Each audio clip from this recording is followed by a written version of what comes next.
Good evening, good evening, good evening. How are you all doing? Sorry I missed you guys yesterday. I was slightly sleep deprived and feeling a bit rough. We are fighting fit again today. Thanks for joining. Good to see you, Wabbit and Kick. Hope you're doing well. Want to try and make some good progress today because I don't see us getting to day 351. Kudos to Cortis Boy. That is very impressive. I think personal best for us is around about the 150 mark, and we're at 147, so this is when I start to feel it. And the last couple of fights we started to see sword masters, things that are hitting us with melee attack 90 and melee defense 85, which is almost impossible for my brothers to hit. We're not giving up. For me, we're in a really good position, good armory, etc. We need to I think max out our 14 roster quickly because we had some losses. We need to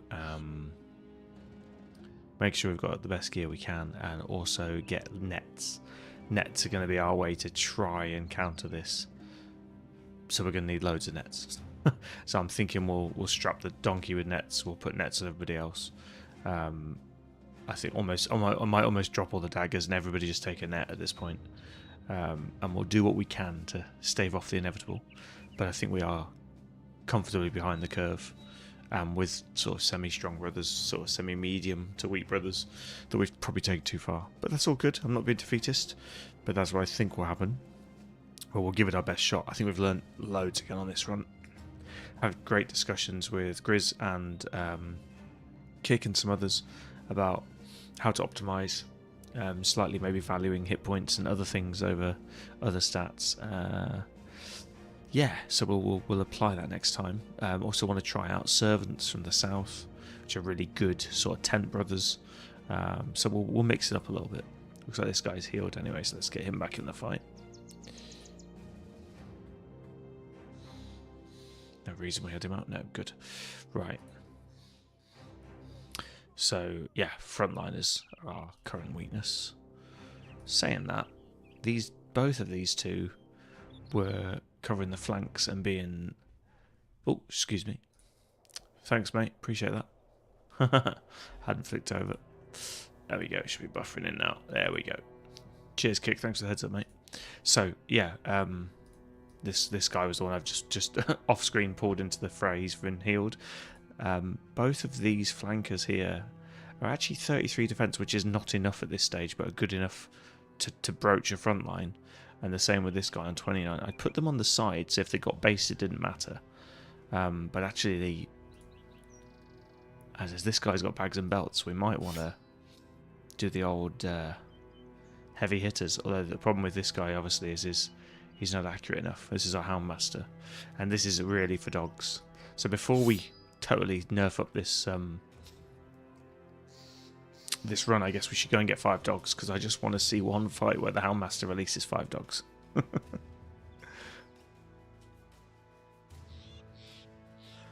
Barb Champion is 150 melee skill, not going to happen. Yeah, that would just decimate me.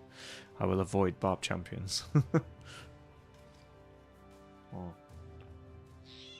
We're still using Gamersome for our base layer, which was good for a while, but we never seem to find the better base layers. So some of my tier 2s and 1s are solid, but the bases are off. But that only really affects a couple of... Oh, there's a better base there. Forget what that one's called. Wolf Gamersome. That gives you 70 instead of 65. Not a huge difference, but it starts to add up. Yeah, so we got loads of armor sets recently. We need to start breaking these down and having a look at what we can compare to what we're currently wearing. So we'll do that quickly, as is my normal prerogative for the starter runs.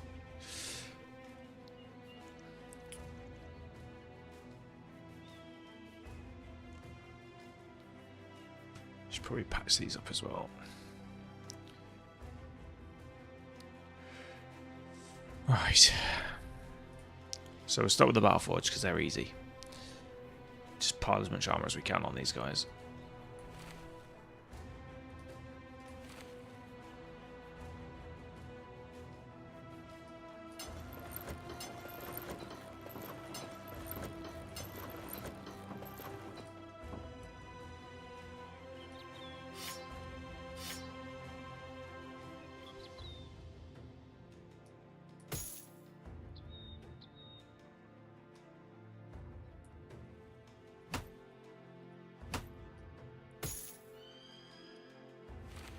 There we go. So put that on him, slightly better. 110 on a tier 1. Don't think we've got better than 110. But we will check. No. Doesn't look like it. So that's pretty solid. 150 for 21. Yeah, again, we can match it. I don't think we can beat it. Or 165, I'm wrong. 165 for 24. We'll do it. So, what's that? That's the heavy lamella armor instead of the regular reinforced leather lamella armor. It's better than this plate price. Tabard tends to be pretty standard. As is a cloak. As is the mail patch. So we got a slight improvement. You can obviously missing runes as well. We need to keep remembering to try and invest in the runes. So he's now 380. I mean, it's not bad. It's hard to break 400. It's not a bad guy, and he's still got a decent amount of fatigue. See what we can do with the helmet this time. Oh, we definitely got better bases than that, surely.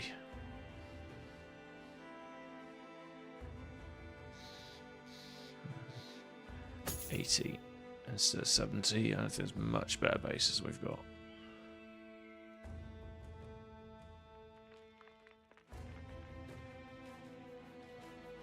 $190 is pretty heavy, so is 90.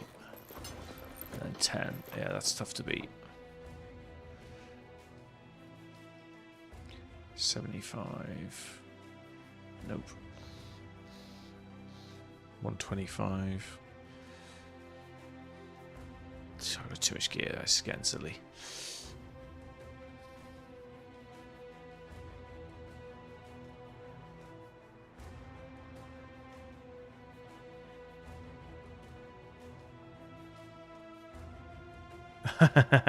Yeah, so Wabalam, who he's probably typing something out, but I'll help him out. He is, let me just turn this down slightly. He is looking to get back into Battle Brothers. He is quite unique in that he jumps straight into Legends. He didn't do Vanilla, although that didn't stop him actually. He played pretty solid. I would argue, like most people though, with sub 100 hours, needs to probably polish basics, but he wants sort of more general tips of. He sort of ran out of. He didn't run out of stuff to do that. It'd be silly to say that because Legends is huge, but he sort of felt directionless, and he wanted to know how well he should or shouldn't be doing, and that is open to the floor. Kick, you've been playing a long time as well, so he wants some sort of rough guide. So my approach of trying to break down Legends, because it's easier to do it in Vanilla than it is in Legends, is not to say you should be here by day 50, because I don't think that's helpful.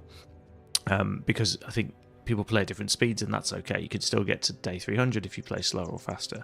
But I think what's more useful is, like, my idea was to say, when you've got 6 or 8 brothers, you should start to get this sort of gear. When you have, like, and you should be spending about this much crowns per day on wages, and then when you get to 12 brothers you should be at this, and then when you get to 18 brothers it's more late game, and to try and give him sort of milestones that way. But it's a really hard question to answer of cracking on day 99. Yeah, it's like impossible. It's like, what would you say is like some early game milestones to aim for? Maybe you disagree with me, maybe you think, okay, by day 50 you should have this, and so yeah, just to give him some sort of advice and things to aim for, like small targets. I hope that's what you thought I thought you were asking, Weber, but if you want to rephrase it, feel free. And what exactly is? Yeah, daggering raiders is a good tip. Yeah. So one of the fast ways you get gear early on, Weber, is to dagger down, and use puncture, which bypasses the armor. It doesn't do any damage to the armor, it just hurts them. There's a massive negative to hit on it. So basically the way to do it, the way I do it, which is a safe way, is to kill everybody but the target, or try to kill everybody but the target, i.e. all the soft targets first, and then either as they flee, surround them. If they don't flee, throw a net on them and then surround them. So when they do flee, you've got brothers completely encircling them, they can't leave, and then you just stab them with a dagger until they die, and then you get all their gear. while good milestone checkpoints to not fall behind the curve. The curve's a myth, it scales on your guys. Yeah, with Legends, it's both kick, but yeah, it does scale more on your guys in Legends. There are a few exceptions to those rules, though.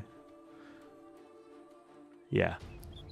Yeah, so it's a good idea to trim deadwood, is what he's saying there. Doesn't require them to be fatigued, no. It just means that if you've got 6 guys surrounding them, you're debuffing them 6 times on their melee defense. Unless they have underdog, which most opponents don't, certainly not the ones you're talking about. And then when they flee, when the white flag comes up, I think it drops their defenses even further. So you'll usually get like 85% to hit once they're fleeing. But with 6 guys around them and like a guy with 50 plus melee attack, you'll still be able to hit them like on a 60%. So you just keep doing it until they die. Location scale on time.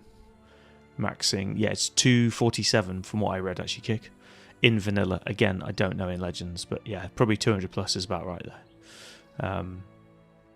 So the other tip, Wabba, for what we're talking about is that it scales with how strong your brothers are. There's a caveat to this, though, because you said to me, the thing you find frustrating about Bad Brothers is you put time into it, you feel like you lose 2 brothers or 3 brothers, and then you can't recover. That isn't true, at least it's not to people with more experience.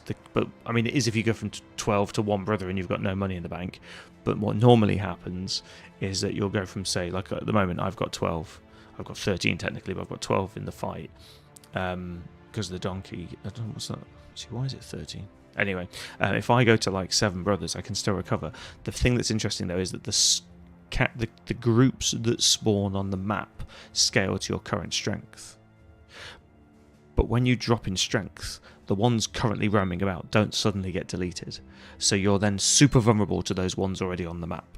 So my tip is when that happens, try and stay near cities. And if you see something that you could have fought previously but you definitely can't fight now, run back to the city and the militia will usually pop out when they get near. And over time the map will clean itself up because they'll just die to the militia.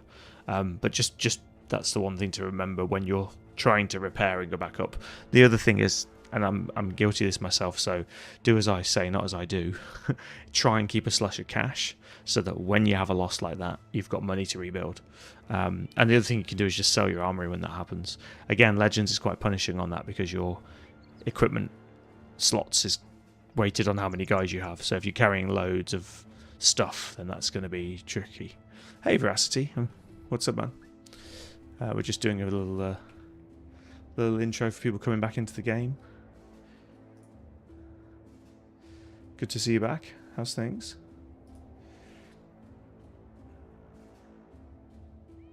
Less can't recover, but more snowballs. Yeah, you feel like the map is still set to what my party was. Yes, so hopefully what I just summarised sums that up, Webber. So it is set to what your party was, but all the new things spawning aren't. So just flee. Stay near the cities, take 1 score quests, do what you can to recover. If you need to sell stuff, and then yeah, try and build back up. I think that's it, and it's just practice, and really slow down for when you're a beginner. So you'll notice that, you know, at least in fights, I play it quite quickly. If you watch Kick, he plays like on the map as well, like 10 times as fast as I do, just to show you how fast he plays. So this is the current sort of progression. So I'm on day 147 with 151 points. He's died at day 351. But he was still on day 321 when I was on 147. So he plays much more rapidly than me and very competently. But what I'm saying is when you're a beginner, when you're in the fights, play slowly. And it's doing things really tediously. So move up your pawns to touch the opponents, but don't swing the axe. Wait till your next guy moves up and then wait, and then the next guy moves up and wait, and then when it goes back to the first guy and you've now got 2 guys, or you've now got 3 guys fighting 1 opponent, now swing the axe because you'll get 30% more to hit. So it's doing things like that slowly and getting it methodical and absolutely maximizing every strike when you're beginner or when you're taking those tougher fights that can just swing it in your favor, because sometimes the RNG will bite you in the ass and you'll roll 2 on your D100 or whatever. So that even when you think you've got an easy fight, it's good being methodical when you're sort of easing back in.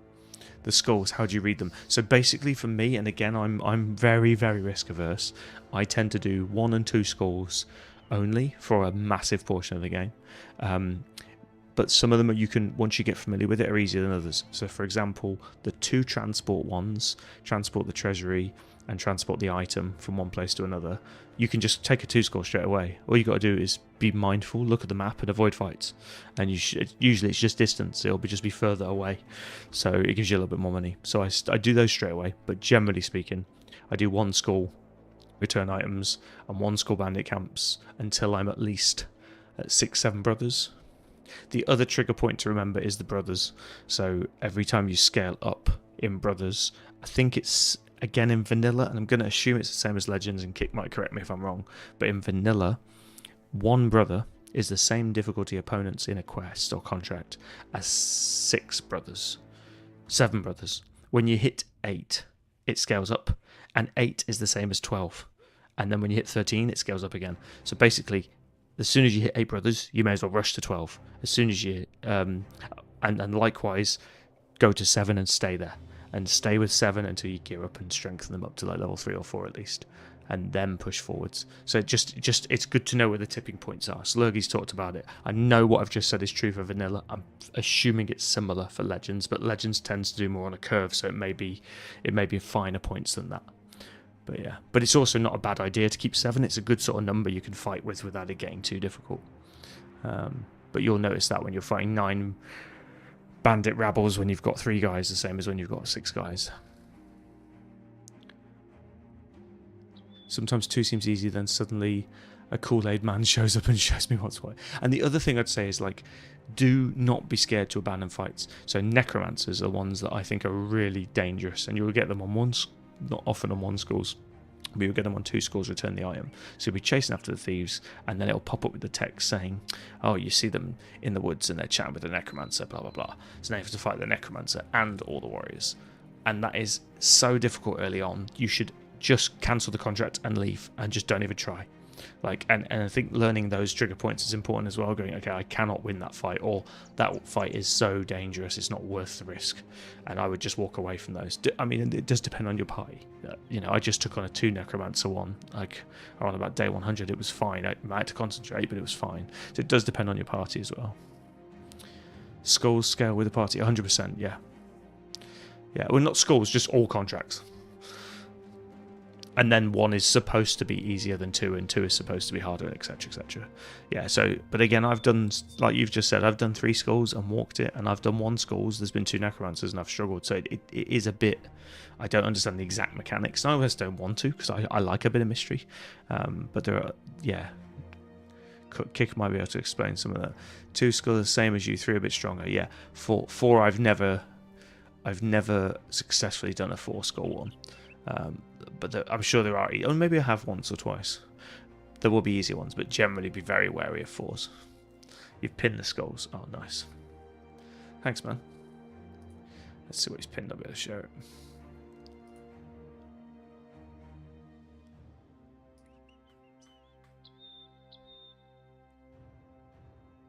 Where have you pinned it?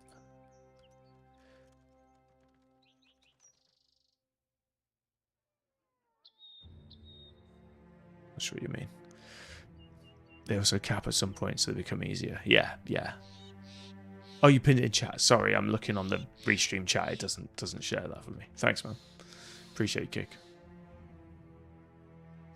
So what I was saying, yeah, I thought they were set to like 1 score is roster size 9 or less. No, it scales. So otherwise, 2 scores. Yeah, you'll never just boss 3 score ones. It'll always be roughly the same difficulty until you get to about day 250, and then it stops scaling.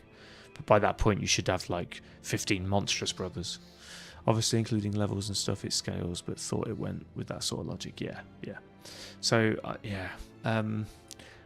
I guess the other thing is, and this is not just me touting to come and watch, but next time I start a run, I'll give you a heads up. But if you can, come and watch, and we'll do. I'll try and go through some more of the basics building up. But yeah, I think I've watched you. You don't play terribly. I haven't watched you in a lot of detail though, so I will try and come and catch your stream, because it's probably better to watch what you're doing. But once you got the basics down, but that and I say that does take practice.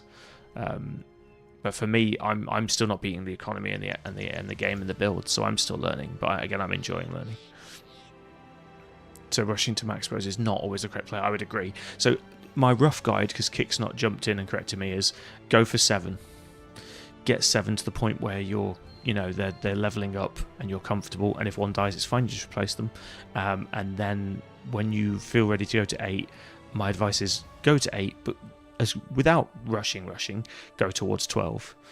I mean, I personally in Legends, I don't really worry about that too much because I'm comfortable with the battles, so I will just tend to hire as many as I can until I hit this point at like 15, and then I start to think about reservists because you can only field 14. We're going to assume you're not playing Peasant Militia.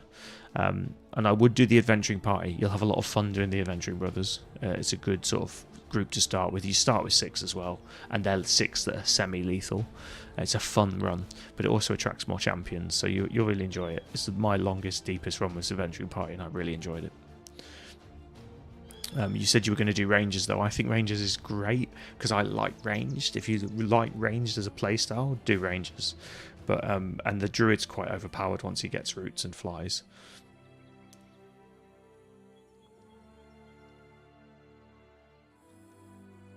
Getting gear with 6 before getting 9 is actually an idea. Yeah, that's right.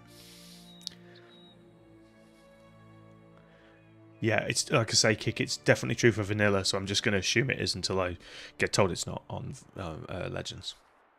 That is probably my mistake then. The second I could get more people, I get them, even though I had no gear. Yeah, I mean, no, that, even if you've, yeah, that's definitely stupid. Definitely unwise. Sorry, I don't mean to say stupid. It's definitely unwise. Yeah, don't get them until you can gear them.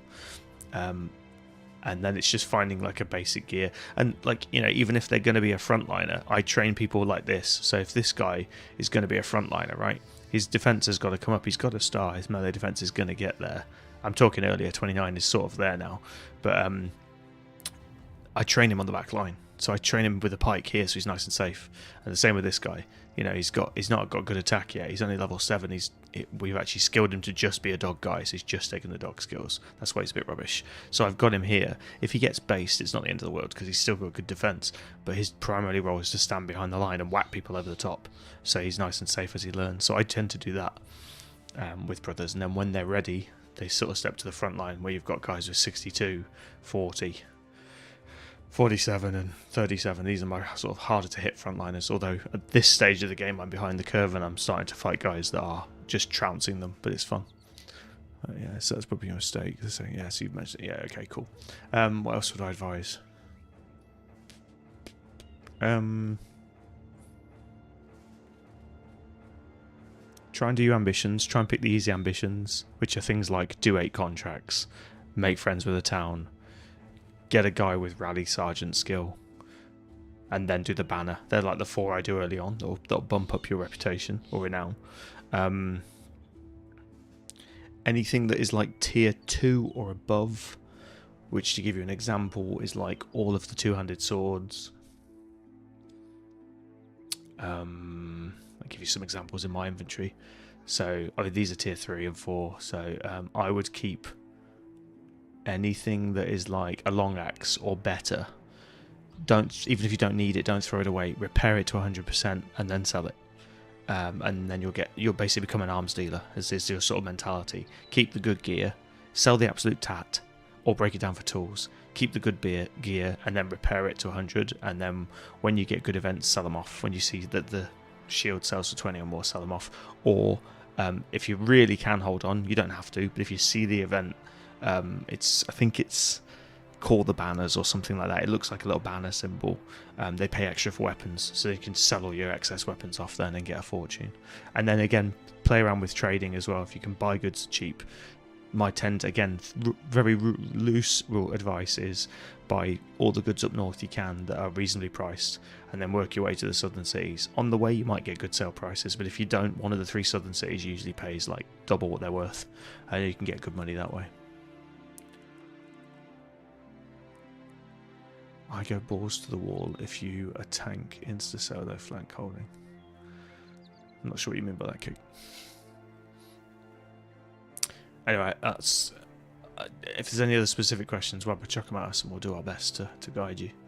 I'm not sure what to do with this lot. I've got so much gear, it's insane. I need to actually throw some of this away. Right, I was trying to quickly do some armoring up.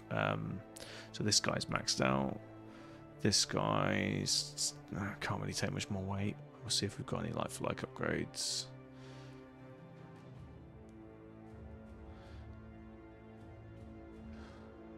My armory's gotten so cluttered. I went on this long run and they all just need...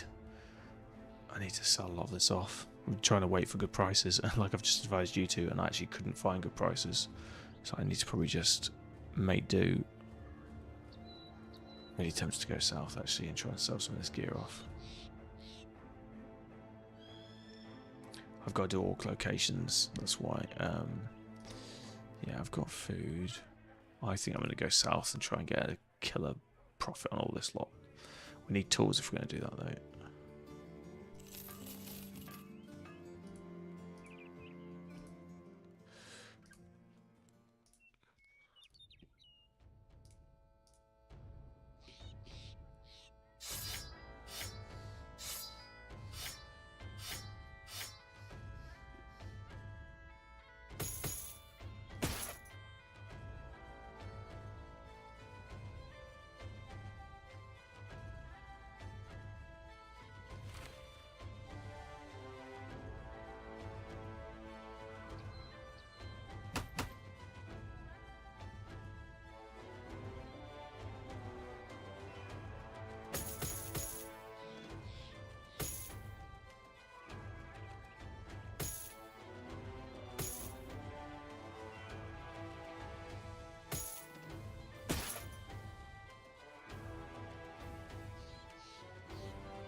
I don't know if it's 100% your issue, these are only small things.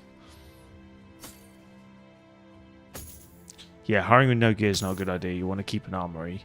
So I'd always advise that anyway. Like as you got enough gear for everybody, I then like the mentality of, well, I want spares ideally. So if you can have 4 sets of spare armor, and then it's a spare / a new hires gear straight away. And the reason I like spares is if you do an escort caravan run, you might have on a long run, if you go unlucky, 4 or 5 fights. You might be able to win all the fights if you were fresh. But if you get 2 in quick succession and you haven't got time to repair your armor, it's nice to be able to swap over the armor like for like with the ones you've currently got. And then while you're in the caravan camp and repair the ones that are damaged, and that way if you get caught out on multiple fights, you can keep you alive. That's just me being neurotic though, not everyone does that. Keep 20 shields. Yeah, I know personally don't keep more than 4 spare shields, but I know that my man Teddy likes to keep like 20 shields. So yeah, no, I think he had 13 the day I watched him, but it was a bit of an in joke. But yeah. But for me, no, I was talking about the armor, so the actual body armor. If you get those, you can swap them around. But that's again just my neuroses. Dagger down is the big early game tip, though. Practice daggering down and learning when you can dagger down and when it's going to lose your brother and it's not worth it. Is a skill in and of itself. And I still only very cautiously dagger down. It's the other reason why when you said you were doing ranges, I was like, it's not terrible because the druid basically has unlimited nets because he uses these vines, like entangle in D&D basically, and you can just use that, select the one you want, keep him out of the fight, so you entangle him before they approach you, like the 2-handed heavy armored raider that you see. Entangle him, kill all the others, keep entangling him, and then when everybody else is dead, just surround him and dagger him down. And it's just a really easy way of taking 1 key piece of equipment each fight. And don't forget, for taking the attacking weapon, you don't need to dagger down, just kill them. So, and the less damage the armor is, the more likely it is to drop, obviously. Well, if it wasn't obvious, that's why you're doing it. The other way, there is a lazy way of doing it as well. What the not lazy, but the slightly more divergent way of taking the armor is Flail Brothers. So take flails, aim for the head. Ideally on ones that don't have head armor, and just hammer their head until they die, and you don't hit the body. But obviously there's a chance you'll hit the body, so it's only a sort of approach to it. And I believe spears and pikes also have an increased chance to hit the head, but it's far less. It's like 10%. But those are also ways of doing it. But the dagger is the old faithful approach.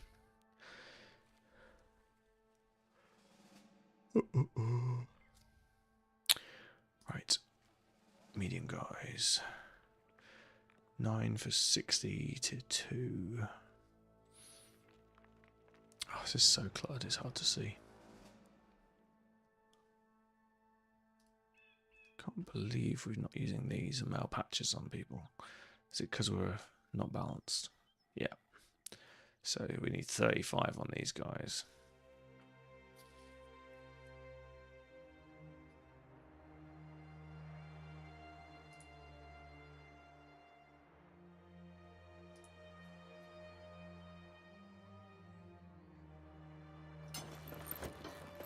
There we go, it's a slight improvement.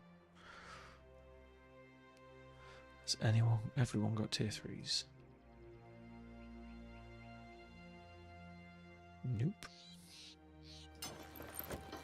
That's a quick upgrade we can do on all these guys. And 4s. Tabards. How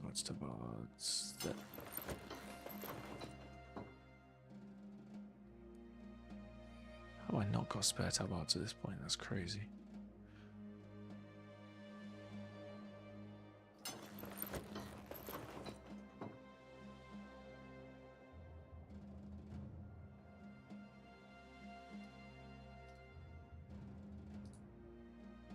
We should have got all these headbands on as well because they weigh nothing. So we should just have those on. And I think I've been a bit remiss. Yeah, I shouldn't be using those at this point. I should be using those.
Right, so I just need some tier 3s and 4s from the look of it. And everybody's got about as much as they can. 22 is 30. Oh no, this needs tweaking as well. 27 plus 8 is 35. There we go. That's more like it. Ah, now I remember. We were doing that on purpose because he wasn't getting perfect fit bonus because his fatigue was too low. Yeah, okay, got it.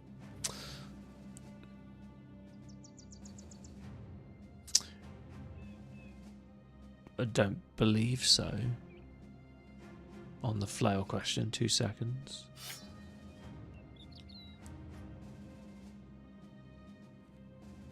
Oh, what did I think? Oh, yes, but only if you use the high fatigue strike. But I think that has a chance to... Yeah, this one still has an extra chance to hit the head, which is 25%.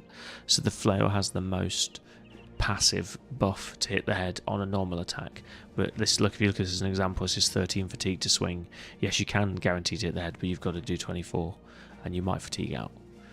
But again, it's a couple of flail guys isn't a bad idea anyway when you're fighting brigands, because it bypasses shields. Note that only the regular flail attack bypasses shields until you get flail specialism, and then lash also bypasses shields.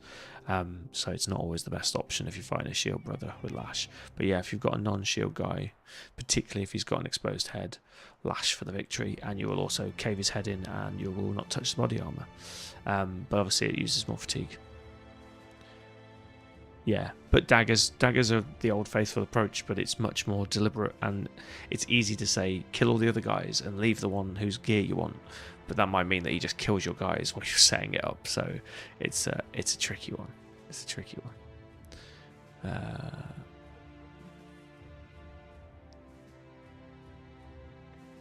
Veracity was saying, yeah, it's a slow grind with a few casualties initially. Yeah, that's also very normal to lose brothers early on. That's another good point. Thank you for that.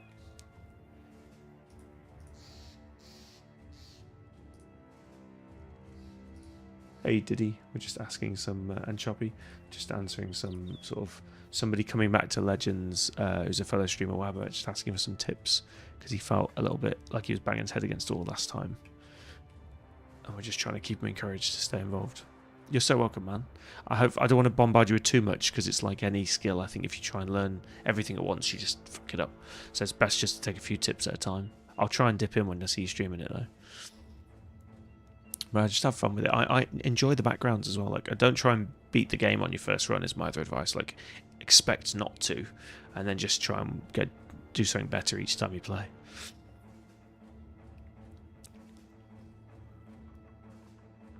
I'm gonna just go and sell this gear. I'm sick of looking at it. Right, let's run down south and see. I bet you we can find good prices at one of these southern cities.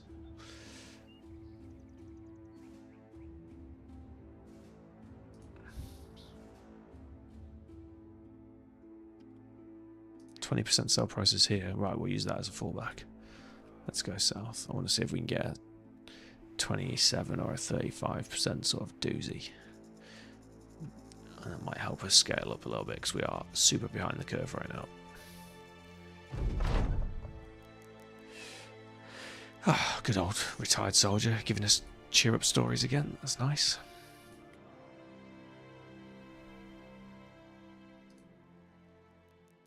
%. Oh, that gives me eating my words. Oh, hang on. Is that one got the arena? Yeah, let's do some arena while we're here. We'll get some top of cash while we're doing this stupid trade run.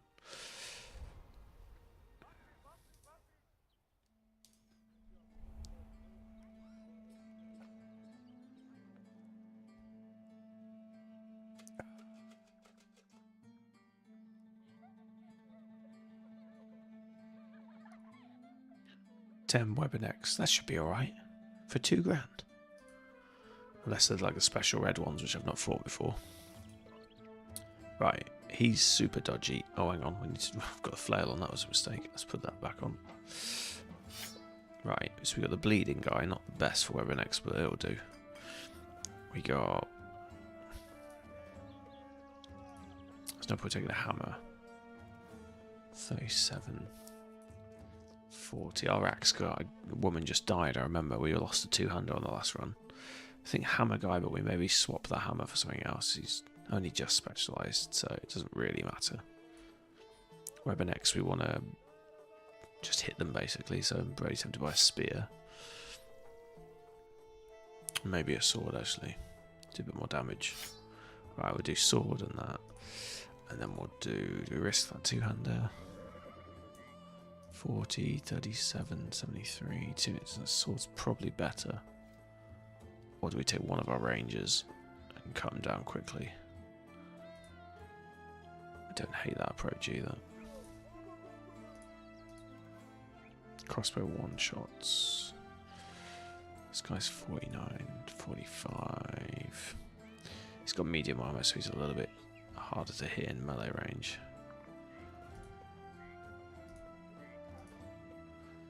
$18 for the poacher. Yeah, let's try these three. WebNX rip, really? You have little faith. Probably, but we need some cash. We're going for it. Oh, there's a force goal. The ancient dead. No, that would be terrible. That's mummies. You don't want to fight mummies. Don't ever fight mummies, Wabalam. If you see mummies, run.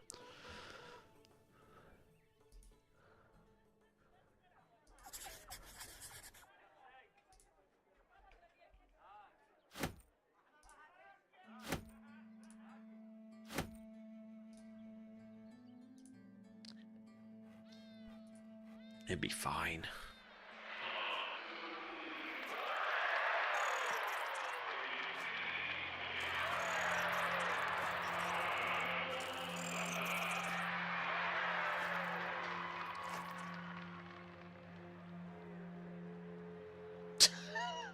You're such a liar, King.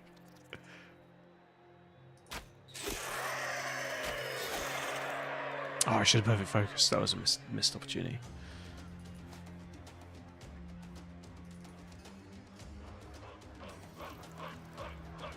Oh, I should have maybe riposted. No, you're not going to get to me in strike. No, riposte next turn. Alright, now we perfect focus and hit as many as we can. We're not going to shoot this one because he's going to break. Cover our flanks.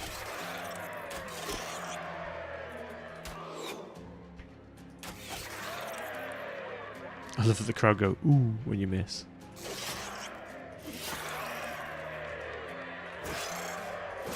Okay, we couldn't get a riposte on, but we got them down to 4. Now comes the tricky bit when they net us and do loads of damage. I think we can just ignore the nets and cut them down there. Oh, there you go.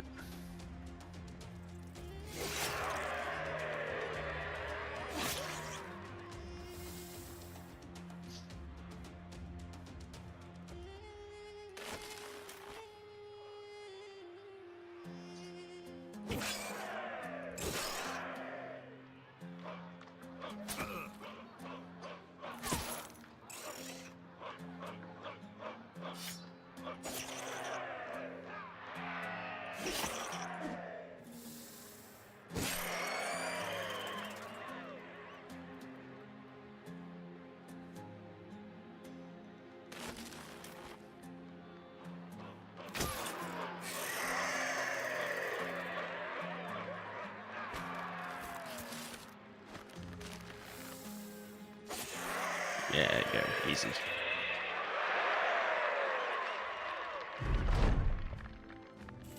Often I take an archer into the pit, but when you find Weapon X and he can just nail them, it makes sense.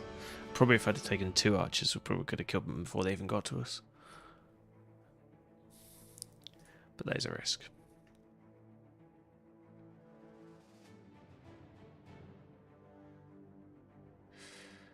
Let's switch back to his hammer. Cleaver and bow, and everything else is good. Do you know what? We might camp until tomorrow. See if we can do some more of this. Any crap we need to salvage down? I might have done that before we logged off last time.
Oh, spiders again.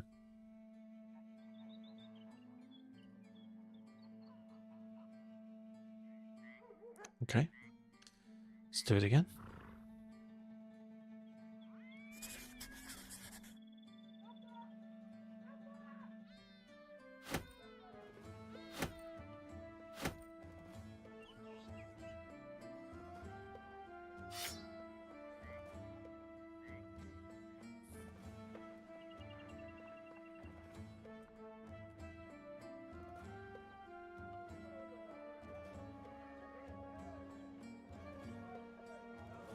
I'm tempted to take 2 archers, but no, let's do it 1.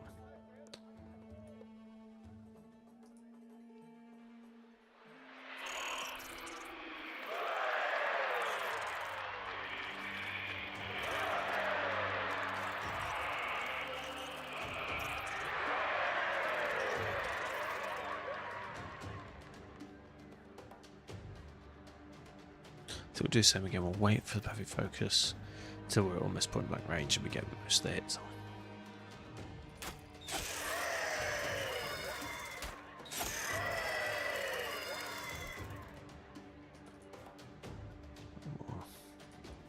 Guard him as best we can.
Hey, Eagles.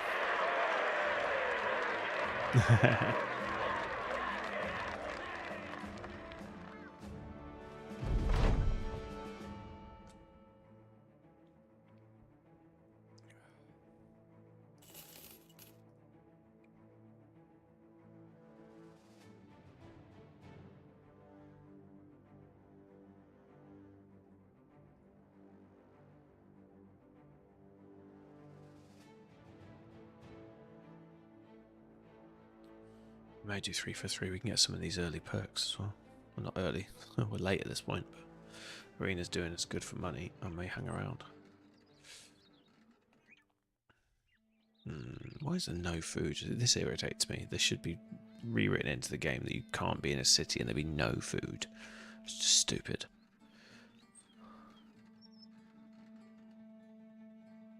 Huh. What does the tent do for the enchanter? I didn't even realise there was one.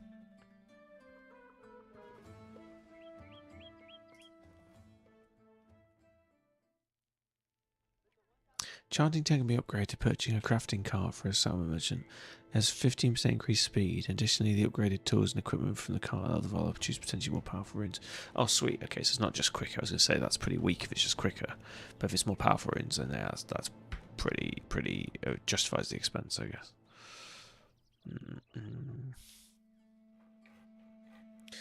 2-star desert camp. Might be challenging, but might be fun.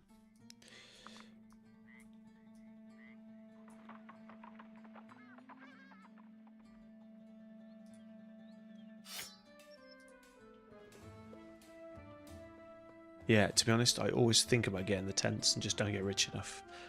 Money always seems to be my mistake. I've got so much gear to sell. I was hoping the southern cities would be good, but we're not. We've been unlucky. I should have gone there by boat, actually.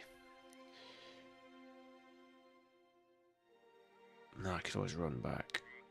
Yeah, I think we go boat to there and then run to there. That might make more sense. Let's camp again in case the...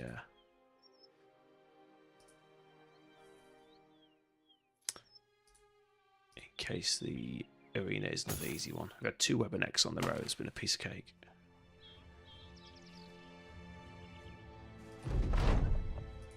What do we... Let's see how much this is worth.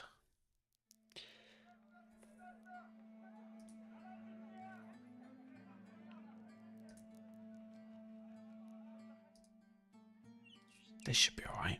Well, at least we can cancel the quest if it's not.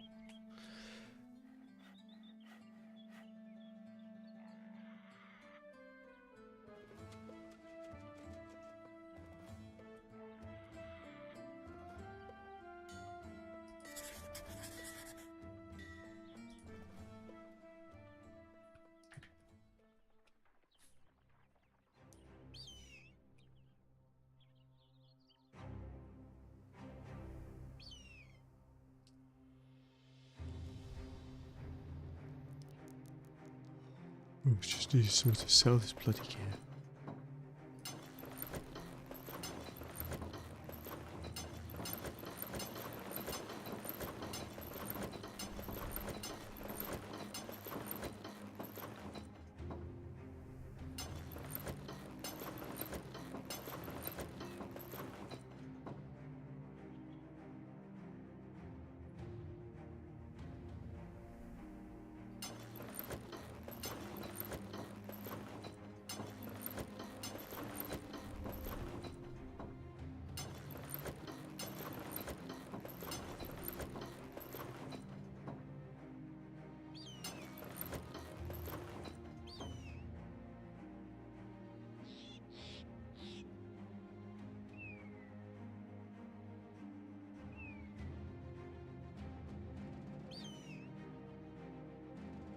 Where's it gone? There it is. Ah, fuck off. There we go. Oh, we don't know what we're going into. Okay.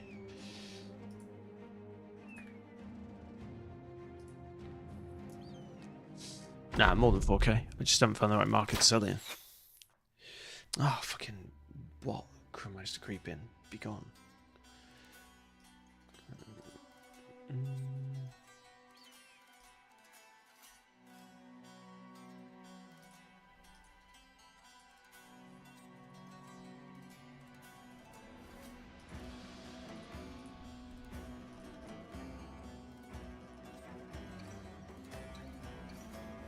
So there, guys. Found him. Right, donkey boy. 1, 2, 3, 4. That's fine.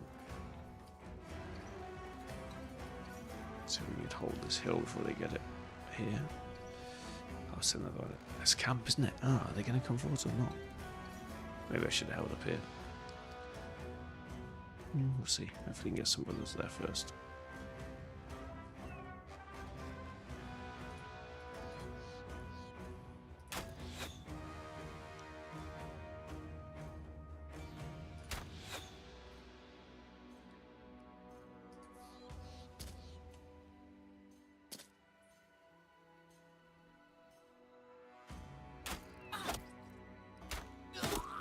Nice.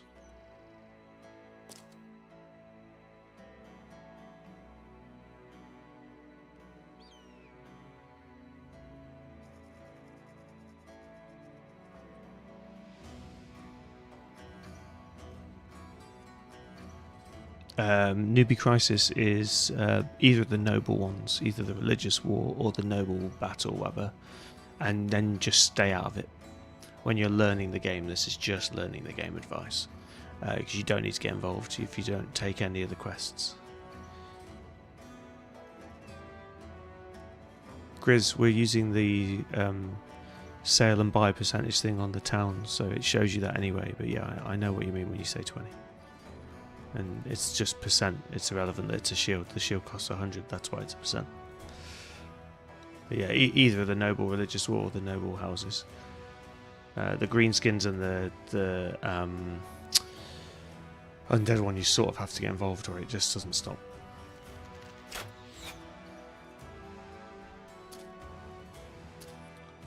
And what you're learning, it's more a hindrance than a help. Once you know what you're doing, those battles, once you're ready for them, are really lucrative on gear and cash. So, but they're not ones to cut your teeth on, Legends, or vanilla for that matter. I find that trying to do them when you're not ready, it just ends up frustrating you. Or it did me anyway when I was learning. Especially the southern people never take the side of the northerners. The southerners have like mortars, which can't be used by players. They're just an AI irritation, and they use handguns, but they'll bring like 4, and it can just be a nightmare to try and fight. So yeah, just if you really want to try it, side with the southerners is my advice, or just do a noble house war and just join either of the northern ones. But yeah, don't fight the southerners, or fight them last. Once you've cut your teeth against the northerners, they just have simpler mechanics than others, in my opinion.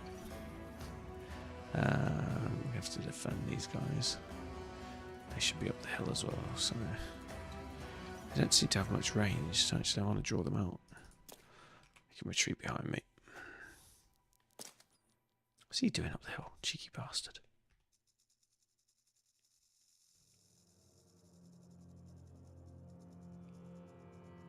Right, what have we got here? Actually, let's just have a quick look. Outlaw, cutthroat, outlaw, cutthroat, cutthroat, outlaw, outlaw.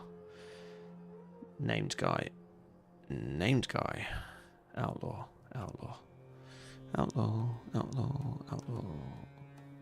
Desert Stalker, terrifying, outlaw, cutthroat, outlaw. Okay, so these two and this one are the real threats. Everything else is irritating.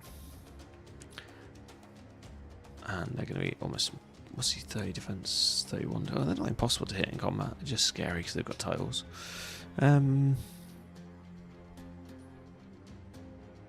323, 200.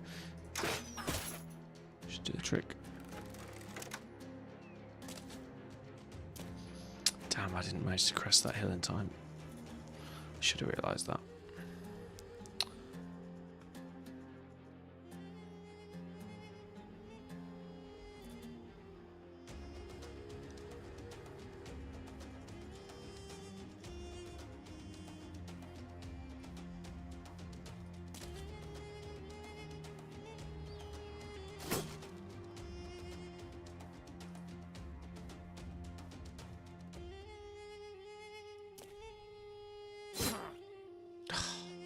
Hate when they've got 2 health left, is so annoying.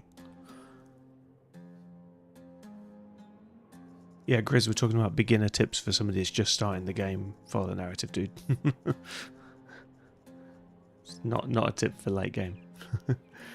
Sorry, you've missed it when Webber joined, but Webber's just coming back to Legends, and he basically got beaten up by the curve and felt like he could never get in front, so he's looking for beginner tips. So we're giving very muted advice.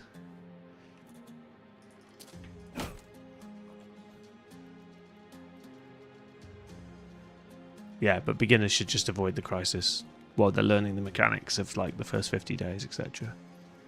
Or first 100 days. Right, we want to protect the Vala.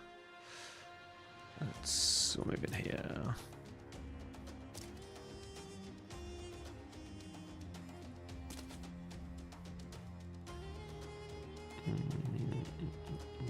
Let's get him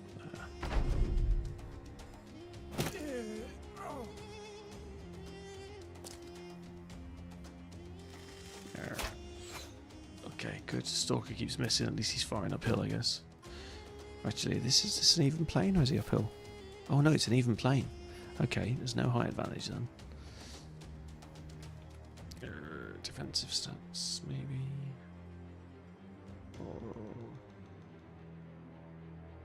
I think we'll do that instead.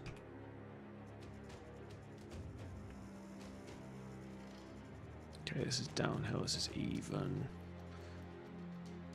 I don't really want 200s coming in. Need to put pressure on this guy. And we've got armor piercing? No, we've got broadheads. Okay, oh, definitely there then. Nice. Yeah. Why is he low morale? God damn it.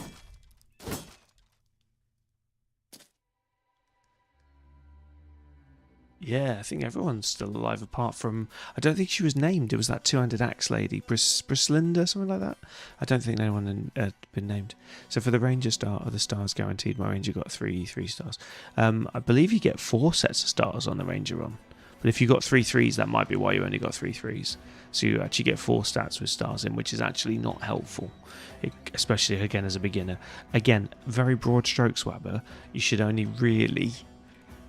There are exceptions, but more or less you should be wanting to boost just 3 stats, depending on the character. There are exceptions if you're trying to fix a really broken stat, like deserters. You're going to fix the morale, and then you're going to push melee attack, melee defense, and fatigue, or initiative, depending on if you're going dodge or heavier armor. But yeah, try and stick to just hammering up 3 categories.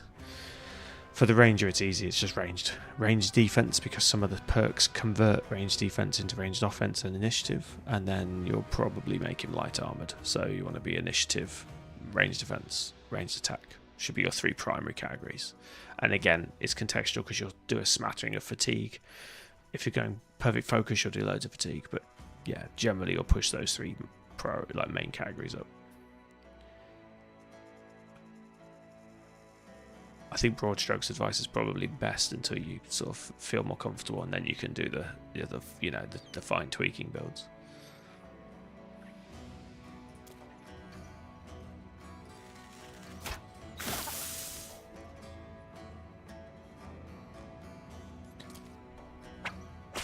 Oh, bloody whips. I'll put him down quickly. At least I'm keeping the leaders out of play for now. Let's kill everybody else. So that, yeah, you've got 8 armor piercing arrows here.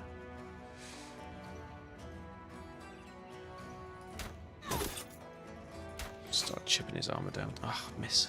Damn it.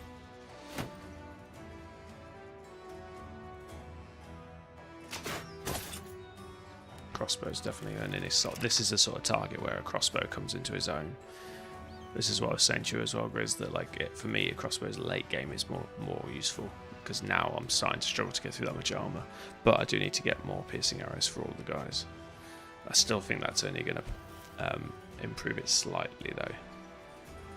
I think, yeah, the crossbow definitely shines towards tougher armors.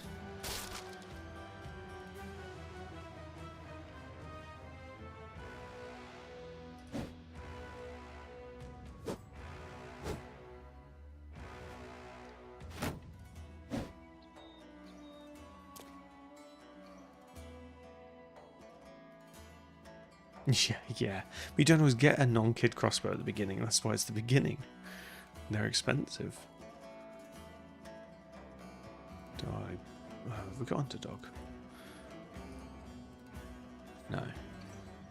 Okay, I could knock him off the hill and move in, but then I'm sort of 4-1, which is not ideal. So I think we'll leave him where he is.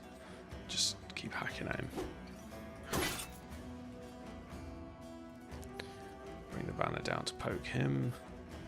And you can come and help him. Good. Banner, as we said, 67. Nice. Oh, a lot of damage to the body armor. Nice. Right, let's see if we can kill this guy. So I only destroyed the shield because I figured we could probably kill him in one, but we missed. Or at least do a lot of damage to him. Shield wall's up. So we're not going to destroy armor, we're just going to do some regular hits. Nope, miss. Yeah, I thought he was going to stop. We need to kill that little stalker. He's done a good job. Oh, this is not good. This is really, really bad situation.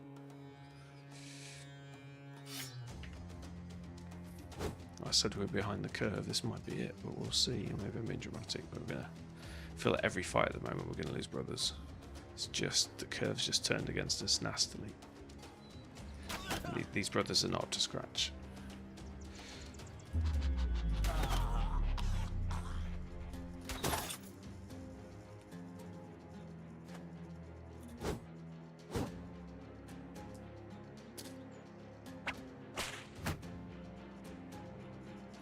Yeah, I don't hate that advice. Student and Colossus are definitely worth taking on most brothers, if not all, when you're learning.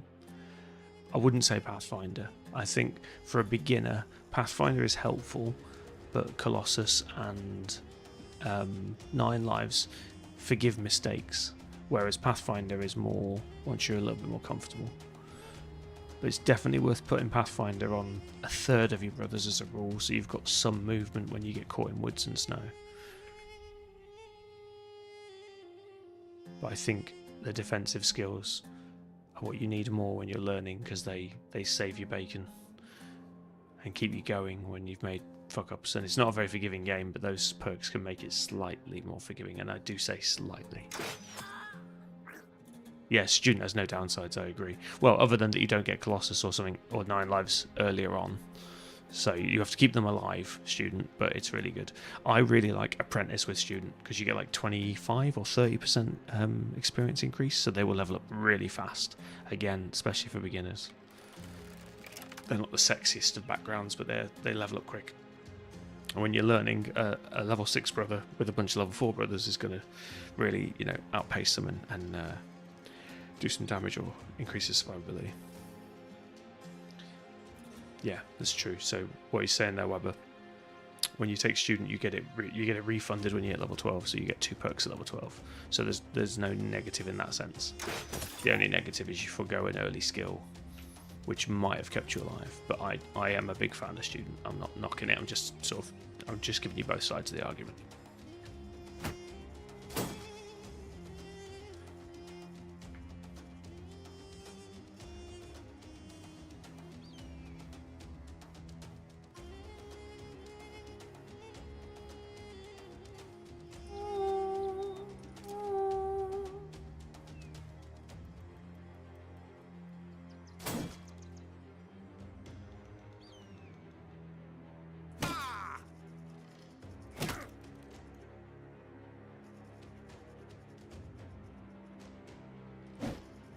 Yeah. Need these big hits to hit.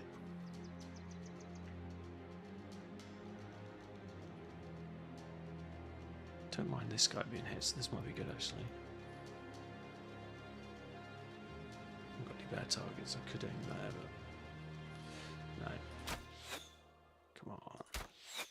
I really want to hit this guy.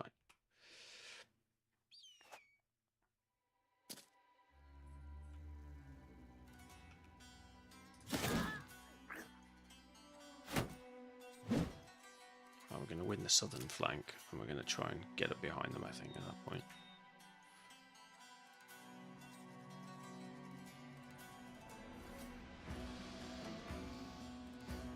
Just try and give ourselves some relief this way. No, that didn't work. He stepped right back up, but we only take one hit, or he'll shield wolves. Either way, he buys us a turn off, but never mind, it didn't work.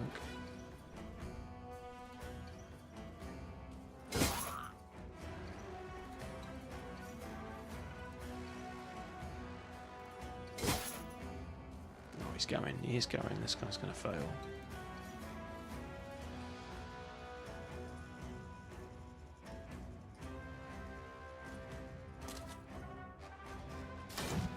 Oh, yeah, none of my two-handers are connecting. This is not good.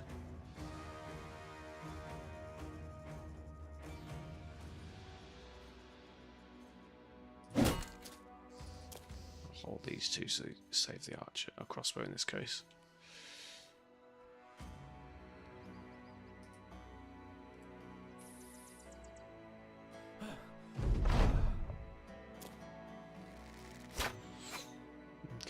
Lucky with that Desert Stalker so far. What's his range skill?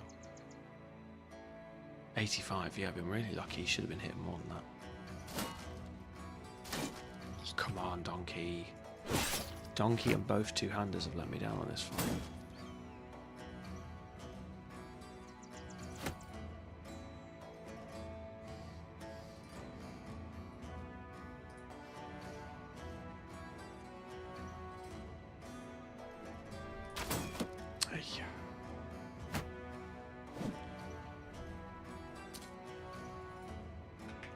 Come on, connect this time. Oh, down to 34%. Now he's shield ward. I just destroy it. 26. So many shit shields, aren't they? 17, yeah.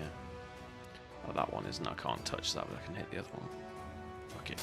I'm not a big fan of destroying shields, but in this case, we need to try and thin their numbers quickly, and then we'll have a chance.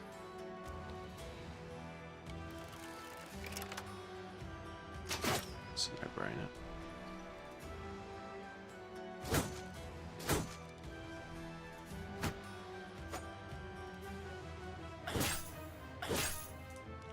Holding up. His is definitely not a real problem here.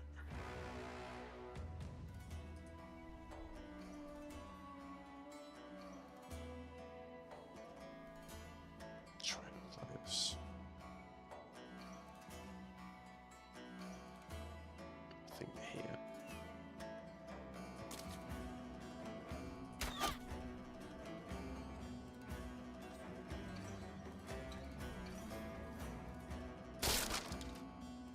See if we can mess with this two-hander.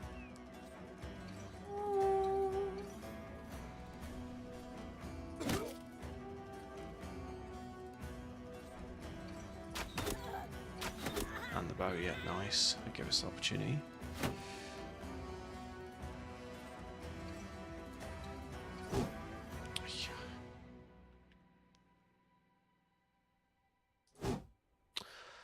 Don't miss 77s. We're in a tight spot. Come on, Rudyard. Call yourself a knight.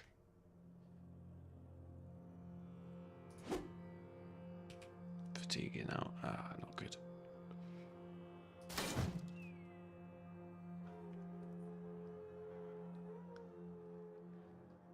Right, let's try and do the old destroy armor.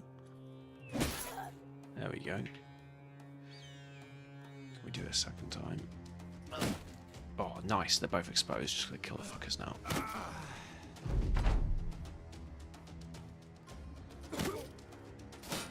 Oh, Donkey semi-redeemed himself. Yeah, I know there's a stalker was going to finally guess.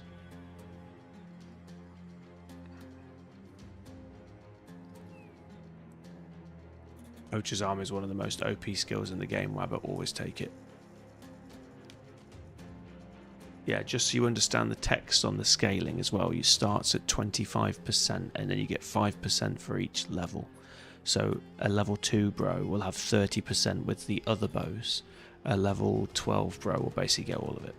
So yeah, that's what that means. So stick with the beginner bow until you're about level 4 or 5, and then as soon as you find the hunter's bow, switch to it, as long as he's not really low level. But yeah, it's so OP. And it's the same with most of the specialty perks. I can show you them. So by specialty, you'll see the pattern of the text is similar. So it's here. So Schwertkampfer is the two-handed sword one. So you'll notice in the third bullet point it says for other weapons classified as two-handed swords, yada yada yada. So there's Schwertkampfer, there's Poacher's Arm. Let's see what else we've got as an example. There's Poacher's Arm. Yeah, it's huge. Always take it. And don't forget the extra text on Poacher's Arm, which is the bleeding for broadheads and armor piercing. So that's quite a unique extra rather than just a standard plus 12. So get those extra arrows when you can afford them. They're only about 500 for the basic ones there. There's the crossbow specialty for the witchcraft, for the witch hunter for this trial of witchcraft. That's worth getting as well. There's a spade one for gravedigger. There's scourging for cultist. Basically, whenever you see that text, you'll notice, if I show you the text, this one, it has a similar sort of language, just with different weapon specialties. So always get that, and it's always tier 1 as well, I think.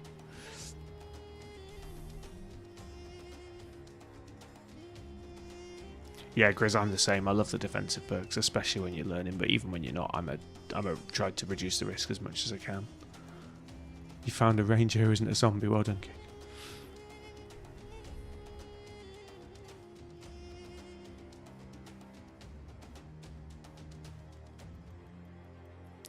Yeah, you can't really go wrong with those special tier 1 ones. I mean, there are cases where you don't take it as well, Wabba. So if you look at this brother, so he has Schwertkampfer. There's only 2 or 3 starting characters that get the two-handed weapon specialty. I didn't take it on him because his defense is trash. He's only got 57 because of this shield. So he's really, really, really low melee defense. I think his natural melee defense is sat at 10 at the moment. Because we kept rolling 1s and he didn't have stars in it, so there's no point giving him a two-handed weapon specialty that just makes him hit more, and he's just going to get trashed as soon as they fight back. So there are exceptions when you have a really poor brother that just doesn't work for that weapon. Generally speaking, though, I would take it. Hey Drew, how you doing, buddy? Good to see you, my man. I hope you've had a pleasant week. We're not in a great shape on this shotty. We're circling the drain. We are behind the curve. Every battle is a challenge, but it's fun. But I suspect we will end tonight or in the not too distant future. Well, I have said that in the past and we've lasted another 3 or 4 streams, but it's coming, I can feel it. But we're going to do our best.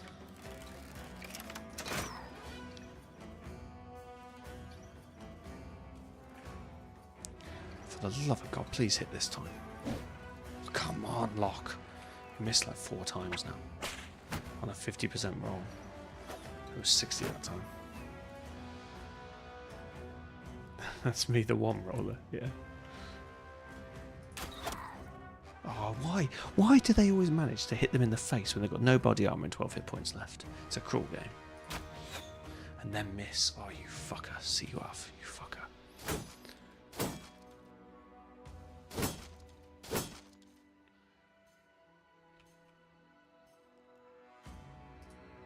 I'm going to start moving him up to really support these guys. So we've definitely got the 3-on-1 here. Hey, you're almost dead and you come for the marcher. Mean bastard.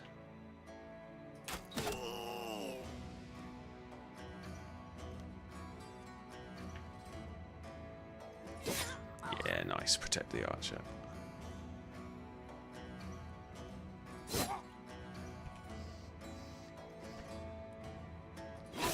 Let's just kill this guy because he won't die.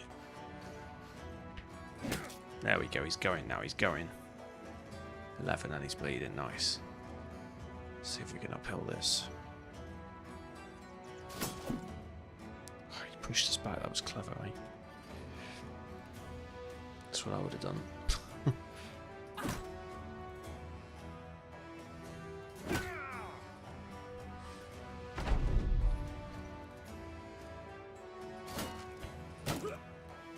Yeah, Donkey's slowly owning this guy.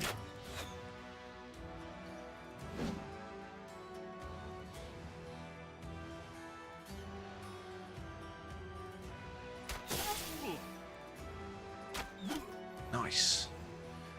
Now 50% is down there. Oh shoot, I should have moved George back. He's really vulnerable to this catcher. He might die. Oh no. Oh, yeah, you hit him when he's on 2 health. Thanks, big heavy guy. Hiya. There we go, that was a nice connect.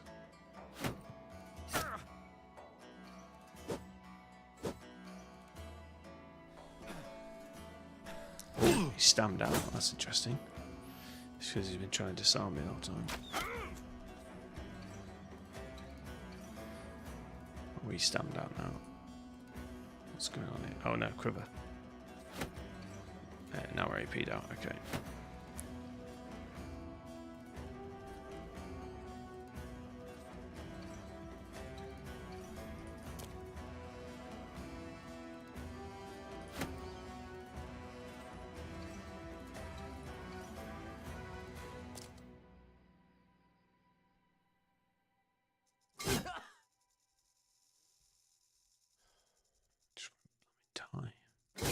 There we go. Come on now. Yes, run away. You're impossible to hit, motherfucker.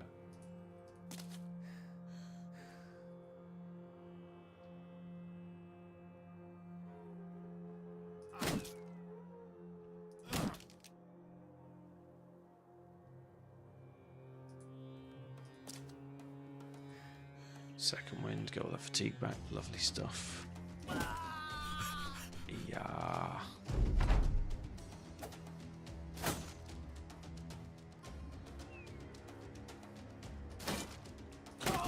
Yeah, Donkey finally grinds him down.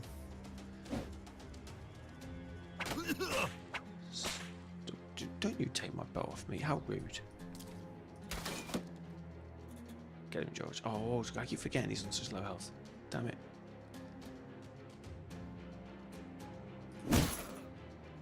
Oh, everyone's fleeing, we're safe. George is fine.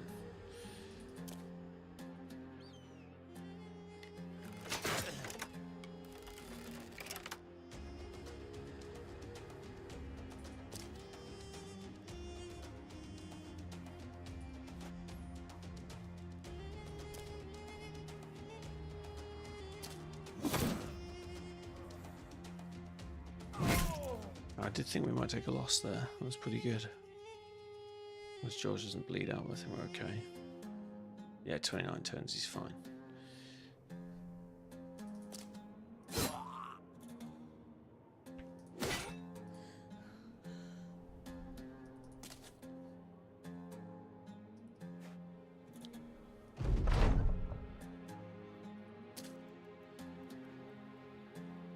One of the early game tips from my boat is go fight nomads in the first 40 days. Just kill nomads. They get good. You get good loot off them. They don't have dodge. So one of the things that scales in the game, that is an absolute truth, is as opposed to like scaling, you know, where it can fluctuate on your strength. There are absolute hard lines in the game. So day 40, the nomads get dodge.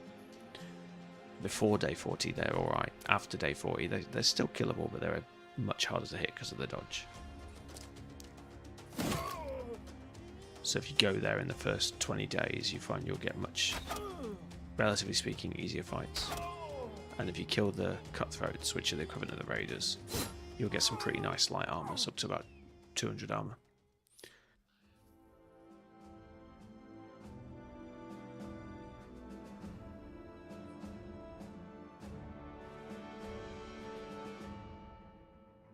Yeah, the original guy is not a sellsword, he's a retired soldier. But I take your point. I agree, he's not good. He's just what we started with. But he's good for when you start, because he's a retired soldier and he starts with good stats for a fresh hire. But yeah, I definitely shouldn't have kept him this long. But, you know, I like keeping the OGs. It's fun. Christ, we used a donkey for the entire fight. I think that's been fun. This is why I've called it the Donkey Saga. Got some nice gear, I think. Yeah. Oh yeah, Southern Mail, 113. That's not bad. Southern Long Mail shirt with padding, 155 for 26. Don't mind if I do. Ooh, we got a fire pot. Who had that? Nobody threw a fire pot the whole fight. Thank Christ for that, because fire pots are not fun. They're fun when you've got them. They're not fun when they've got them. Nice helmets. Oh, finally we got some heavy shields.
Yeah, Grizz, but I think it's a bit extreme to take it on everyone. I think you're giving up too many other good skills.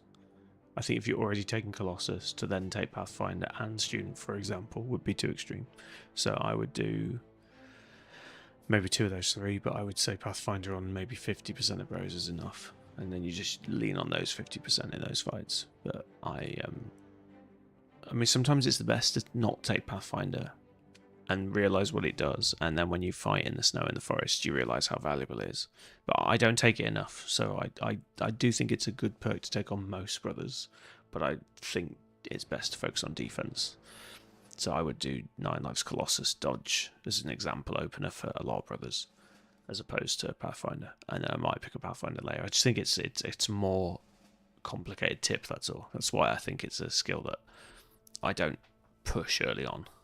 I feel like when you're not great at the game and you're learning, because don't forget Wabber's obviously a very experienced strategy gamer, but it's just learning this game particularly. Yeah, I think it's better to take the defensive ones. They just give you a bit more of a cushion.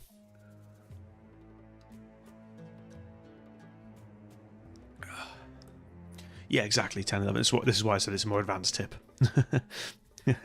I agree with you, you know, but it's just like trying to think about beginner mentality. That's all. Staying alive is the original objective of Battle Brothers. Find the right brothers, so you're not leveling up idiots. Then keep them alive. They're the 2 skills to learn, I think, at the beginning.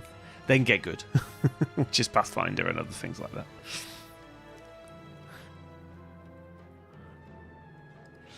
what we're doing. So the non-cultist 2.0. So we started to take. So we did take student on this one. We took the dedication, dodge, medium, and perfect fit. We took the cleaver skill recently, so we're starting to bleed a bit more.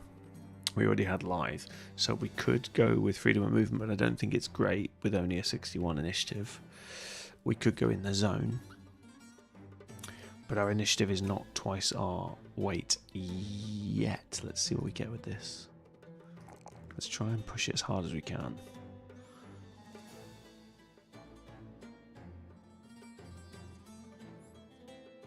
We're too low on health.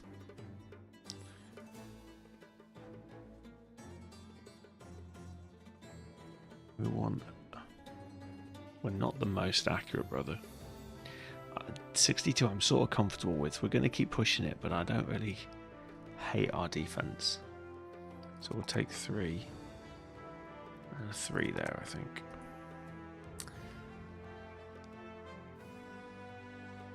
What does this one do again? Cause minor but longer lasting bleeding on any target you deal direct hit point damage with any weapon. The bleed deals 2 damage per turn and lasts 5 turns. So the idea is it stacks. Ah, do you know what? Next time I get a cultist, I might for fun to see if it works. Although he doesn't have the specialty, but we had adaptive. We could have taken dagger, taken adaptive. We'd have actually got the assassin skills as well, and then take this lacerate. So you could potentially add 3 stacks of bleeding every turn. You could get like 9 or 10 stacks after a few turns. Just a thought. I'm thinking like unholds and like, you know, warlords and chunky things. Oh, I just don't know if it stacks when they've got 500 health. I don't mean literally it doesn't stack. I mean it just doesn't do anything significant. Yeah, man, Shotty is somehow still alive because we didn't give him the 200 sword, Shotty, as you know. But he's doing well with the hammer. We've actually specialised him into hammer and shields now. His defence is now healthy, mostly because of the shield. And he just wrecks everything that's in a big, thick armour. He just opens them up like a can. And everybody else kills them. I think we're going to take Bournemouth the board on him. But let me just finish. Hang on, I'm losing my train of thought now. What are we doing with this guy? So, Berserk is an option.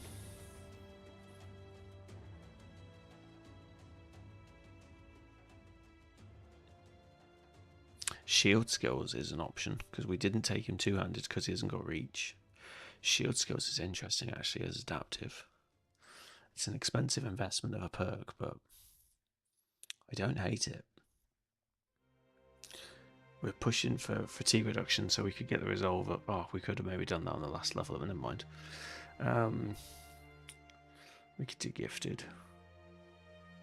I don't think he particularly needs it, although we take a max health, obviously. We could take Berserk. Fearsome, what's this one? Bloodbath. Gain fatigue, recovery, and resolve for each character that is bleeding or has a temporary injury on the field. Resolve can double if every character on the battlefield is bleeding or wounded. See, that's not bad because we cause bleeding and the hammer guy causes wounds all the time or injuries all the time. So that could be helpful actually, and he's not particularly high fatigued. And then we were thinking about specialising into nets as well. Too many good options with this one.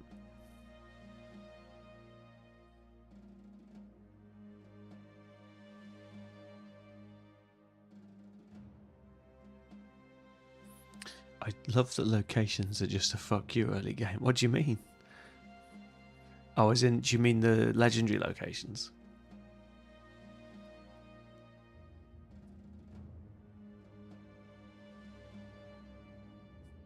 Yeah, don't go in the library is a good early tip for anyone. If you don't believe me, save it and go in the library. You won't walk out.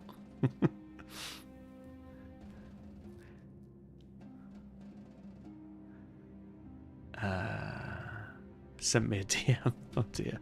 Oh dear, oh dear. Let's have a look. Long forgotten crypt haunted by the ghosts of the past. The dead won't find sleep here. 4 necromancers, 4 Wiedergangers, 3 armoured Wiedergangers, and 2 geists. 4 necromancers. Yeah, you wouldn't literally... It doesn't matter if you kill anything, Wabba. They'll just instantly raise it because there's 4 of them. You almost have to send out 2 or 3 guys around the flanks and rush them, but you would 100% won't have the strength if you just started again. That camp should be quite far from a city though. Day 3, it's not the day, it's how far it is. Well, normally you do get the odd one that's really hard, but it scales with the distance from the friendly city.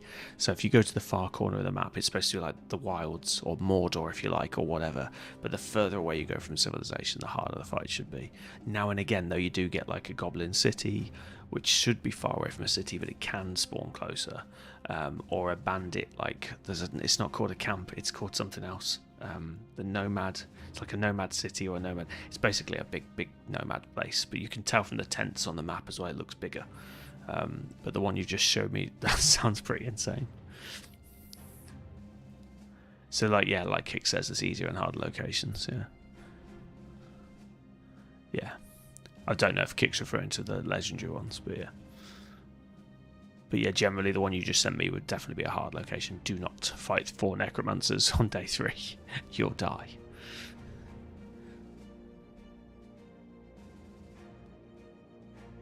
Yeah, you need whips to deal with the geists. So you can just whip them. With geists, you just got to make contact, and whips can do it from a distance, which is quite nice. Because it's classed as melee, not ranged, and ranged, it's always 5%. So it's not to say you can't send a volley of arrows. I've done that to kill with geists. If you can shoot like 8 arrows a turn, it's still worth doing it because it's only a 1 in 20. But generally speaking, yeah, whips or dogs can be useful. They can also make the enemy confident or make you break morale. But I've used mass dogs to deal with geists as well. It just depends. Right, I'm going to make a decision. I'm not sure what to do with this guy. I think we'll go... What was this one? Sorry, was the last one. Oh, that's the stacking one. Yeah, I think we're going to go with this. I think the fatigue recovery sounds quite cool. Lean into the bleeding skills a little bit. Right, 2-handed one. This guy just keeps missing, so we'll definitely take that. Oh, this is our refugee that had amazing stats. He's starting to come good now. Oh, we're definitely going to take a 4 in health.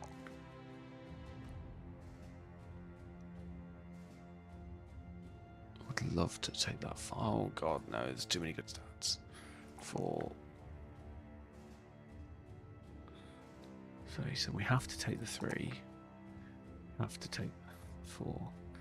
I can't take the 5 and the 4. That's so mean. I wish we'd rolled bad in health. 68's not awful, but it's not good.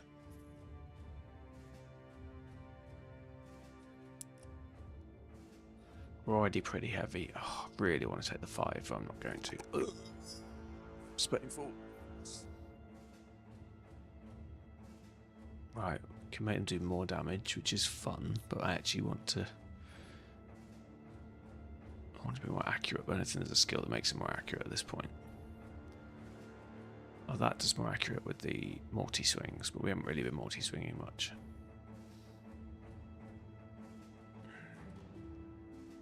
No, we're going to make him a killer first. We'll get this next. Banner man. Seem to be debating between these two still. 65, 81. No, I don't think we are. Barter skill or lower wages for everybody. Have we got that on another brother? No, we haven't. How much are we paying? 438 a day.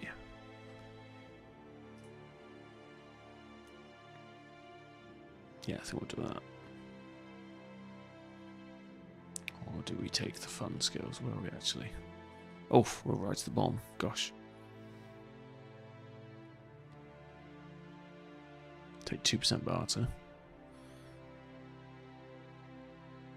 And then we're still getting 3% barter once we take them all. Let's do that. I think we need wealth to try and get back in front of this curve.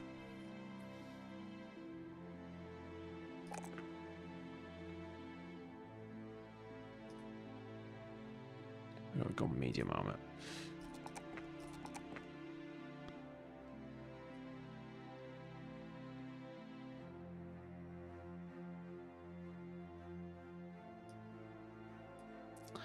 we didn't have quick hands. I put them on the front line. That's so annoying.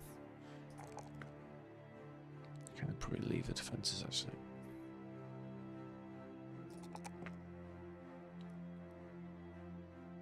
That's got to come up as well. Yeah. Okay.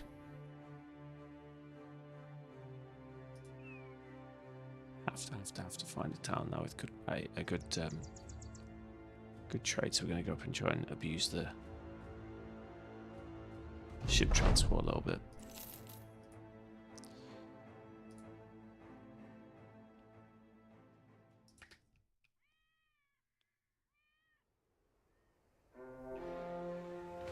Do not want to fight right now.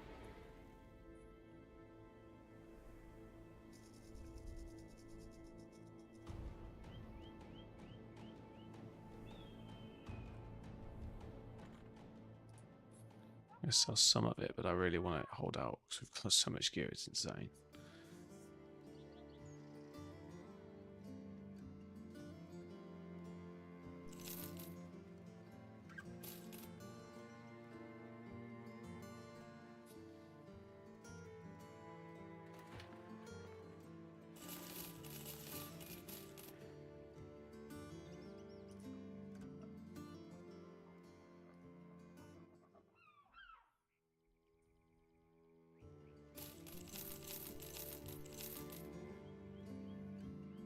Oh, we should have found spiders for silk, but we haven't. Right, let's get these equipped. Oh, should make the tough fights less tough. Good. Front line's all got nets. Back line needs nets, and we need dogs as well. Is there anywhere on the coast that has dogs? Harbour. Harbour.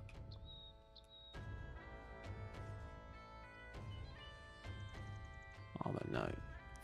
Oh well, wishful thinking.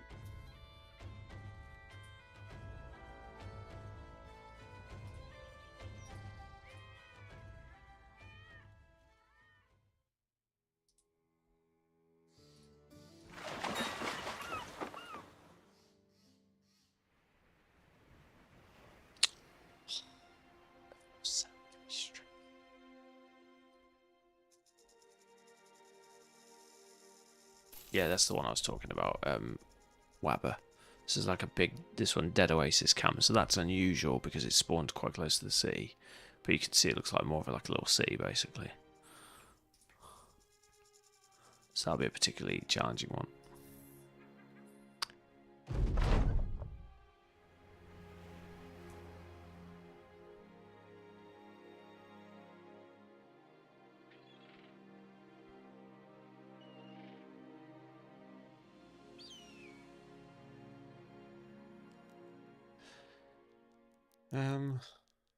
Yeah, I've just had a discount on wages. Fuck it, I might keep them happy. Get you fork. Oh shit, food. That was a mistake. Oh fuck it, we'll just plow on. That was a mistake. Yep.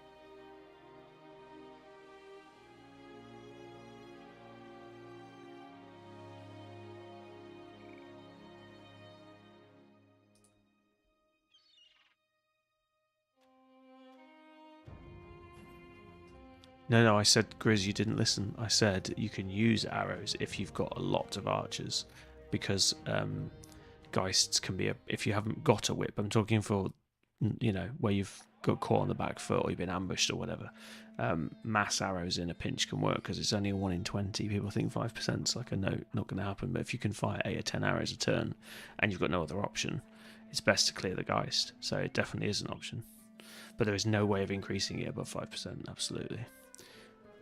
Like I say, it's the first time I've got a whip during the game on this run, and it's definitely worth keeping one just for Geists. Actually, I'm going to do a slightly cheeky thing and just leave it on the donkey, so it's there for emergencies. Because I really don't need it unless we get ambushed by Geists. Oh, we had 2 spare, I didn't even notice. Perfect. Oh, we're leaving Chuck a fire upon him, why not? Right. Let's sort the food out before we get debuffed.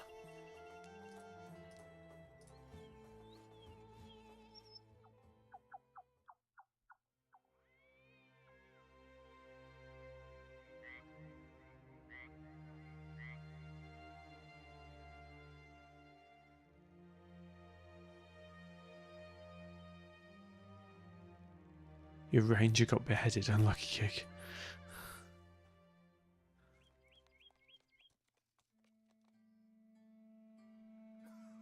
It's a belly dancer event.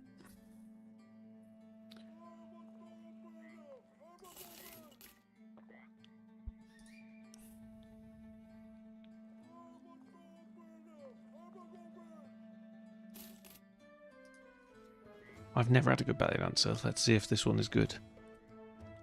69 attack, no defense. Star in range that we're not going to use. 2 stars in health and 1 initiative. No, see, I don't understand what all the fuss is about. Are they only good in vanilla? Or have I just been unlucky? Never seen a good one. I think they're so overrated. We need to tag a bro though. So she'll do, but I don't think she's good.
Something like that. Let's see if we go to like a tagger bro on this one. But still think she's a little overrated, but we need more brothers. Ay, ay, ay.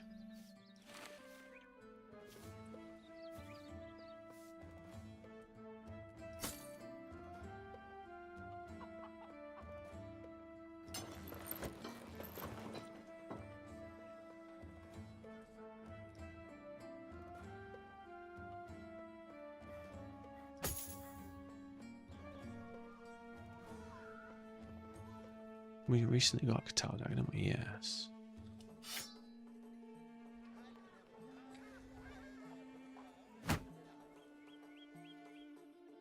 Oh, she's going to die so fast like that. That's not going to work.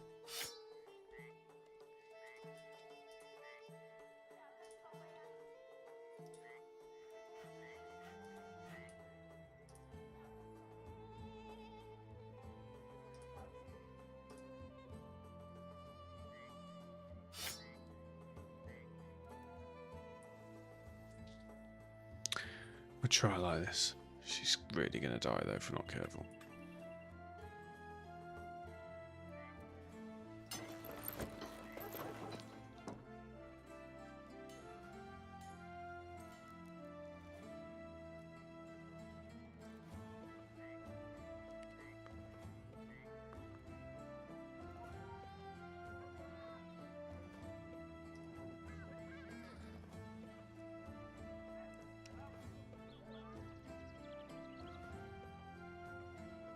I don't think she's good for much, to be honest, but we'll see. Oh, I didn't realise we just hit 18 as well. Nice.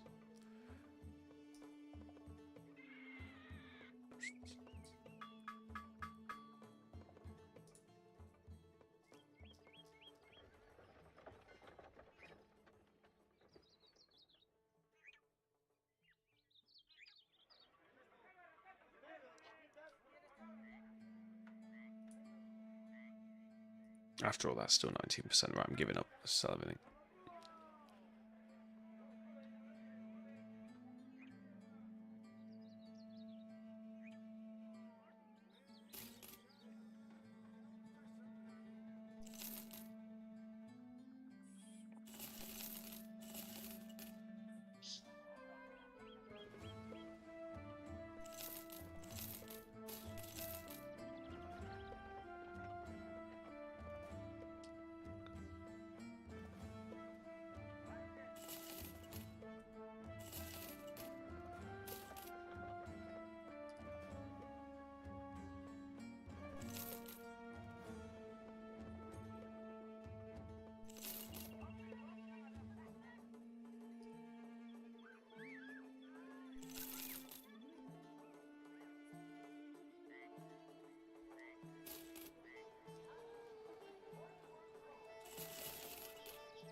Yeah, you only get those through adaptive grizz or assassins or thieves, which is pretty small list.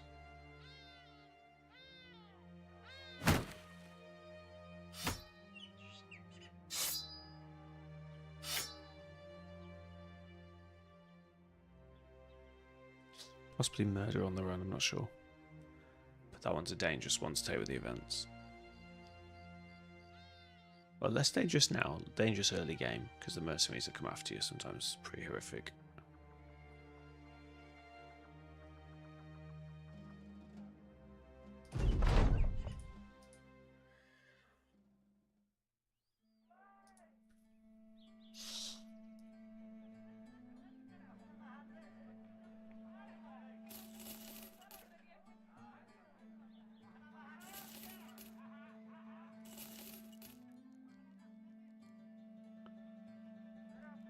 Yeah.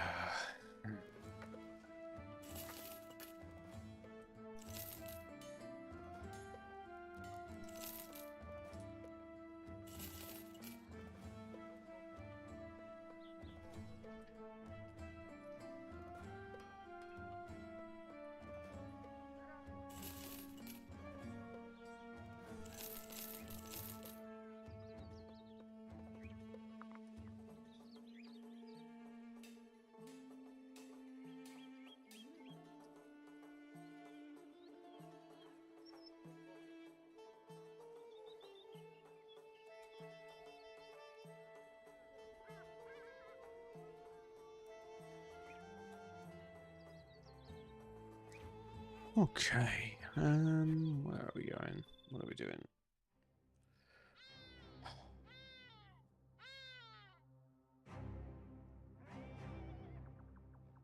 Need all camps, which were up here.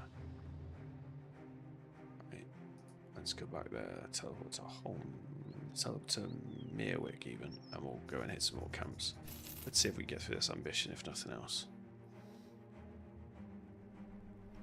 Oh god damn it, I've done it again. Fucking hell, me and food today.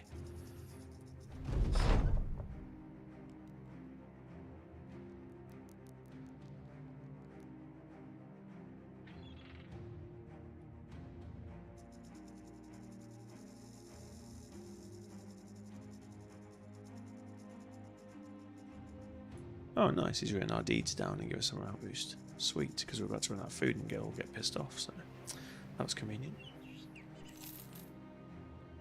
Oh, there's the Mastaba. And no, we're not going near it. No, no, no. Thank you. Right. Armor piercing arrows. A new hire. Trade goods. I think that'll do.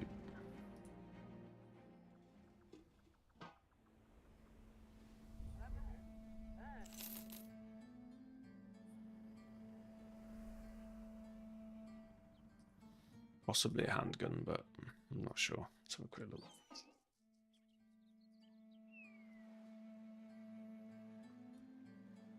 I think Alchemists are overrated. Certainly for the price, anyway, right now for me. We need frontliners. We need knights and sellswords and raiders and the like.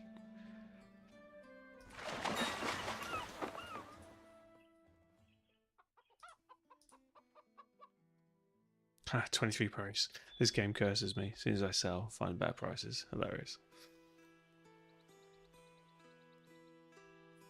Oh, we got a new bow upgrade for this one.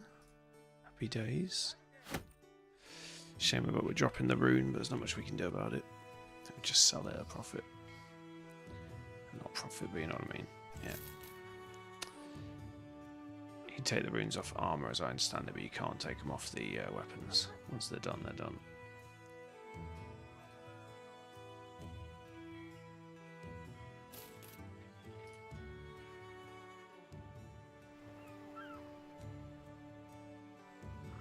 Hold on, so it's true. Oh no, no, right. Let's take off from it now. Screw it.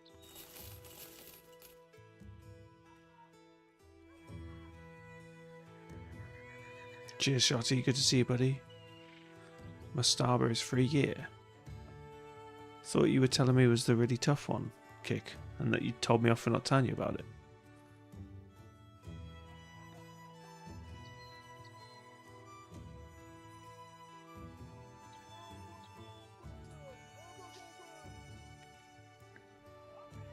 We don't.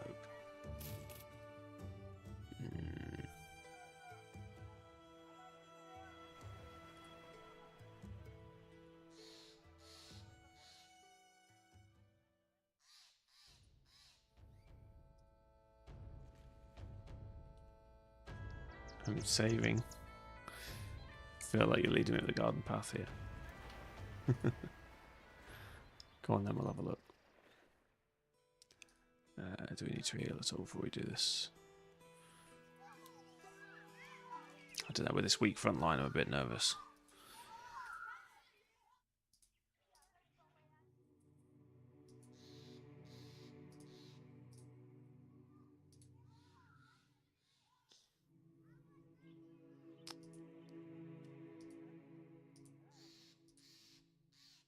I thought my star was really challenging.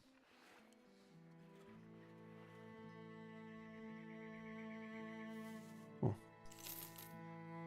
It's the trade item to get rid of that.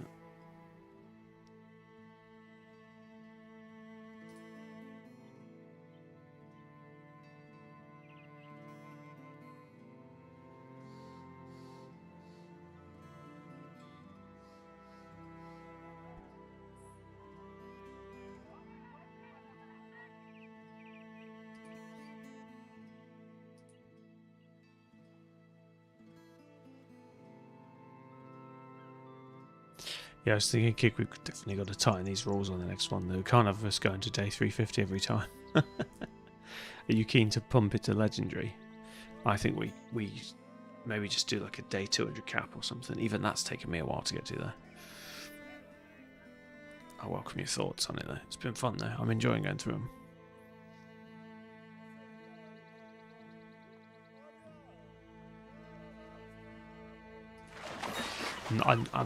I don't. My hesitation for going to SSU is I feel like I'm leaving too much meat on the bones on Legends, and I said I'd go back to Vanilla, and now I'm into Legends. I don't want to, and I feel like you said, SSU, it confuses you because you change your learning on all the perks, and then you won't want to go backwards, or if you do, it'll confuse you, and so that's my hesitation. I don't want to sort of leave it. Oh, I didn't buy food when I was in the cheap area. God damn it. Oh, I have to get ripped off on food. Fuck. That was a big mistake. I'll have to live off rice for a few days. So yeah, maybe legendary, or I think maybe just expert. We do random wheel expert. What's MC? Sorry. I think random wheel would be good. No reseeds. Play with what you dealt. If we get a really shit start, we get a really shit start. It adds Hex Origin. Pokemon Star. Pokemon Star, what is in? Gotta collect them all.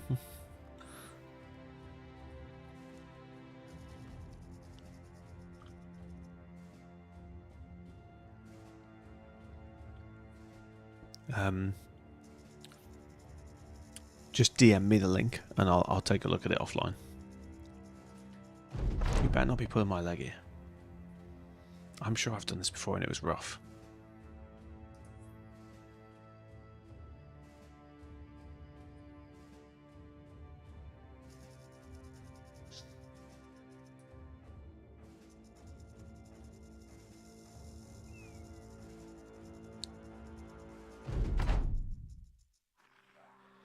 $33, fucking hell. Oh, we can flee though. 33 and we can flee. You charm stuff and keep them. Yeah, okay.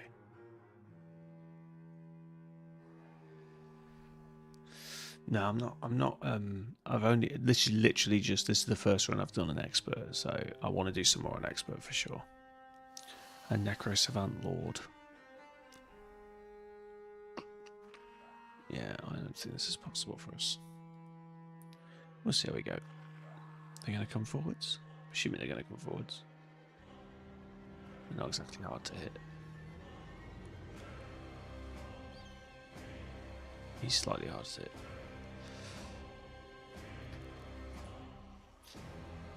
We've got bleeders as well.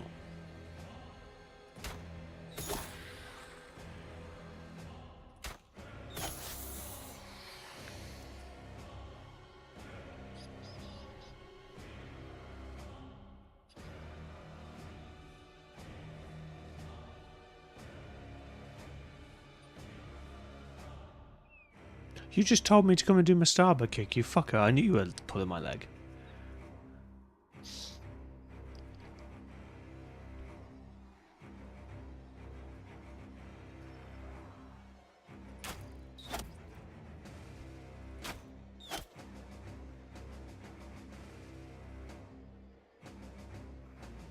Armed Queen, that sounds bad.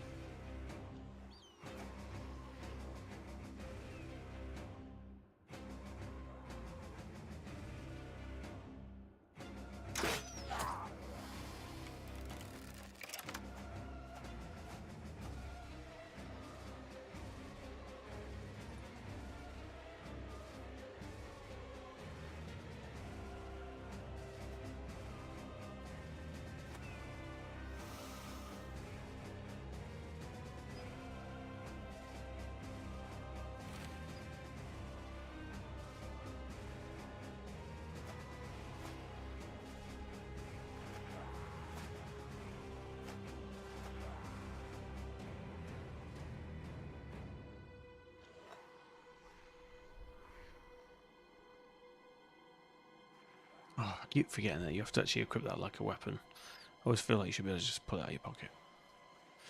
Never mind. It's probably not a bad idea anyway, because I can't use the banner at this range. Let's burn these motherfuckers. This flank is far too weak. This flank is far too strong. Maybe move the archers up.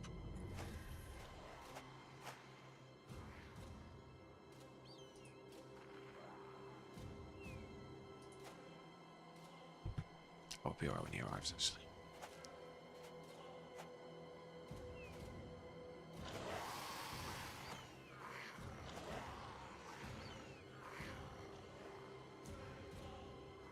No, Wabber, you're welcome to answer many questions as you want, as I'm sure the community don't mind.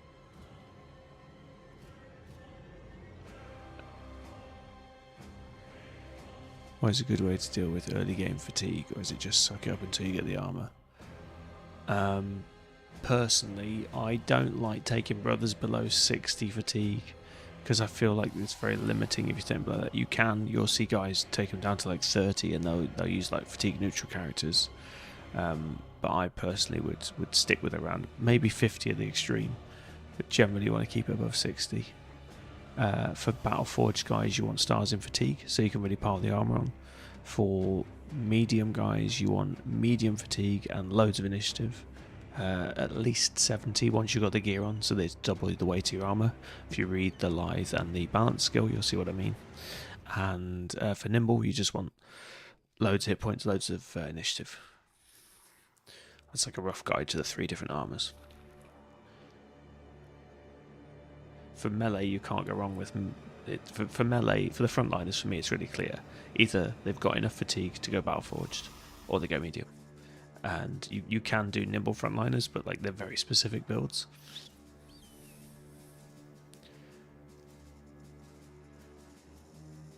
Attacks for 3 turns and then he's out. Jesus, how bad's his fatigue? Bearing in mind, Wabber, you recover 15 fatigue every turn. But you can also use the skill recover and swift recovery, so read up on those as well. The one that looks like lungs. This one. It also gives you a hit point heals every turn, but that's not the main reason to take it. And then swift recovery.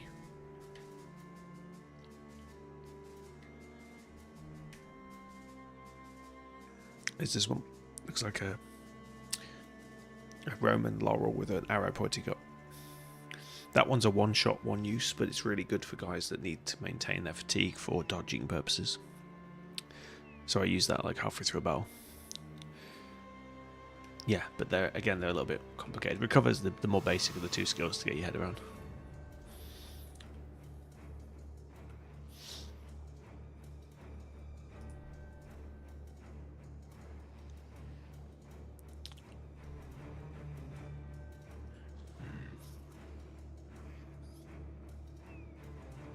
Actually, if we move the donkey to the...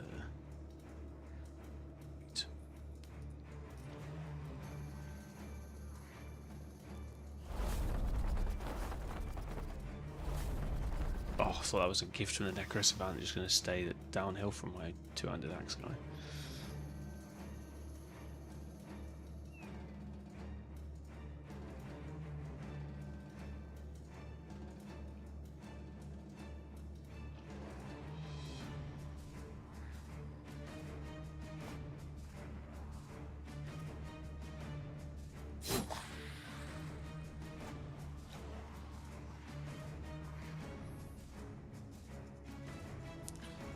Defense, 78 offense. Can I hit him uphill? Maybe. You can't reach him. You're going up there. His initiative is very high. He goes first. We go uphill. Oh, what? I've already moved him. Fuck, I've already moved him. I can't. Shite. Okay, we'll take this space then. Oh, he's just going to fly away again, isn't he? Bloody Necrosavants, but I'll tell you what. Fuck it, if he's going to hit us, I'm going to net him.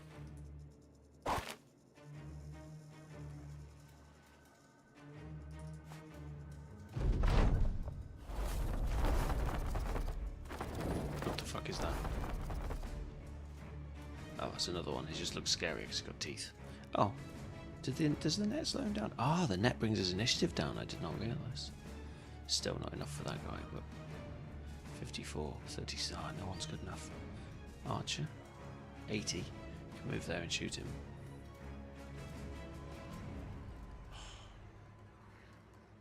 They're going to charge anyway, so I'm not going to get me shots off.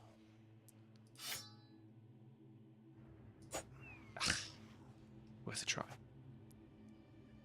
Go there, and then shoot the fucker.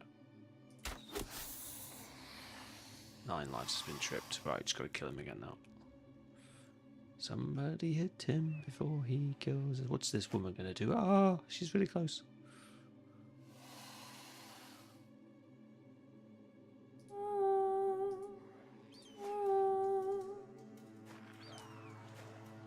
Yeah, I know. I always put it off, Grizz. It's one of those. I'm like, I'll take Pathfinder. I'll take Footwork eventually. Oh, but this one kills things quicker. Oh, maybe I'll delay it for another level, and then yeah, I just never get it. It's a really bad habit.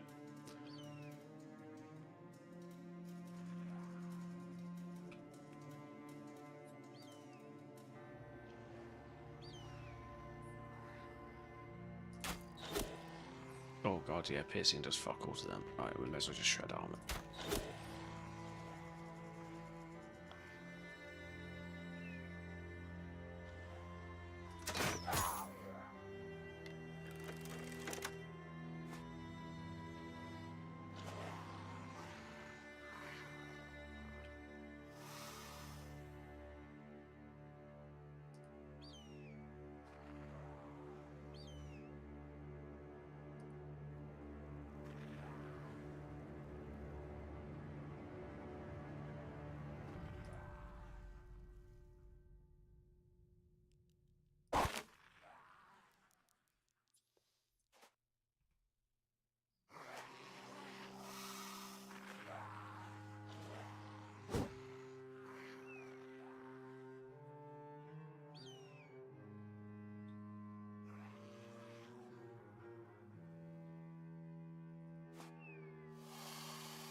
Necros, yeah, you're right.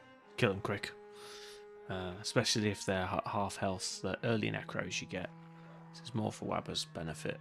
Early Necros you often find they come at like 30% health, so if you can kill them before they hit you, they're actually easy. But if they hit you, they start to vampirically heal themselves by sucking your blood, basically. And it's not a fun time for anyone involved. Well, I mean, the Necros have a good time, but we don't.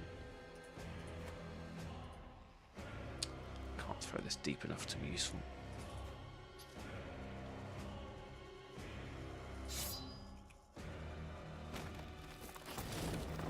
Oh, he's on the move again. Of course he is. Yeah, I must admit, if you've got archers spread out, archers can be good against Necros, because like this, where he hops from advantageous spot to advantageous spot, I can just shoot him with my other archers.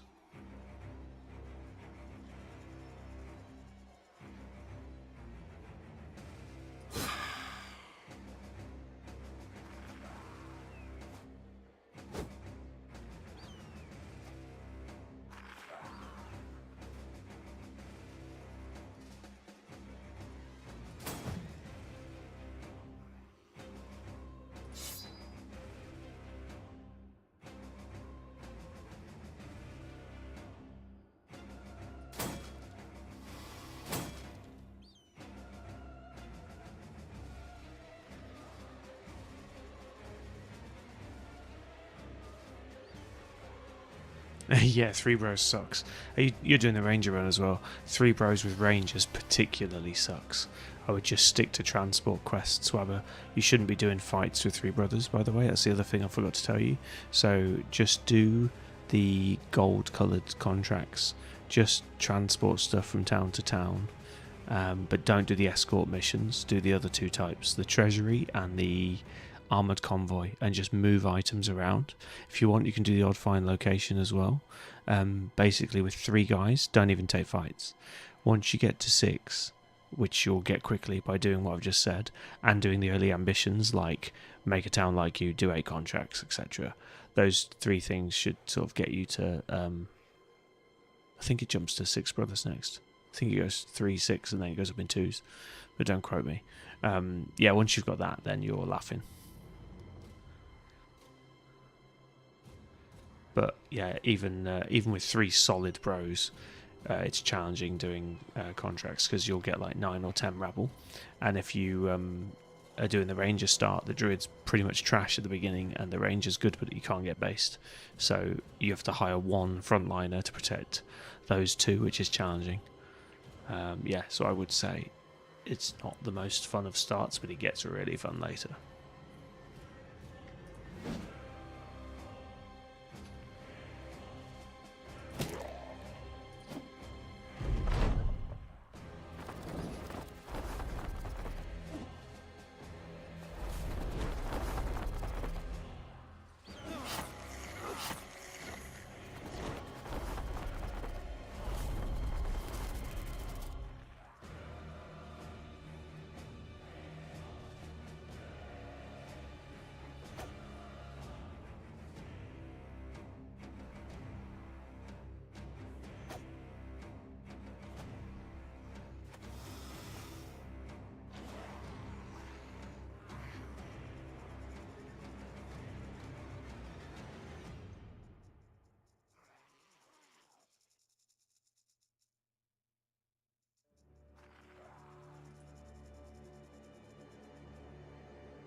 Oh, footwork and nowhere to go.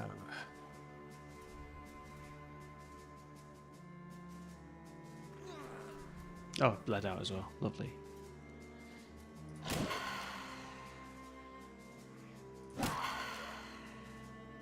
Just the queen, yeah.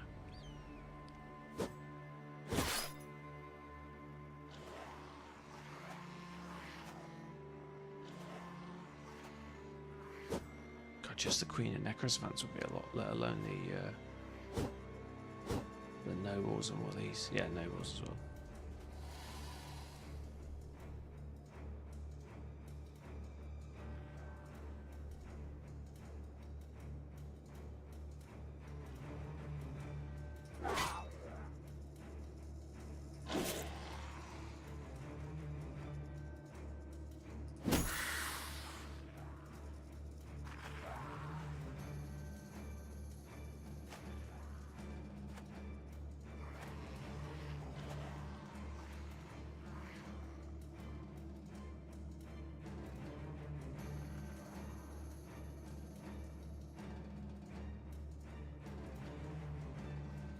Yeah, I'd be careful with shield wall. Often I find offense is better than defense in those situations early game, but I use it out of desperation usually to keep someone alive.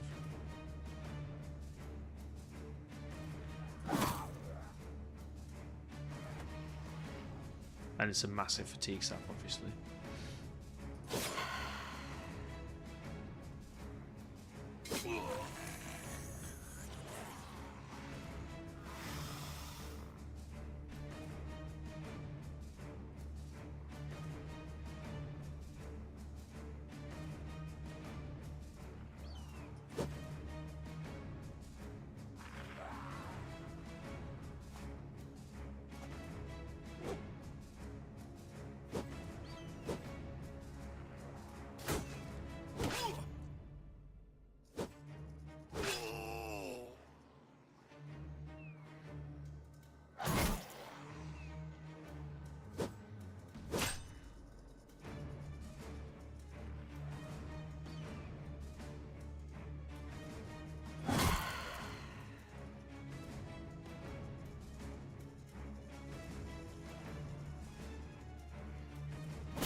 Yeah, Grizz, this is done.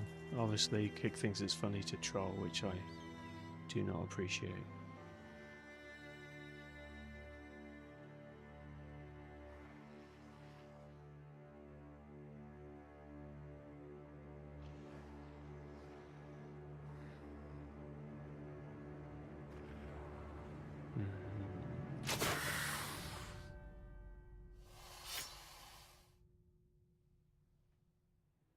Let's get this one right. Hang on, let's do that one first. There you go. Oh, yeah, that was a bad time to miss.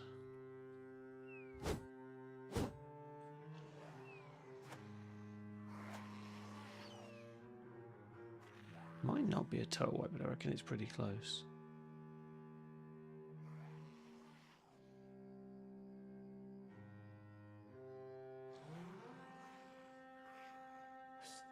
$50, $36.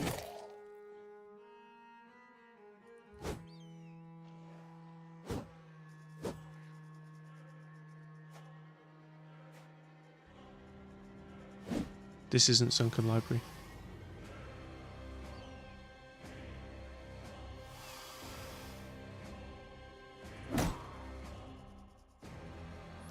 This is Mastaba.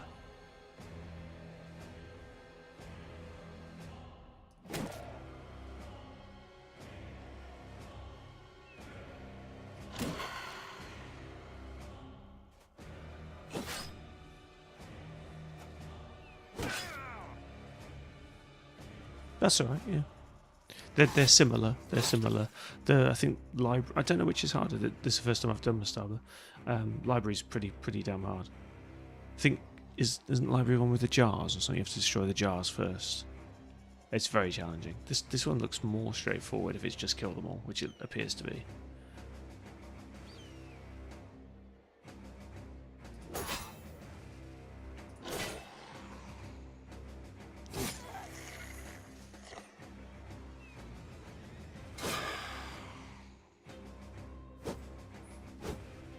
Yeah.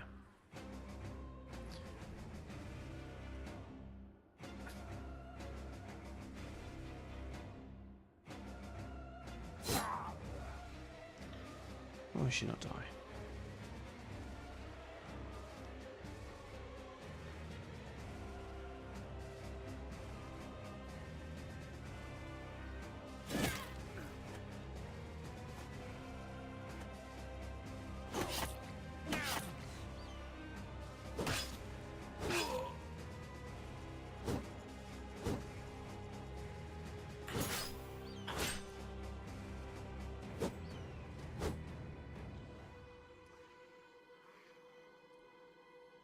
One second, guys.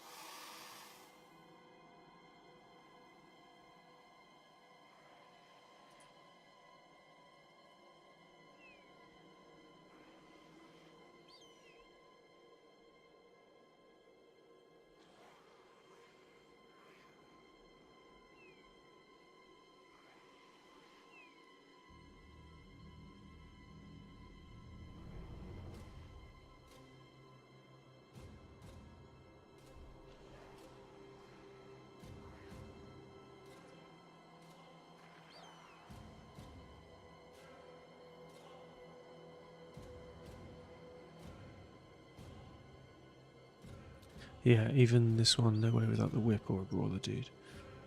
I don't know. I mean, yeah, I mean, I think you just need better brothers for this one. I'm underpowered for it.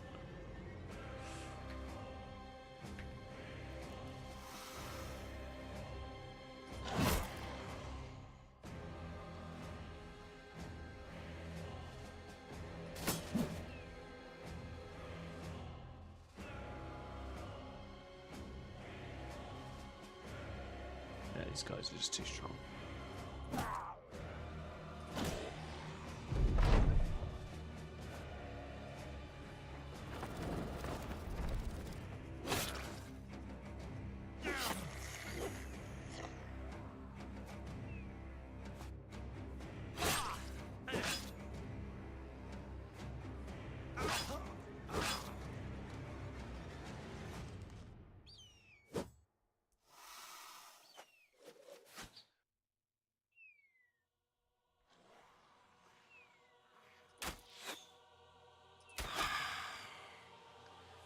9 lives is triggered away. He's finally vulnerable.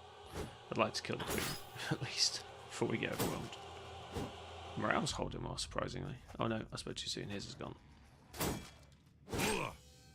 Shotty's going down like a champ.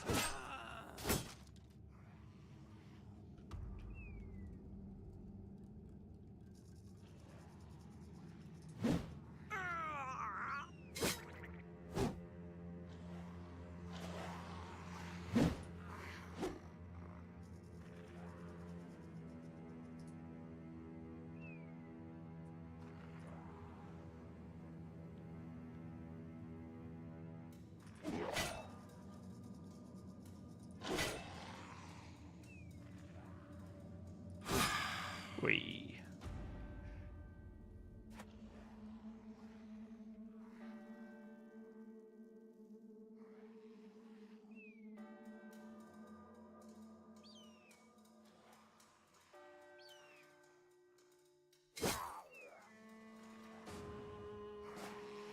I have to check. I think one of them might not have rolled footwork as even an option, Grizz, but I might be wrong. I might have just been stubborn and not taking it yet.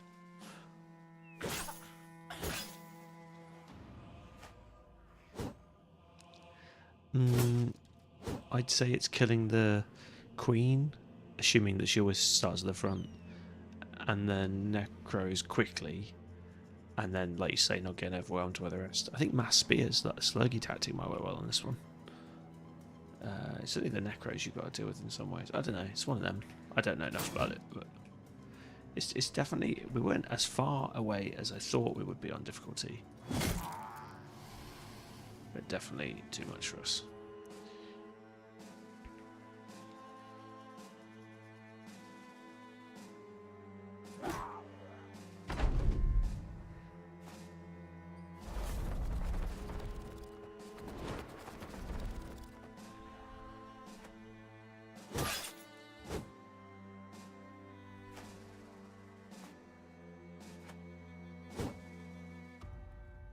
Yeah, I haven't. I must admit, yeah, like you say, Brawler, the big loss on this team. The Brawler died early on, and he is my disarmer. And yeah, I never really focus on whips as like an aggressive tool. I tend to just use them for geists. Maybe I should try and build a proper backliner, war scythe, cleaving whip guy. I don't know. I've never really experimented with it.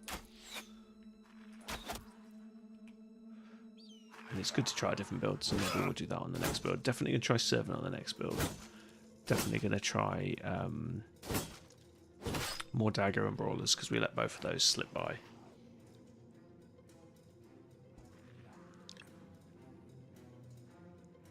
Curious to try a no two-handers run. And just see how the shields and daggers and duelists get on. And Brawlers, but I don't know. We'll see. I'm still toying with some different like run rules. I like the idea of no tryouts and no sacking, only once they've got a permanent injury. So we basically just take anyone who will join approach, so anyone can sign up sort of approach. And I was thinking about doing pure random as well, but that seems a bit ambitious. Maybe we'll just start off with no backgrounds, and we'll keep everybody in and make do as best we can and go from there. I don't know. I thought both of those might be fun RPG runs to do.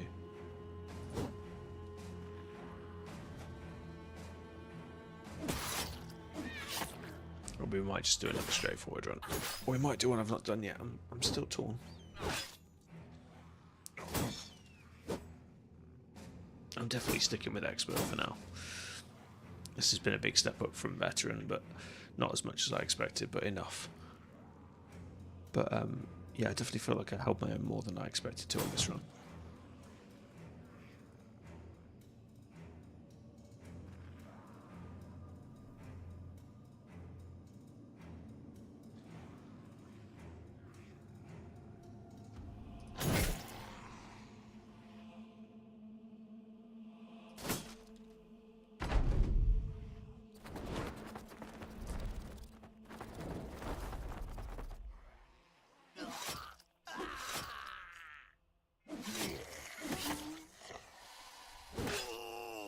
Yeah, you might be right, yeah. I still think it makes more sense to get more comfortable with different builds and different styles of leveling up, etc., and refining that before I go on to legendary. I don't feel I can beat expert. I was only doing okay at veteran, so I feel that expert makes sense to stick with. Get my tactics and builds and stuff up. And I'm still having fun exploring the backgrounds. With legends, I won't be able to have fun exploring the backgrounds and hiring washerwomen and different things, because it'll be, you haven't got any sort of movement for error, or even less than you normally have. So because I've got to have fun as well, right? It's not just about, for me, like pushing it to the absolute max isn't fun until I can do it with some level of sort of success. I don't have to defeat the game in 150 days and Monolith and all the rest of it, but I want to be able to hold my own and get to this sort of stage, 150 days, without too much difficulty. So, yeah, I think Expert's good for now.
Well, we were misled slightly on that, which is a bit of a sad way for him to end it, but there you go. Well, we will start a new run. I'm going to take a quick bio break, but let's have a look at the run we're going to do first. I think we're going to RNG it. I think that might be a fun way of doing it. So, I'll see if we can do this on screen the best I can. Let's do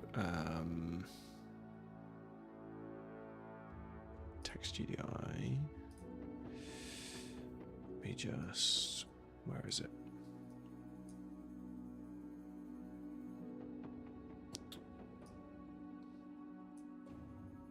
Bear with me 2 seconds while I get this right.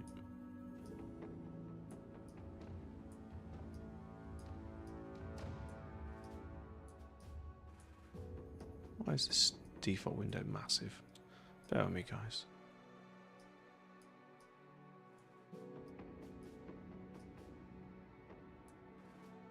It's weird. Why has it done that?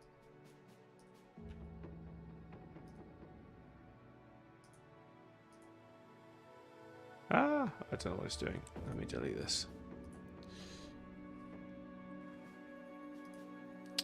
Right, hang on 2 seconds. We will jump into start scene screen and borrow this.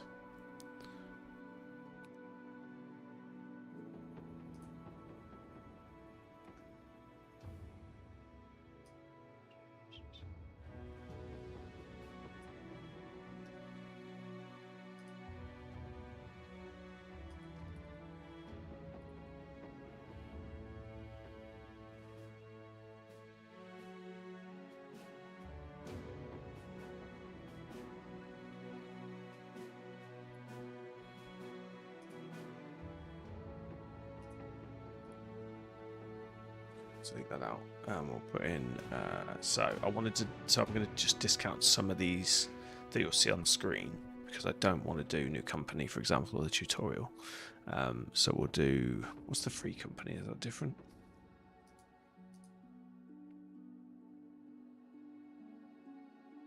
Yeah, no, that's fine. So we're going to type in all the ones that sort of appeal, basically. Free company. is going to be 1. Sorry to do this on stream, but I've not prepared it. Adventuring Pie we've done, so I'm going to scratch Adventuring Pie. Assassin we have done, but I'll do it again because it wasn't very successful, and I've learned a lot since. Poachers is number 3. 4 is Oath Takers. Not my favourite, but happy to give it a crack. Haven't done it on Legends, only done it on Original. Beast Slayers, same. Not my favourite, but it's different. Which is the Impossible Beggar Challenge? That one's 3. That one's 1. Right, I'm gonna scratch Beggar Challenge. No, actually, no, we're not. We're gonna keep it in. I just don't expect to go deep if we do Beggar Challenge.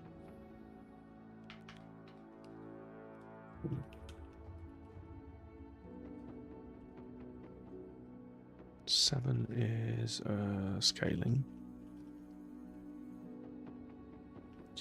8 is Berserker. 9. Crusader.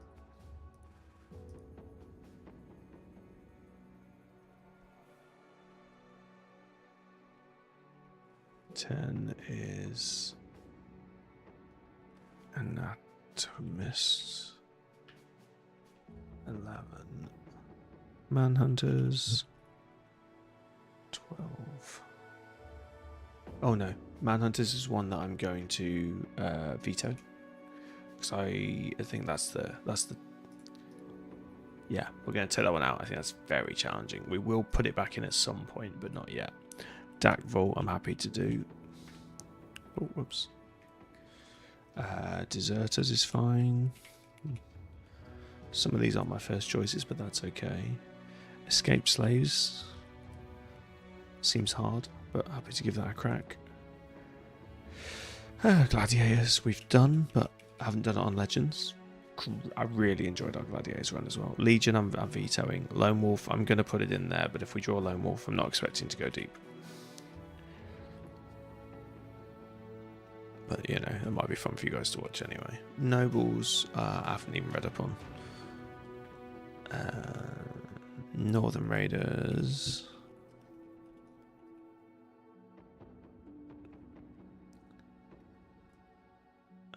Nomad Tribes.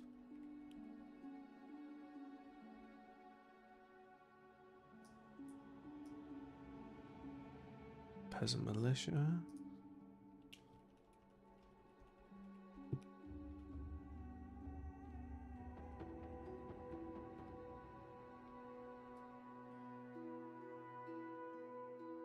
Random Party.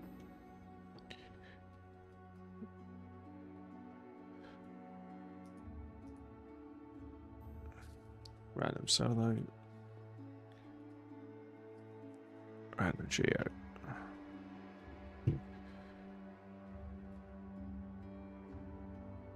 Ranger. Seer.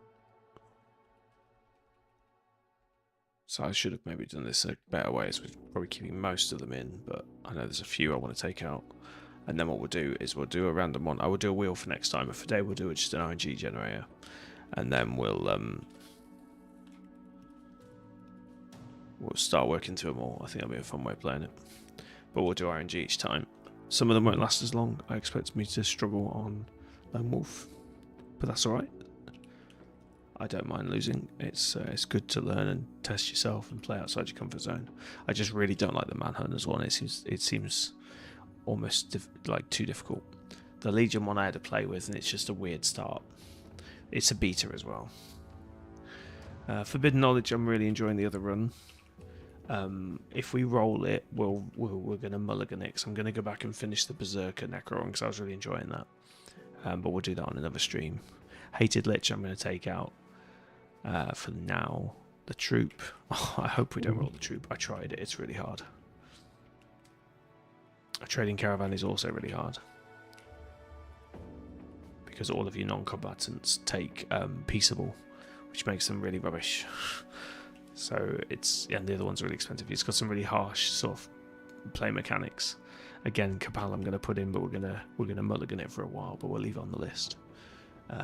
We're not going to use random because we're going to do it this way instead. And Master Necromancer we also are taking out. So it's 31 in total, quite a lot of choice.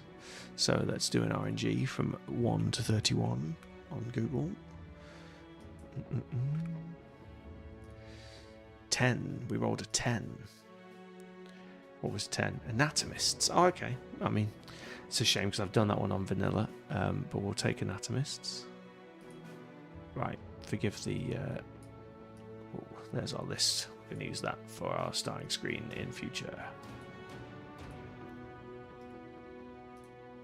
I don't have an Anatomist's image knocked up, so we'll go back to our... I like our Adventurers one. We'll use that. There we are. So, maybe we can leave it on the screen as well. Can I... Let me see if I can put Anatomists in bold. Or scratch it off. Can I scratch it off? Is there a... Hey, yeah. Is there a strikeout? There we go. Oh, that strikes them all out. That's not useful.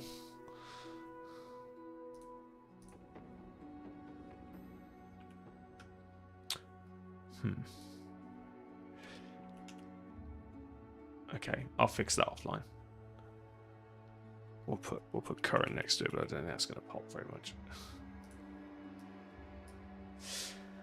Okay, so we say Anatomists, which I know is different on Legends. That might be a fun one to work through.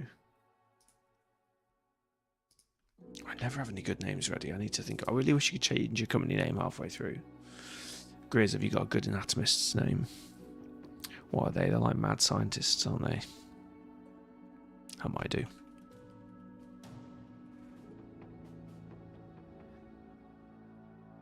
Anatomists. Or anatomists. No. No, you dirty boy. Please do an unexplored map, because if you miss a location by night, you'll never find it. Please do unexplored map, because if you miss a location by night, you'll never... I don't understand why you want me to do it if it's going to make... If it... What? I don't understand. Sorry, I'm just scrolling back up what you were saying before. Yeah, oh sorry Wabber, I missed your message because I was a bit distracted by organising. You definitely should be on veteran. I mean, I would advocate beginner to begin with, but the problem is beginner gets you in bad habits. So I always say to people start on veteran because it doesn't get you in as bad habits.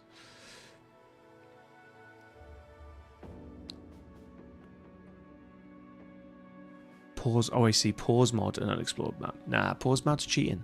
If you want pause, it's in the scout. You buy the scout upgrade on the tent. It's not playing Legends properly. I used to use pause mod, auto pause, on vanilla. That's fine, but I find it cheesy on Legends because there are mechanics that are designed to help you on that if you want to invest in the cash.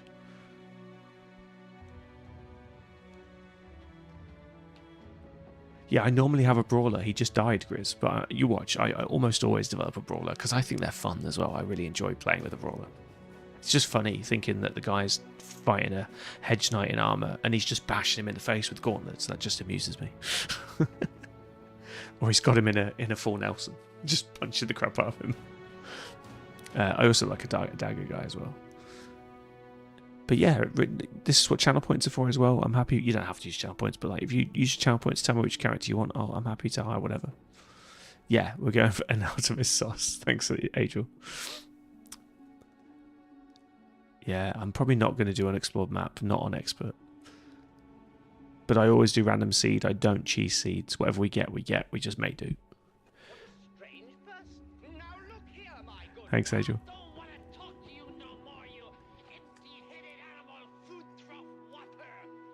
Yeah, you do. But that's not a bad thing, Chris, especially when you're streaming. I don't mind paying extra attention. But I did like auto pause for streaming on the same basis, actually. I'll give you that.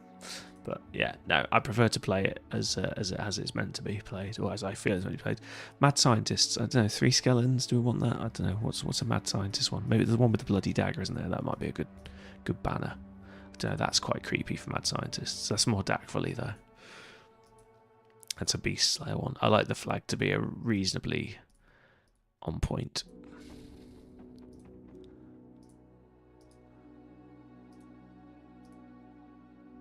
That one works, maybe. It's a bit like Frankenstein-y. I thought there was another one. I don't hate the raven symbol, actually. Yeah, that's the one I usually use. I think we'll go with this one. I think that works. Cool. I never used. Does anybody ever do permanent destruction? It seems very punitive. It makes it very difficult for yourselves. I realised as well. Oh, that's the seed. We'll put that into the text as well.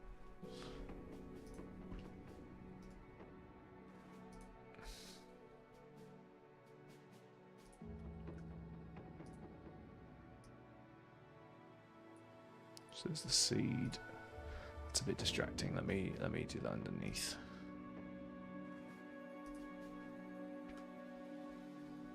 Do it like that for now.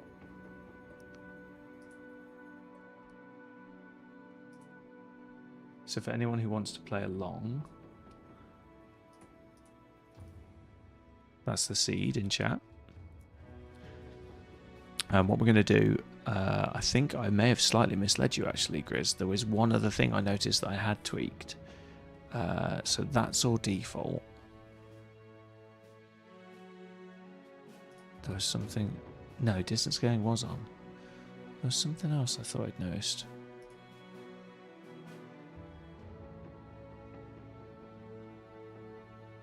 Ah, no, it is by default.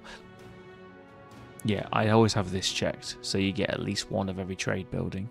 But if you have that off, obviously it can make the game slightly more challenging. I always leave that as on because it seems to be defaulted to on. I thought I got it in my head that that wasn't defaulted to on, but it is, so ignore me. Right, let's jump in.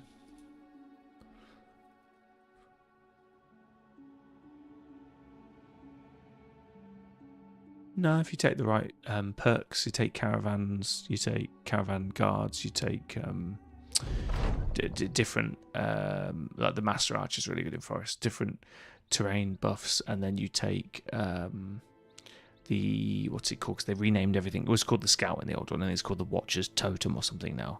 That will speed you up as well, and I often take those, because I often think the game is half about picking the fight so you can win.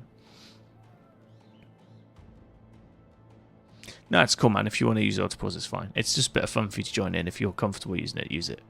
I only do it because there is a specific Legends Scout hut or Scout tent upgrade that would be pointless with autopause, and I just like to have those as like features that you unlock if you choose to. Yeah, the water you had to 39. No, I got that. Yeah, right. You thought them bounty hunters at first, but they were quick to correct you in that they announced themselves as researchers, not searchers. When you were still yet confused, they explained that they were anatomists, which did not help their efforts. Frustrated, they called you a colloquial hole, which you were proud to retort that you knew what colloquial meant. But they laughed and said you misheard, for they were referring to you in the bird sense. With them laughing in your face, you drew your sword. And at this point, they put their hands in the air, each one holding a purse filled with crowns. After some further talk, you figured out that they're eggheads with a keen interest in corpses. Being that you're quite talented in creating corpses yourself, they saw fit to hire you to do exactly that for them. You'll traverse the land hiring a formidable band of mercenaries and help these peculiar men accomplish their scientific tasks. All that you ask is that they not do funny things with your body if you happen to die. The anatomists put on warm smiles and promise they'd never do such a thing to a man they're doing business with. Each one of them looks like they learned how to smile from a dead man, but you'll just have to take their word for it. On second thought, promise to leave my body alone while I'm alive too. So I like to call these guys the witches, but yeah. I understand that they are different though to... Legends is different to the normal one. I didn't actually read the text properly, so what we're going to do quickly, we are not save scumming, we're going to save now. Anatomists. Legends, save 1. And I'm just going to quickly read the description of the... because it's different in Legends and I'm not aware. Right, So 3 men and high funds. Research the corpses of your fallen foes. That's all standard. And gain knowledge to empower your men, not fighters. Your men will never be of confident morale. Oh, it doesn't tell you. So what's different in Legends then?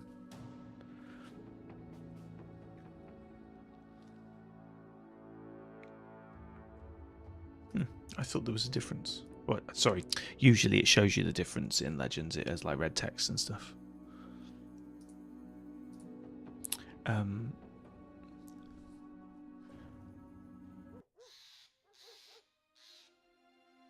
Yeah, Grizz, I don't bother with the flying speed mod. It crashes too often. But saying that, I've seen others do it. So maybe speak to Snowman. Indomitable Snowman definitely uses something like that. He might be able to advise. I don't think Slurgid. I also think Dat Boy does. You can usually tell because the model jumps up and down like really fast, which I always notice because it's been sped up slightly. So yeah, maybe ask Dat Boy. Or I can ask him for you. I'll next time I speak to him. Men and women different. Yeah, men and women are different by standard. So by standard, women have 10 less health, but 10 more fatigue. But if you're particularly triggered by that, for whatever reason, you can change it so that they're exactly the same, apart from the backgrounds. But I think it gives it an extra flavour. Yeah, that's right.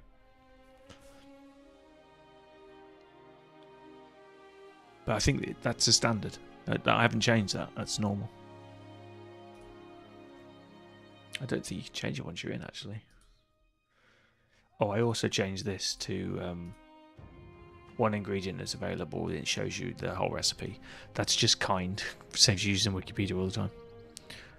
I don't know what this one is. Faster camping preset switch. I need to look at what that means. I found it. I was looking at some the other day.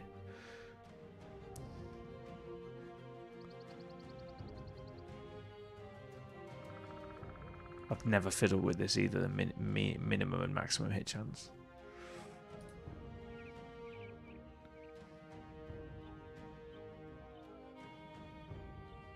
Oh, you can print them out. That's interesting.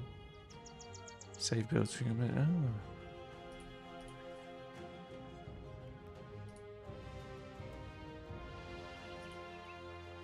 Yeah, I'm pretty sure it was on the previous screen, but it's defaulted to women, men being different. But do double check it. Right, let's see what we rolled. So this is the Anatomist background. We get extra experience, but they'll never be confident. This guy's a hybrid with resolve. He's got vision, and he's double-tongued, which I fucking hate. Okay, so we've been quite unlucky on that one. Survivor's really good. Weasel is neither here nor there because you don't retreat that often, but it's not negative because it doesn't do anything negative. So yeah, this guy got good perks. Melee attack, health, and a healthy initiative. And he's currently carrying a dagger, and he's probably a good dagger brother. No defense stats. Oh, was it defense? No defense stats are standard. Okay. Oh, we have no dagger skills. Damn it. Okay, won't be a dagger guy. It won't be a brawler. Back to the drawing board. We'll see. Something dodgy anyway. With triple initiative. Tell me you at least got overwhelm. Fuck me, didn't even get overwhelm. What is the point in having 3 stars in initiative? Ay. I don't know what we're going to do with her. I said we weren't save scumming. I'm sorry. Oh, okay. This guy may have made up for the other two. Oh, why? You don't want triple stars in range defense. That's wank. But I'll always take triple stars in melee defense. And resolve, I guess. We've got 2 of them with resolve. He's got to be a 2-hander with triple defense. It's got to be something frontline anyway.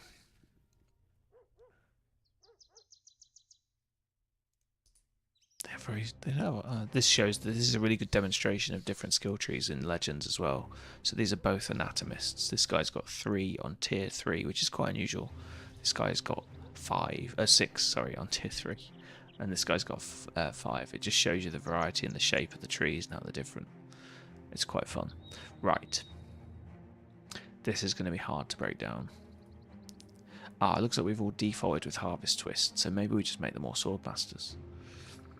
This guy should probably be hybrid swordmaster. Oh, we don't have quick hands. Ugh, do we just ignore it? No, maybe we just ignore the range starts. 47 is not a bad starting range though. Yeah, always random crisis grids, yeah.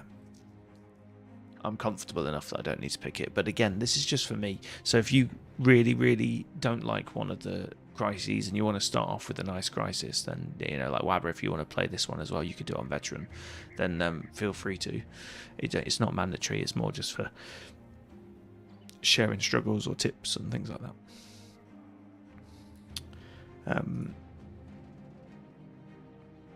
Yeah, so I think this one's going to be a nimble swordsman because we haven't got dagger skills. Because he's going nimble, I'm going to go shields, take the extra damage reduction from the shields. And then I've never used perfect focus with a sword, but I find the best way to work out if it works or it doesn't work is to try it. So we may try it. We may not, but I'm going to highlight it for now. We'll probably take rotation. I know it's another one I neglected to take, and I should take it more often. We're going dodge, so we'll definitely take alert. We'll take student. We'll maximise their intelligence and learn rapidly.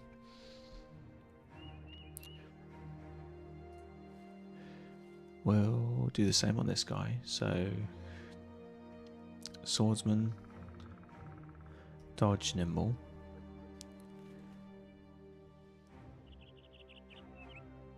But this guy's got good melee defense, so we might go two-handed swords. Oh, actually, that doesn't help two-handed swords, does it?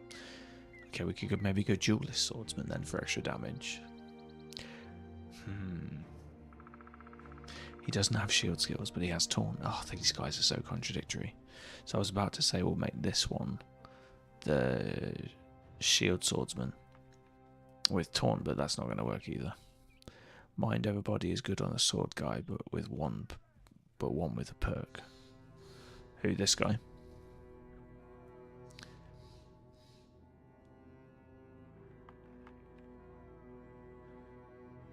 Oh yeah, you mean the guy with the resolve perks? Yeah. Either. So this guy's going to be the high defense guy. If you get to 100, you get 22% fatigue reduction. This guy's got the lowest fatigue. Maybe it's good to do on him.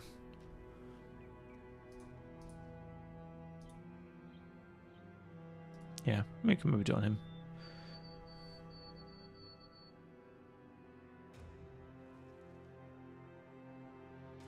Oh no, I thought you were referring to this, because this guy's got... I thought you were talking about Naugriz, because we've got Sword Mastery with Harvest Twist. You mean the level 1 perk? Yeah, it's Harvest Twist.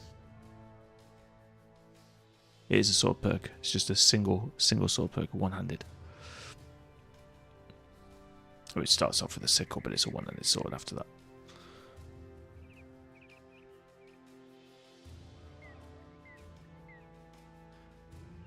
So you wouldn't take this on this one and make a two-hander. Yeah, I was thinking two-hander, but it's nimble two-handers. I'm always like, meh. And this one has Overwhelm, ironically, even though he doesn't have the initiative. But we'll probably still take it. Overwhelmed. We don't have weapon reach, do we? I imagine none of them have weapon reach, though. Doesn't feel like their sort of skills. Oh no, he does. This one has it. Reach advantage, but he doesn't have the defense. Oh, God. I want to mash these three together. This is going to be tricky.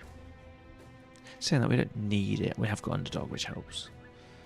So we've got underdog, nimble, overwhelm, which is good with melee attacks. We'll do sword, two-handed swords, I reckon, also, or maybe cleaver, depending on which weapon we find. We have got adaptive if we want to switch out for something else.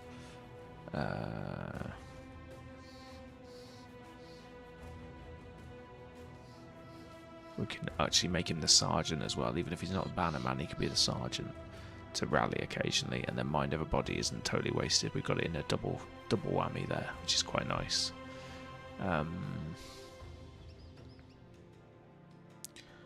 We might take Herbcraft. We'll definitely take Freedom of Movement. We might take Potion Brewer. We might take Field Triage. We'll see. Actually, no, it probably won't be the two-hander. Hang on, which one's got potion brewer? They all got potion brewer, so we don't need to stress about that. And they all got herb craft, so we don't need to worry about that either. So what else is good for two-handers? Let's take out all the ranged.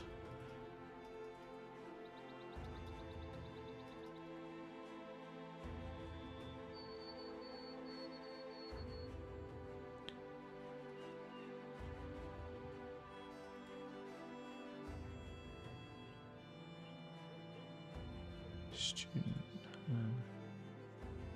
maybe recover.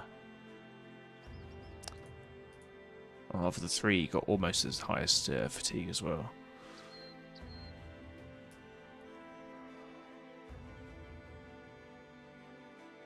Yeah, I see what you mean. Yeah, because it's going to give you a significant reduction and you can swing. So it's almost like a fatigue neutral, but I don't like that term. But yeah, fatigue efficient, should we call it?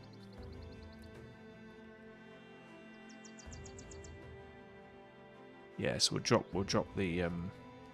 I was just thinking duelist because of the harvest twist. You could get some good synergy there, but I always feel duelists are underpowered in comparison to.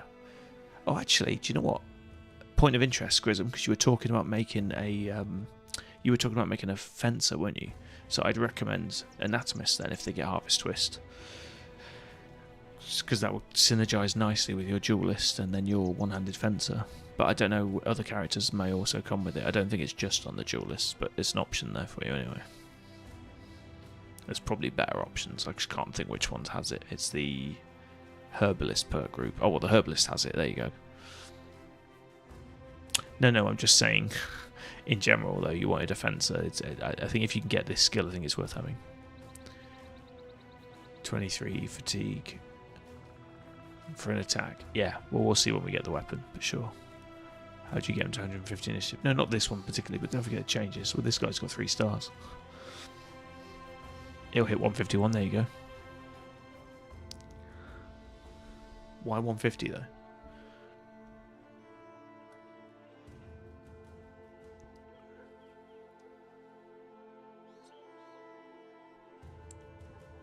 Oh, it's gone late.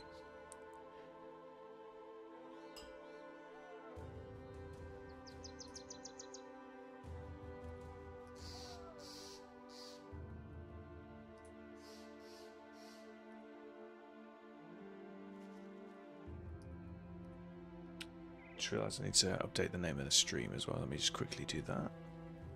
Wasn't planning on changing tonight, but it's all good. So, I'm not going to call it competitive. I'm going to call it, well, we'll call it competitive. We'll call it competitive join-in. Legends, Anatomists. I can't spell Anatomists. I'm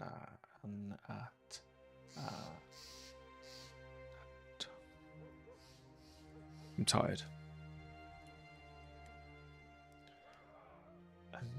Anatomist, I think that's right.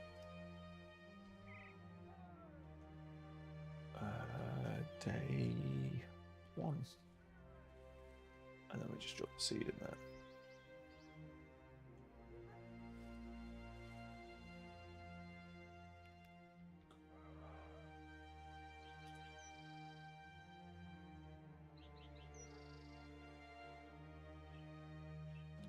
Need to do an anatomist image. I'll use the necromancer one for now.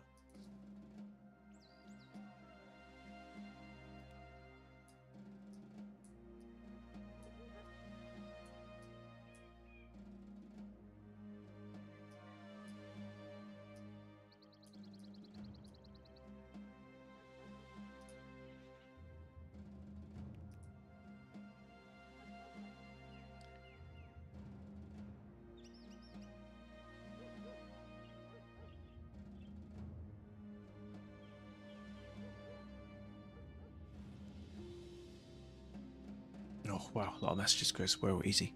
You need a lot of initiative on the fence. 150 is the minimum. That's how they do damage. Oh, I didn't know they had damage on initiative. Oh, okay.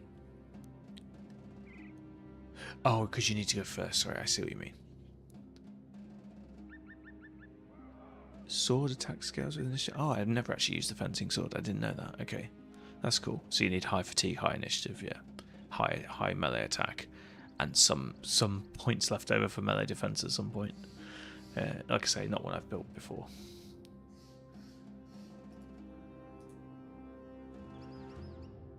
Is that updated or not? Yes, it has. Sweet.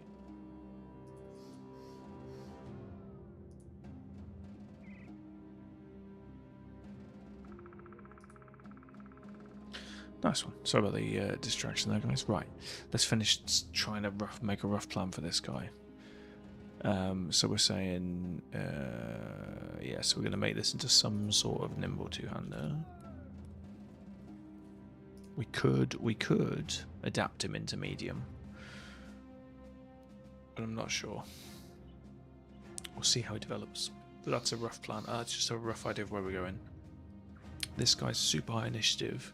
He doesn't have dagger skills. He does have adaptive, so we could pick up dagger skills if we want to go daggers, which I don't hate. I don't know if taking dagger skills will give us overwhelm or not. It's in the fit perk group, so probably not. Probably not. But we do already have backstabber.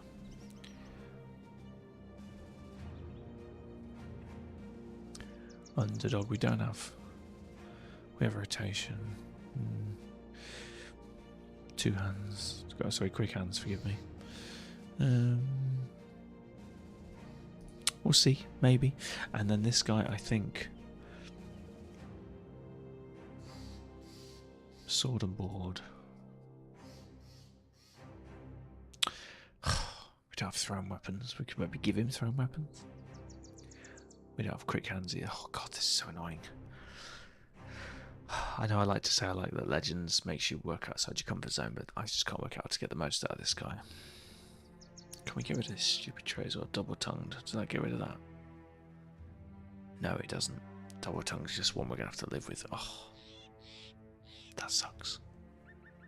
I'm presuming I have to keep the Anatomists alive to continue with the run as well. Although I can sack him, so maybe not. Maybe I don't have to keep him alive. In which case, this is the worst guy. He's just not landed the right skills for his stats. I think we might just go sword and board. Take the harvest twist and just see how we can spin it out. Or I guess I could just make him the Bannerman, but 1 star in resolve isn't thrilling me with enthusiasm. Can just scrape 100 if we focus on it.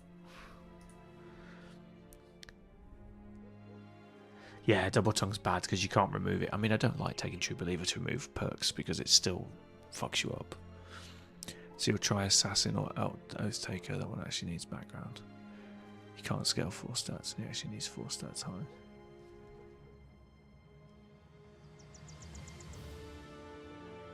Oh, you're going to try Assassin or an Oath Taker. I see what you mean. Yeah. I don't know. For me, Oath Takers is like heavy knights. I feel like it's morally wrong to make them into a fencer. Swordmaster is a really good one for it, obviously, but the Swordmaster gets old, which sucks.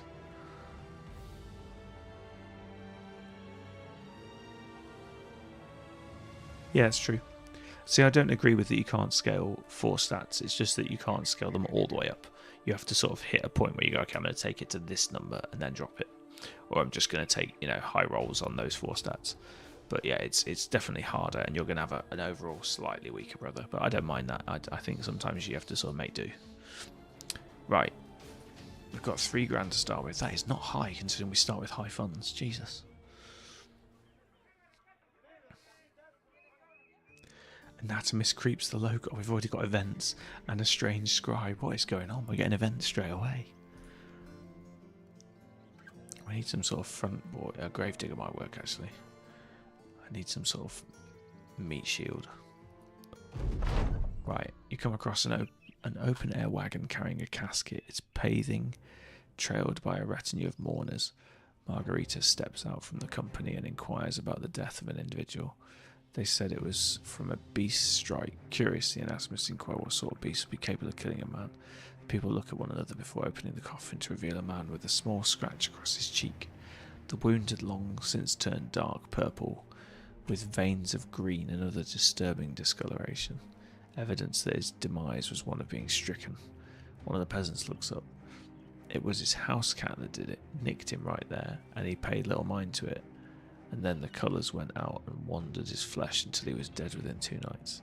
The anatomist shares some words with the mourners, then returns to you. She sighs. 'Twas a simple blighting. All he needed to do was clean the cut.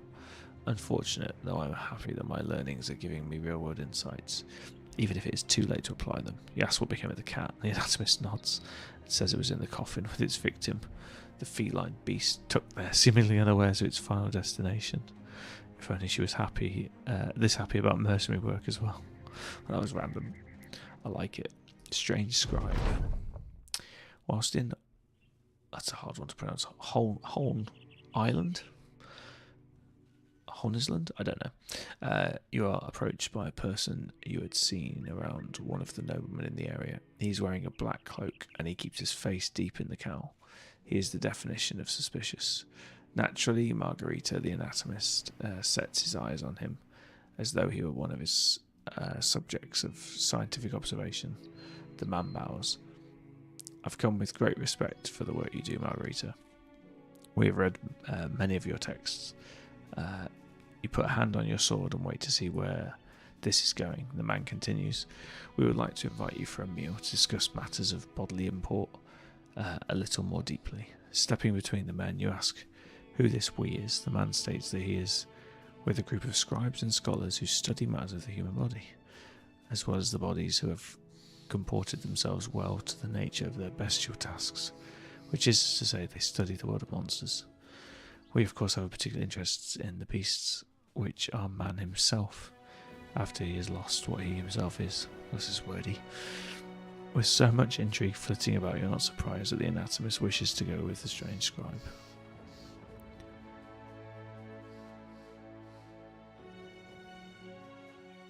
It's intriguing.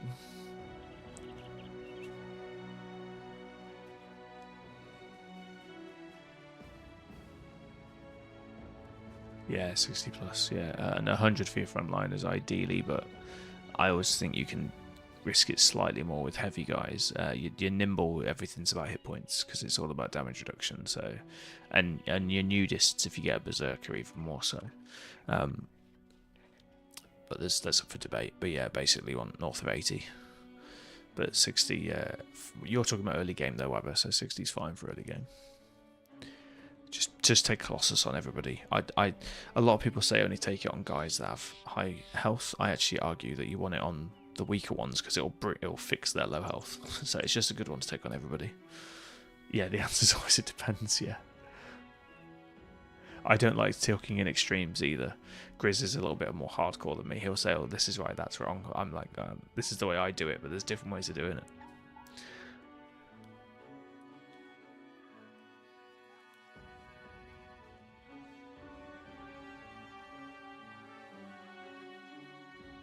No, I mean, it depends how you attach Necros. I mean, because I use an Archer base a lot of times, so Necros can be easier because of that. Oh, you mean Necro Savant. You've got to stop abbreviating in strange way, Grism. Just say Vampire if it's easier.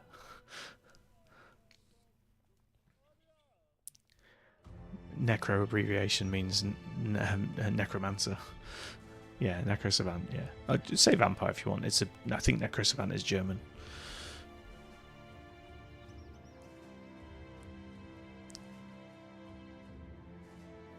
Yeah, Necrosavant, yeah, can definitely be challenging because they penetrate and they pop up behind you with their like weird teleport skill. Make this a bit smaller. There we go, that's better. Right. Let's see what happens. You agree to let the anatomist go, but you're coming along. This draws the attention of a strange scribe. He seems reluctant about the matter. Having lost energy with his initial invitations, as you round a corner, he makes a sharp bird-like call, and a few men step out, draw your sword, and push Margarita back. One makes an attempt to attack. You're not in much fighting shape these days, but with a quick parry, you knock him aside, knock him back, and dissuade him to a further attack. The scribe and his minions then depart in a hurry, saying you're not worth it. Margarita looks disappointed. So it was a scam. an endeavour that was as creative as it was criminal. Looking around, you realise that your coin purse is gone. You look over just in time to see a child holding it and throwing it skyward to be caught by another child hanging on some gutters. Yada yada yada.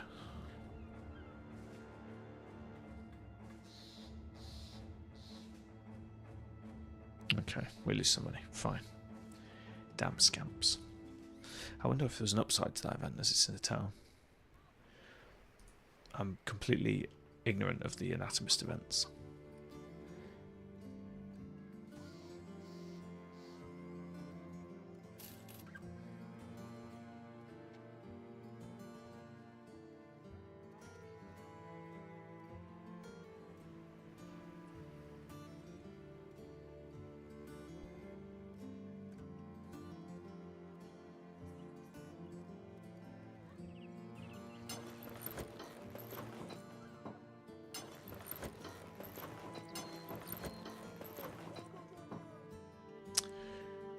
Some weapons with this is such a rip off prices. Right, I haven't even looked at the map. Let's have a look what we've got on the seed.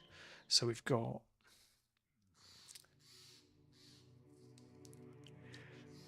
a similar to last time, we've got a southern town with a oh hang on, it might be a lake.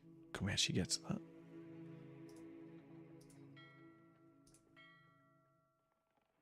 No. Oh, that's unfortunate. So again, I wish they'd hard code into the game. Like if there's a port, you should be able to get to it.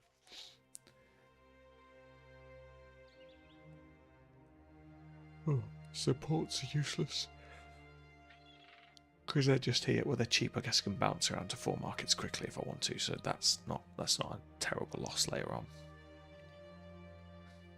Speaking of which, we might do that now. Just try and find some better prices. I think we can just walk though.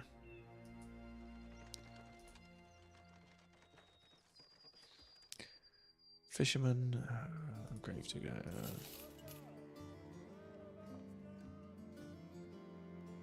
No. Right, let's go find someone to hire first of all, because we can't have 3 brothers. The good thing is we start with 6 on Anatomists. It's a little bit easier.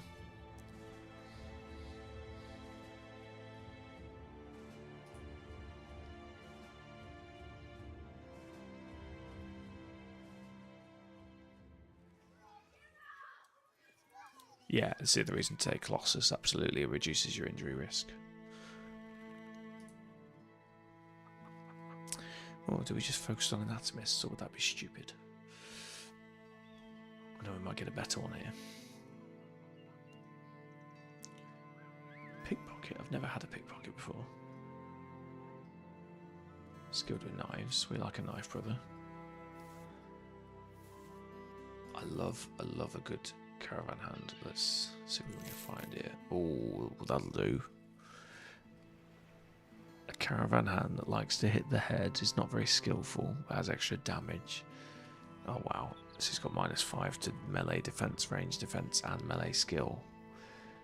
But he hits hard and damages the head a lot. I feel like regardless, that could be a good flail brother with ultra defense and a shield. Yeah, I'm going to try him, it might be fun.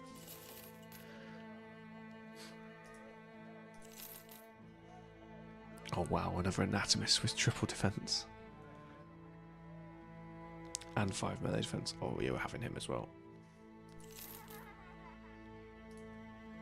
I mean, this is stupid because we've got 4 Anatomists now, but fuck it, it'll be a laugh. We've got triple defense on 3 of them now. That's crazy. These 2 are quickly becoming meat shields in my opinion.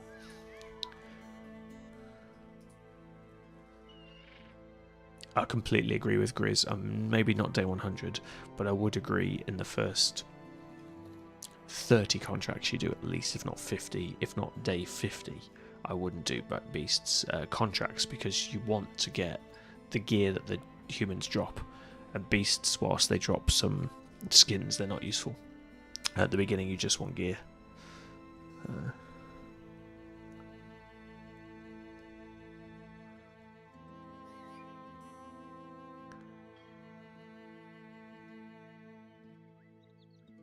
Yeah, but yeah, I agree with the sentiment though that like they're more hassle than they're worth. but they're really easy contracts later, or they can be. Like, you saw how easily I killed 10 Weapon X in the arena. But it depends on your builds. Like, some are scarier than others. I think in general beasts are easier to deal with if you've got good ranged units. At least when I say beasts, I mean hyenas, wolves, and the Weapon X. Shrats, obviously you need axes, and yeah, it gets complicated after that. But Shrats are easy if you've got axes. If you don't have axes, they're almost impossible. Right, anyway, we've got Colossus on this guy. We're going to go medium armor because we drew it. 9 lives. Underdog. Recover. Lithe. All the medium joy. Oh, hang on a minute. We've got Battleforged and 106 fatigue. Can we get away with Battleforged? Can we get away with Battleforged? Maybe.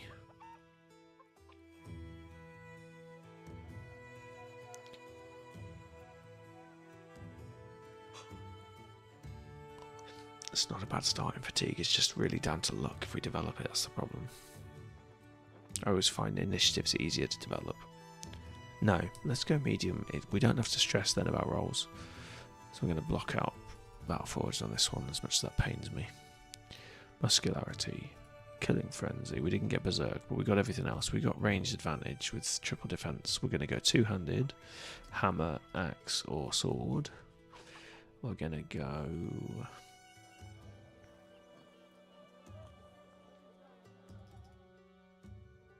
possibly recover. All bags and belts, we might even be able to switch which weapon we use. If we can get a nice ranged melee weapon on him as well, and a sword lance or something like that.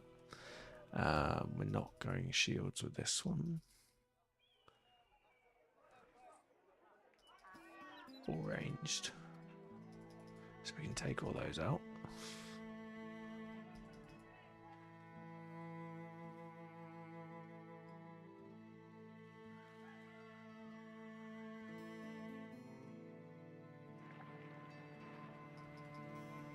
Something like that. We'll see how we go. Okay.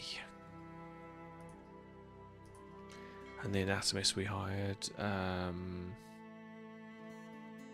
probably also going two-handed. We also didn't get reach advantage. Man, the game is just working against me today. We did get Berserk on this one though, and Killing Frenzy. Muscularity. So we got some savage. Yeah. I think this could work still. Dodge, nimble, freedom of movement, relentless onslaught, either axe, sword, or cleaver.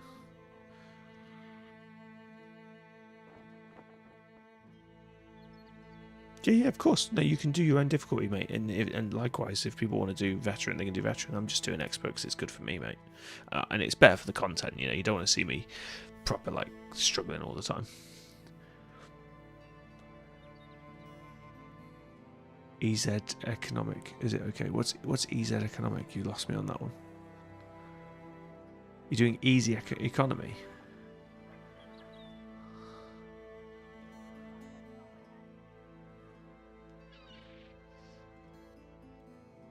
No, that's. I mean, you do you. I personally think that's dull. I always keep the economy the same as the combat.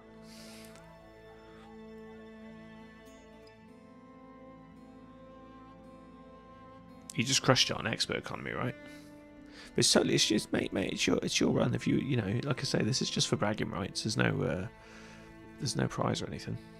If you're happy doing that, do that. You've got to enjoy it as well. Otherwise, what's the point? Yeah, I would put it both on legendary or both on expert, depending on, because I think for me the economy's fucking half the battle. But I enjoy that challenge, you know, not everybody does. And I enjoy working on mechanics that work it out. Yeah, I like high funds, because I think if you start with, like, again, the as I call them, the pros, like Slurgy and whatnot, on vanilla, they all start with low funds, and I admire them for it, but I just find it really grindy at the beginning. So I like to have at least I mean, this isn't that high. High funds for Anatomists is 3.5k, which is not much. Is it 3.5 or 2.5? It wasn't a lot anyway. The last one we did was 7.5k, so it varies by which playthrough you do. And this said it was high starting cash, so I was expecting more than We're going to buy some early trade goods. We're going to buy some nets. We need to arm everyone.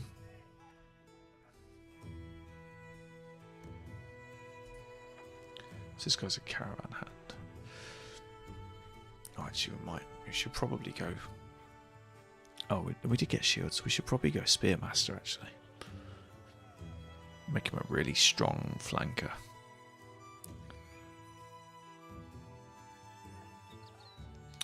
I don't hate that, you know. Yeah, I'm going to respec this slightly.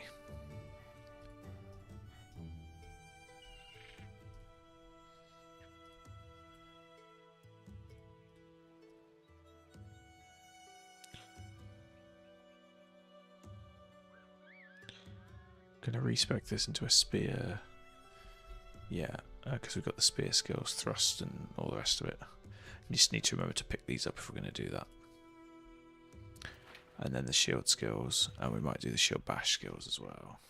Yeah, I think this will be an old faithful flanker. He'll cover that flank well. And if he's really high in defense with shields, he should be able to just hold the corner occasionally. So, in which case, let's get him a spear straight off the bat. Well, that's not a bad price, actually. Good. Oh, they don't have any shields here, though. Fuck. This guy is going... oh yeah, he's going nimble 200 as well.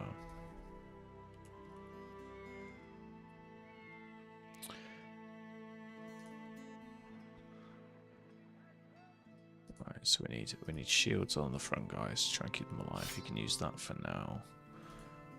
Daggers here. And nets at the back. Unless we can get two-handers, which we don't have access to. Alright, we'll take them. We'll avoid fights for now.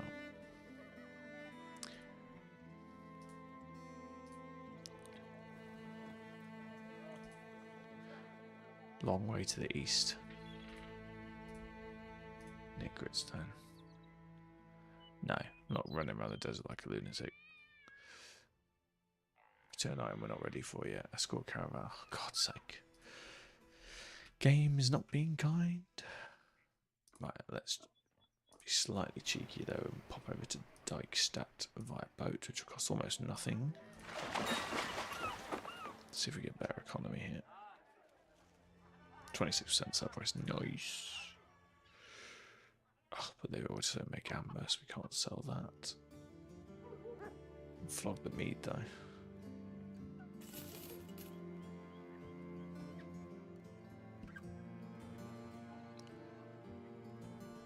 Oh, good weapons, but prices are not good. I need to learn the names of the towns. We can just run up there, there's no point.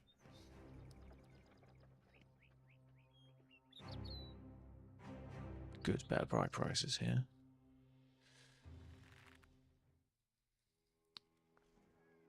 So, shields is what we want. Early survival. Get everybody with a shield.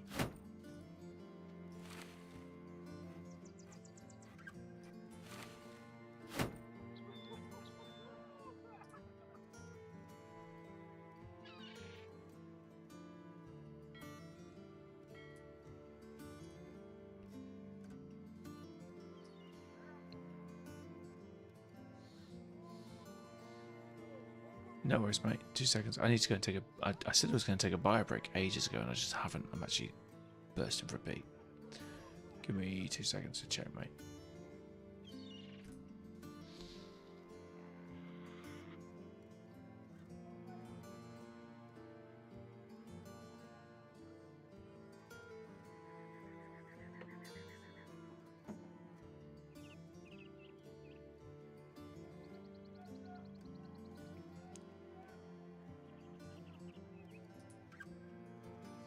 Is this the map? Oh, you wanted to check it's the map? Yeah, hang on, sorry, mate.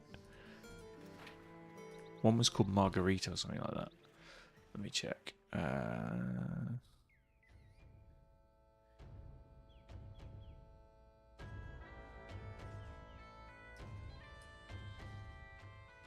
Yeah, that looks right to me.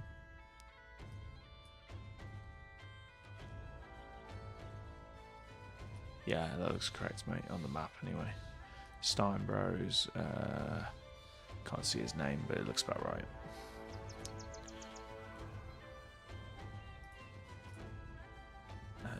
That was the Steinbro you've highlighted. Yeah. Yeah, that's exactly right, mate. It's worked this time. It was just that water that you had wrong last time. You're all good, buddy. You're all good.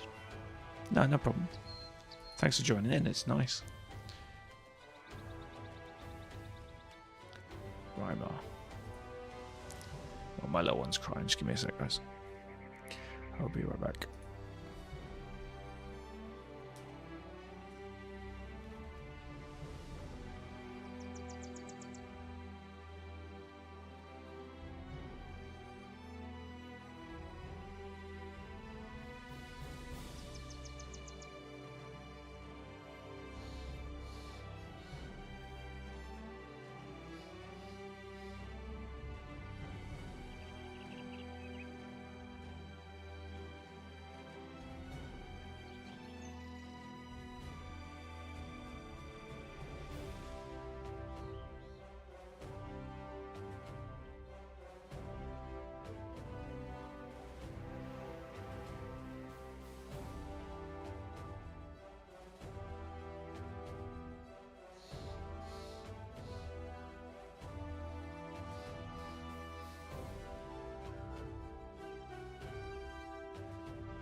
Thanks for hanging out, guys.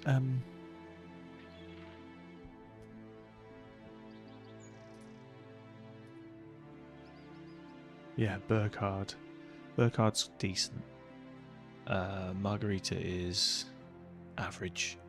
Reimar, I think, is possibly destined for the bin, but we'll see.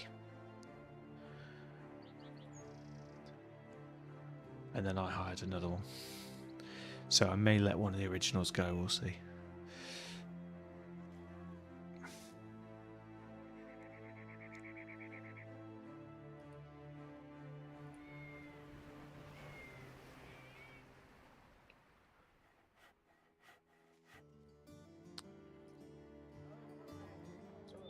Does the new high have the same? Yeah, he has the same debuffs. Oh no, it affects everybody. Nobody can ever be confident. Wow, that's a big punitive thing, isn't it? But I guess the upside is we get these potions and lotions.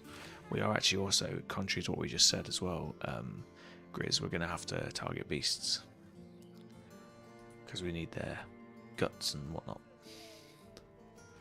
I'd like a good archer with this lot. Or a tank on the front. Right, I need more shields. I need shields more than brothers. But they don't have any. I really hate bucklers. I guess it's better than nothing for now. I need some rubbish javelins or something. Oh, maybe slings will do. I like a bit of range just to get us going. Even if it's bad ranged. I mean, militia glaive for 430. I mean, that is pushing it. 60 a day. 430 is going to leave us with 120. 2 days worth of money. And I can do it for return item. I'm going to go for it. I'm going to go militia glaive. Shouldn't have bought the sling now, but never mind.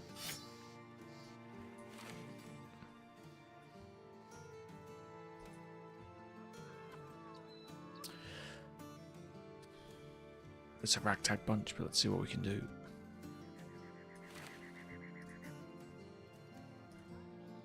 I should probably take Obtain Artifact first, or I should definitely do that. That's a runaway one, isn't it? Right, we'll go and do the runaway quest. And then we will... Oh, is Wabba still on? Oh, I think my... Oh, yeah, I know I want a poacher. The short version is I got trolled. And I couldn't be arsed save scumming because I don't save scum. So, yeah, it came to an end in my starboard. And some mods lost their privileges. But yeah, we're starting a new one. We're doing Spin the Wheel now, Shotty. So this is the Anatomists run. It's basically like a bunch of witch hunters if you follow The Witcher. Not witch hunters, witchers if you follow Witcher.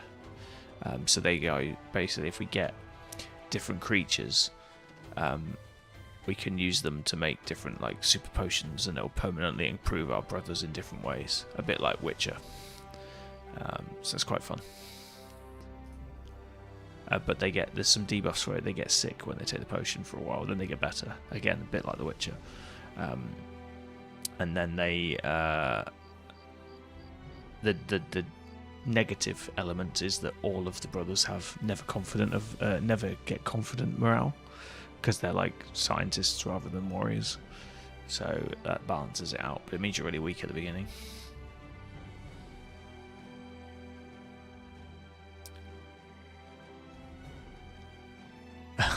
He was the last to go down, or maybe penultimate. But yeah, no, you need a really, really strong group from the start. But I was misled.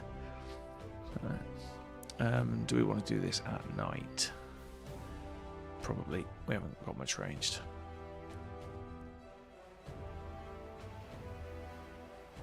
I will buff resolve on dudes for the Anatomist debuff stuff. I've no idea what you mean, Grizz.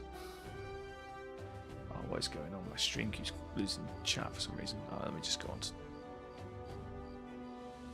We still up, guys. Sorry, there's a few... It's a glitch for some reason. Oh, we seem to be live. I think it's just Restream having a little flutter.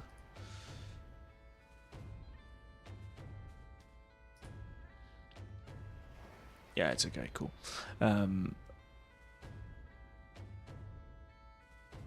Yeah, but that doesn't help you, Grizz. I think you're misunderstanding the rules. They can't get confident morale ever. So it's not this. This 25% chance to start a battle at confident morale is 0% chance. They can't go to confident. They'll only ever be regular at the beginning.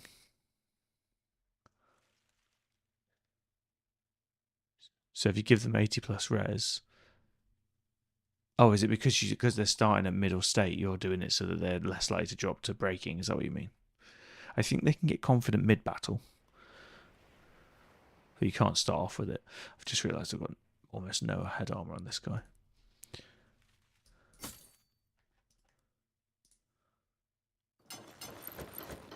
Just going to jiggle it around a bit.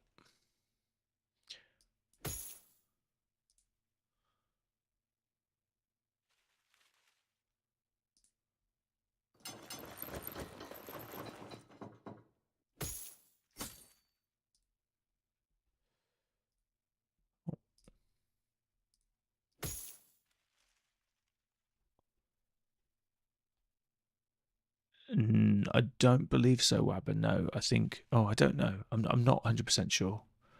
Possibly. Yeah, possibly do a reverse resolve roll to go up a morale, but you have to use a triggering event like killing them, I think, or wounding them aggressively.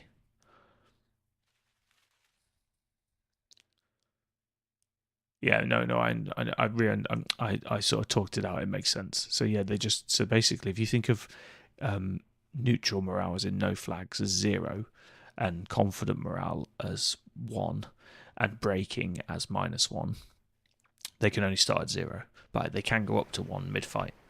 So yeah, it makes sense to boost the morale. You're right. Yeah, the resolve. No, they can't start confident, I think. I think he can get confident mid-battle. Well, let's play and find out. I'm not sure I'm going to be able to manage this battle, but we're going to give it a go.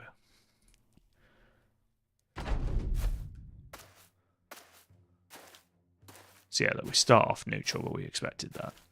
Now we're going to take this hill for sure. Actually, if we rush here, we can actually get the militia glaive on the hill. It might be too aggressive, but I'm going to go for that.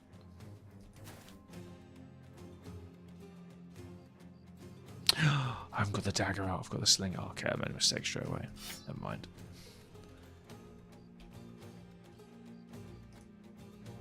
Oh, I can't swing the first turn as well. Okay, it's going to be rough for a turn. This may have been a mistake.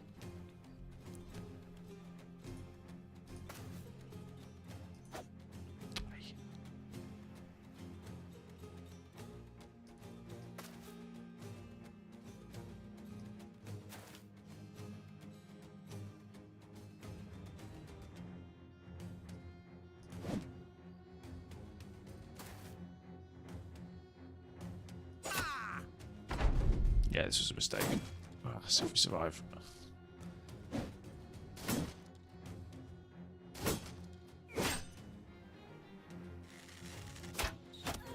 Ow. Oh, there's going to be some hell of a militia glaive swing to make up for this.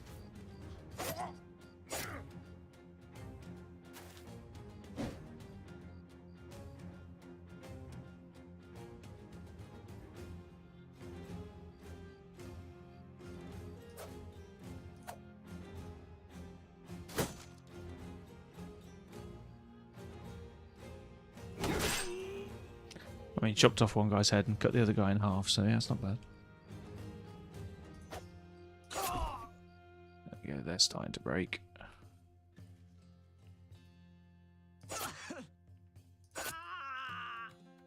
They're breaking, we're not gaining morale though. I'm not sure.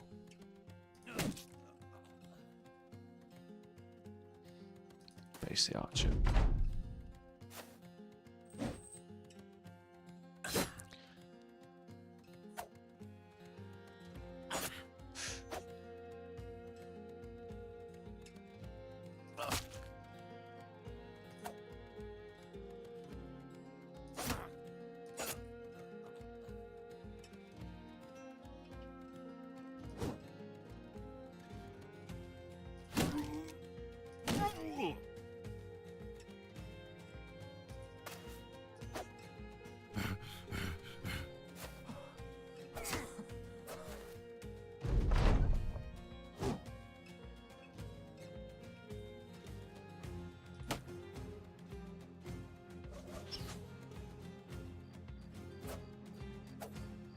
Oh, still fighting back. Shoot.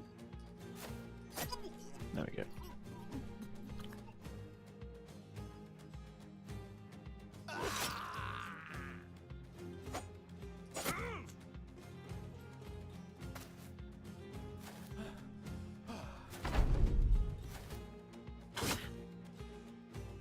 Yeah.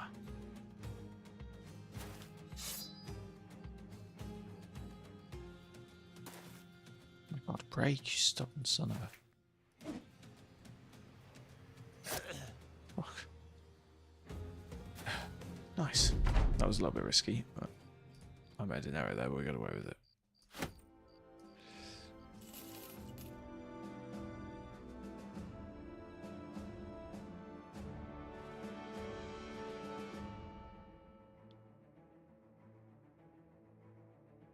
Oh, so you're never confident morale, even mid-battle. That sucks.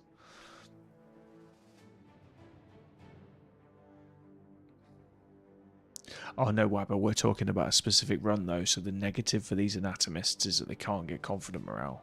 So we're just talking about this run. Your guys will be able to get confident morale.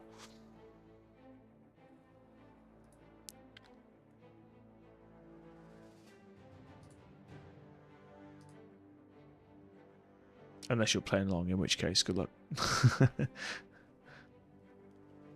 20. I'm not sure what base armors were on. 20. Just make sure they're all on 20 at least. This goes on 45. Nice.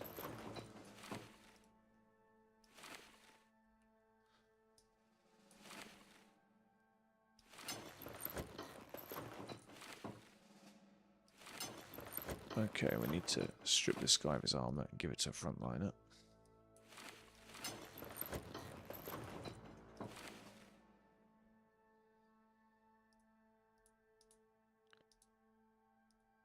Oh, hang on, what? Thought that was better. Oh, 70. Oh, maybe it's just... Oh, they're all different. Okay. 65. 75. There we go. Frontliners get priority on the armor.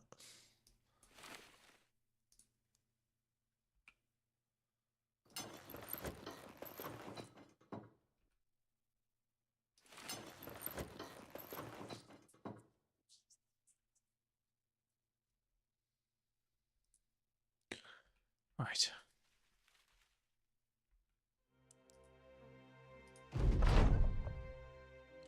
So we will start off with...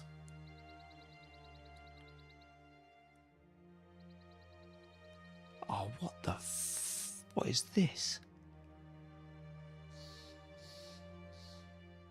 Grizz, I don't think I've ever seen you not get do 8 contracts or make friends with the town on the first ambition. That's crazy.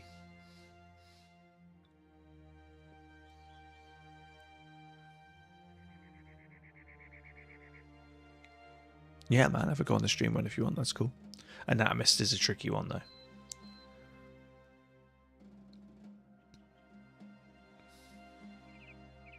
Yeah, this is unusual. So you normally get the really easy ones are do 8 contracts. Something like reliability, it says, but if you hover, it says 8 contracts. Make friends with the town. And then when you've done those, you sometimes get the other one, and then you often get name somebody a sergeant to rally them on the battlefield, which is just they just have to have rally the troops perk. And if you've already got it, you can just insta complete it, which is a nice easy one. And then you get this one. So it's a bit mean that they've done this straight away, because this really slows you down. Trading one sounds good, but it takes ages. You have to trade 25 items. It takes a long time. Although it's easier in Legends because they do like fur scraps and amber scraps and stuff. You can buy those really cheap items, and that gets you 25 quicker. 5 fights in the arena is doable, but not until you've got some decent gear. So yeah, I sort of have to take this one. This is really disadvantageous. But it is what it is. We're also low on funds. This is going to be fun. Let me just patch this up quickly.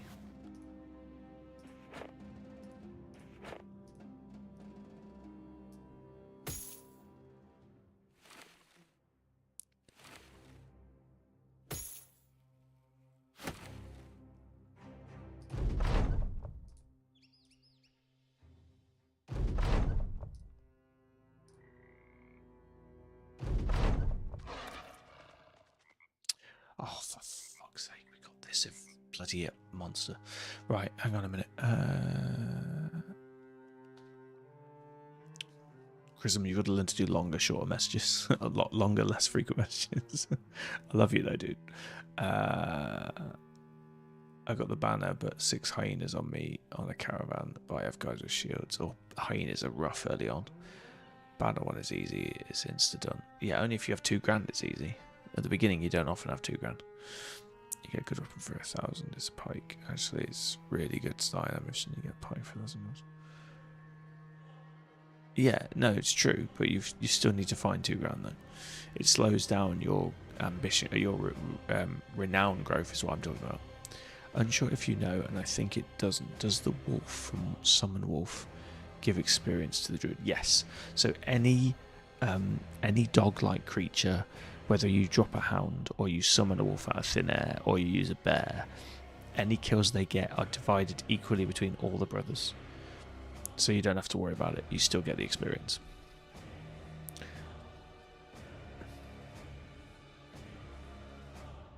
I can't believe I got Holland Hound on the first one, so I can't flee. This sucks. Oh, I'm going to just net him and kill him then, I guess.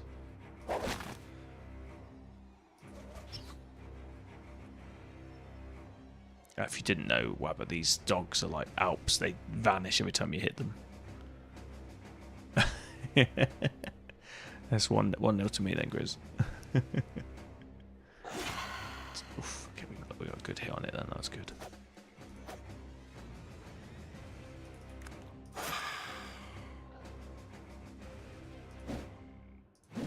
Oh, we nearly finished it in 1. Oh yeah, these things hit hard. Oh, yeah, this is bad. Oh man, these undead are fast. I mean, I might be dead here.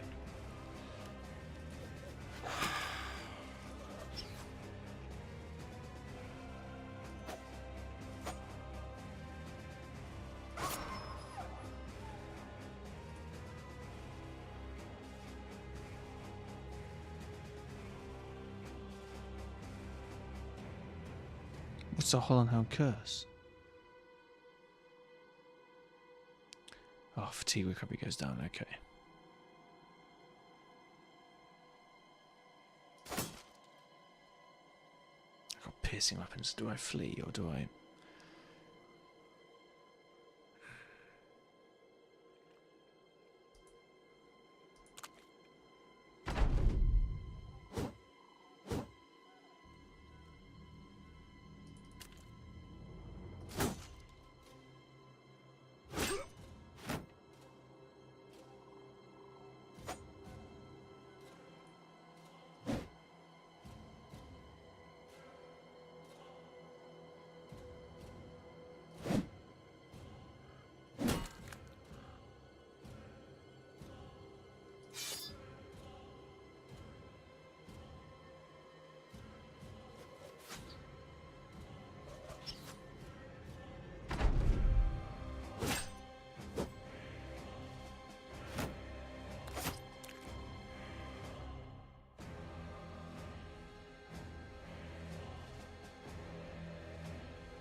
Spear walks the bloody fatigue drain.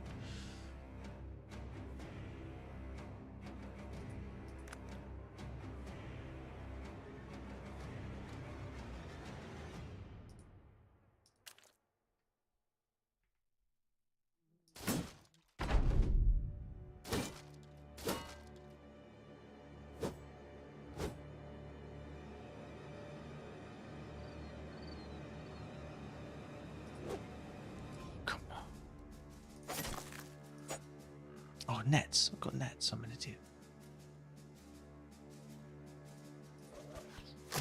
Okay, never mind. We don't need it.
just about the skin of our teeth.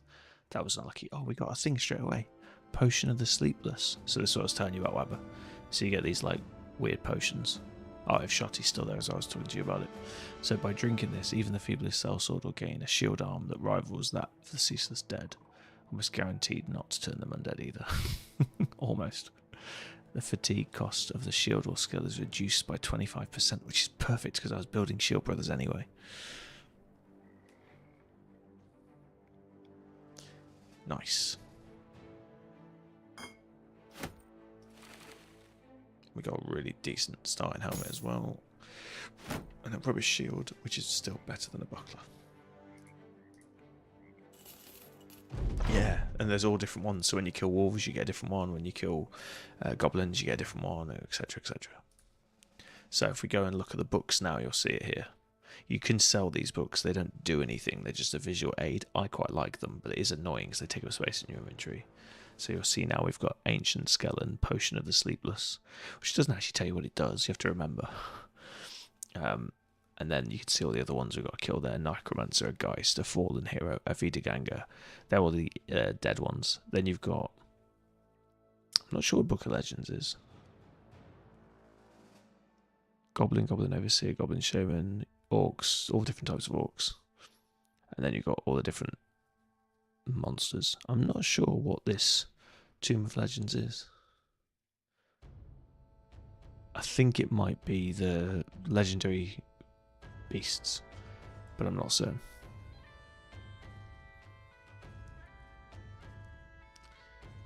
No, Grizz, that's all auto-generated. If we both go to the nearest town when we spawned in, even though we've got the same brothers and the same map, the town will have different stuff in the marketplace and different brothers you can hire as well. That stuff is all randomized, I'm afraid. You can't have that consistent on the seeds. You caravan to get. Don't caravan. I never day one caravan. It's too dangerous. Just do the other two, the ones that you don't have to actually be on the caravan. Armored transport and the cache or whatever it's called.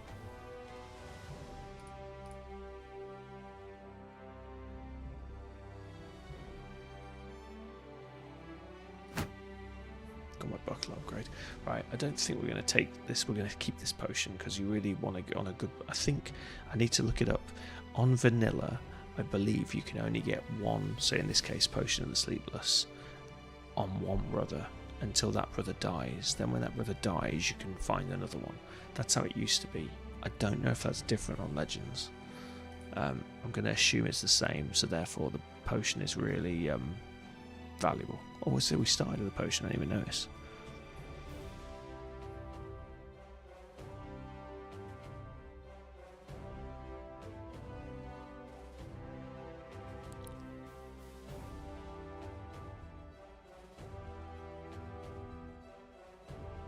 Oh. So Apotheosis potions, we get extra hit points and fatigue, not a lot, but a little bit. I don't know how we're doing. Oh, I wonder if we can craft some of these.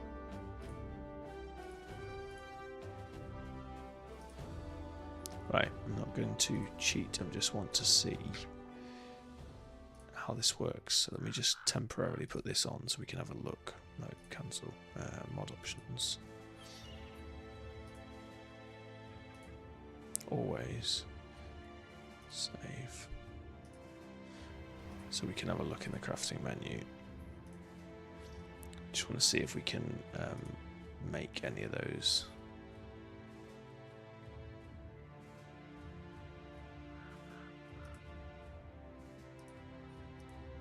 Just looking for potions, that's what I wanted.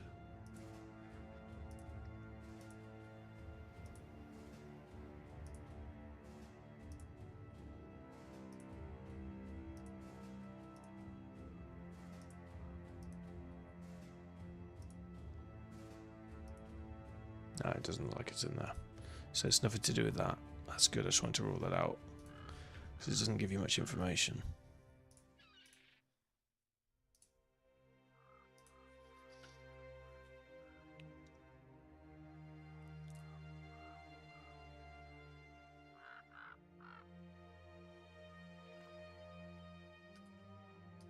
Yeah, in my starting town, the shields were 200 crowns each, so twice the price they should be.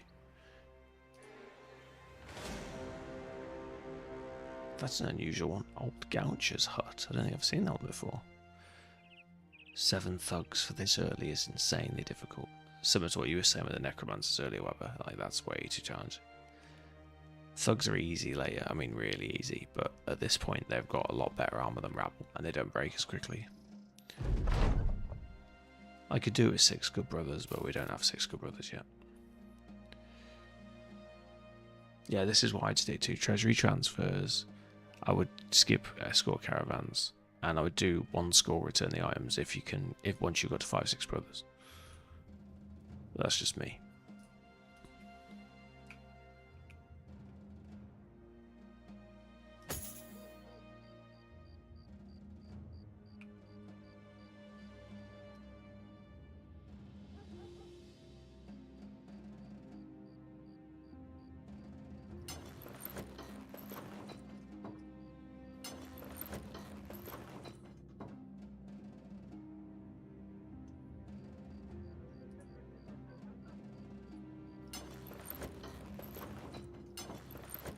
This guy's got more head armor than body armor. It's hilarious. As is this one. What's going on? Oh, he's got a kettle hat. That's why 120.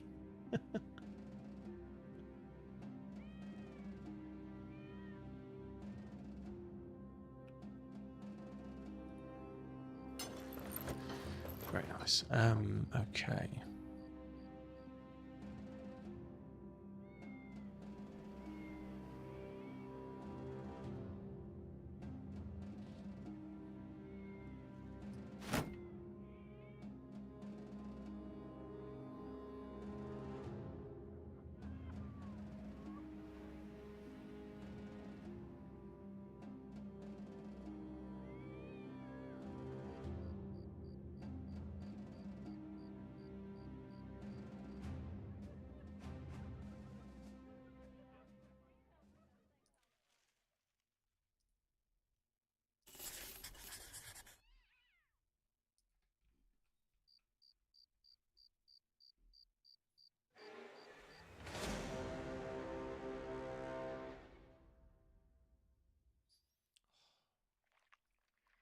I was at full strength. I could do both those fights.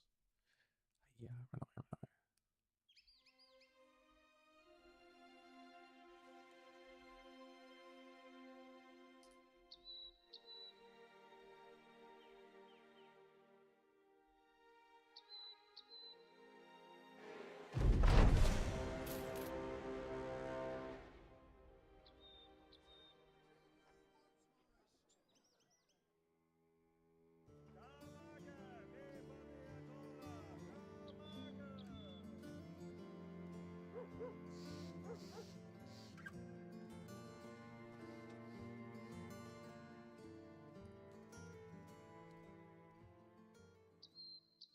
Yeah, we don't want to fight basilisks.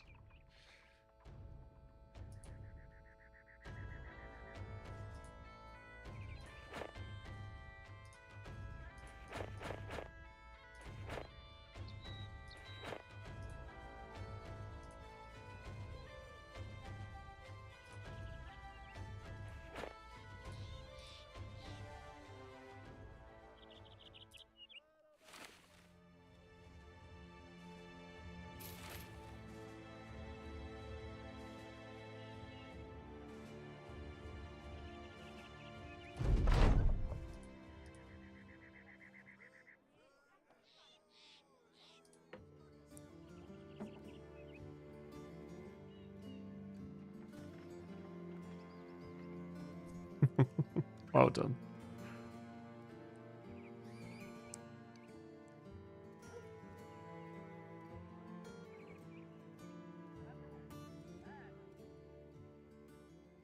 Oh, we got our first level ups. Now we start to get some teeth.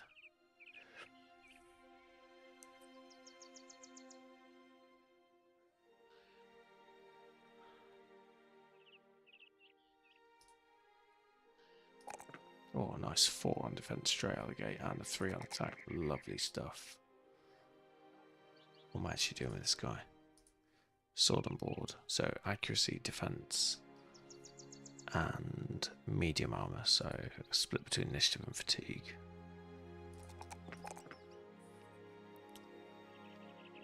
However, on a roll of a 4, we'll take the health. And we'll smash Colossus out straight away. There we go, 85 health straight out of the gate, level 2. Nice. So, nimble two-hander, we've got a nice 3 there as well, and another nice 4, lovely. So nimble two-hander, we need initiative. And we need health on this one. I would normally take 3s, but initiative is more valuable because we need to get dodge up. And we're only at 52. So if we do 2 5s, we'll be at 62. Then we'll be getting a 9 bonus to defense, which will get us up to 30, which will be really strong. The health can wait, and in the meantime, we will buff Colossus. We will pick up Student, but only after we've got Colossus and Dodge. That fixes his atrocious health. And this nimble two-hander, we will take a 4, a 5 on the same argument we just had. Now you could take a 2, or you could take the health. Or we could take the fatigue, which isn't particularly high, but that's because we've got a lot of armor on.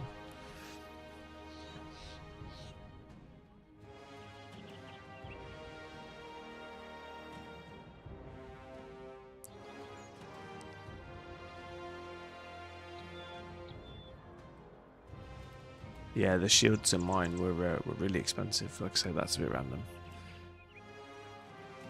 Yeah, I hid behind the hammer, and yeah, I've done that before. It's the right thing to do sometimes.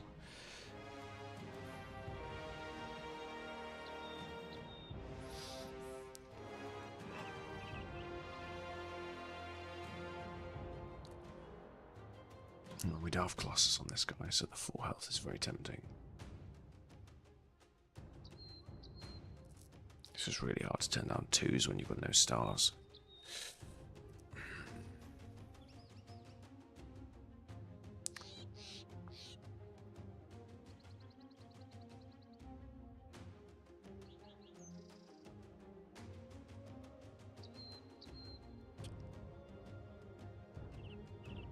Now we're nimble, we need the health, we can't turn out 4s. First skill on him. Gonna really compound dodge to begin with. So 77, nice. We're already gonna get 10 off that. It'll be 29, brilliant. Once these two get dodge, we're instantly like hardy on the front line. This is good.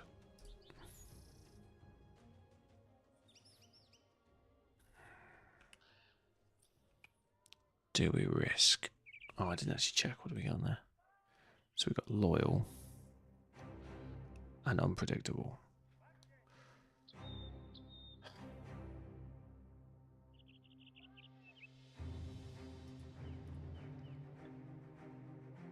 Right, he's going to be shield expert.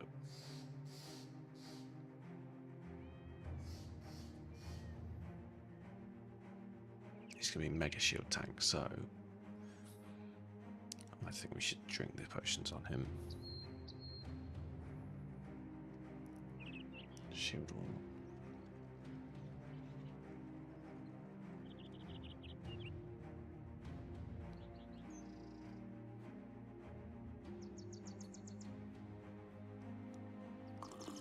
Yeah, we'll do it. So we're going to be sick for a couple of days. And then I think we'll use our triple defense. Bro will go for extra hit points and fatigue. I wonder how we make this Apotheos one. Or if maybe we can't make it.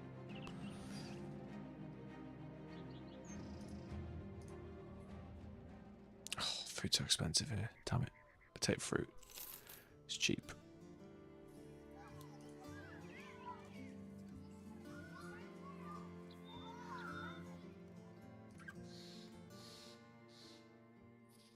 Got enough to rest for a day here.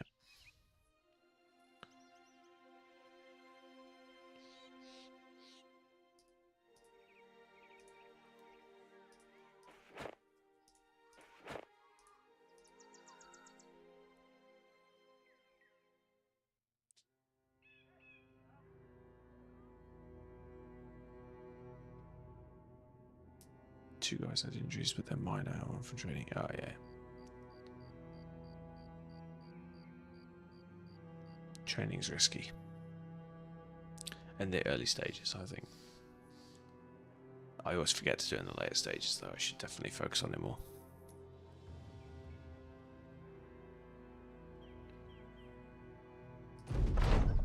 Right, are they better yet? Nope, not quite. Oh, 1 to 2 days might be another day. Damn it.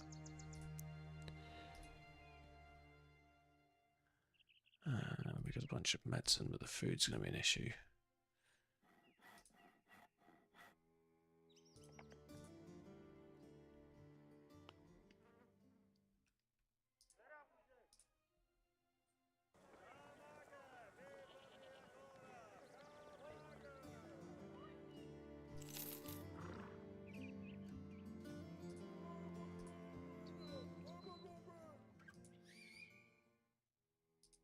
Armed courier. This is what the ones we were talking about.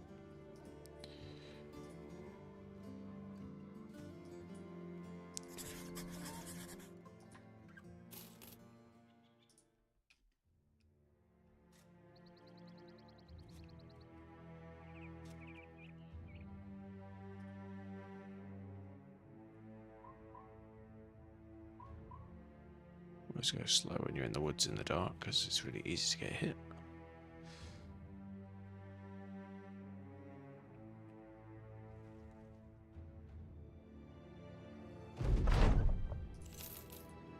%16 is not ideal, but it'll do. Sell all the stuff. Oh, other guys are leveled up. Nice. So.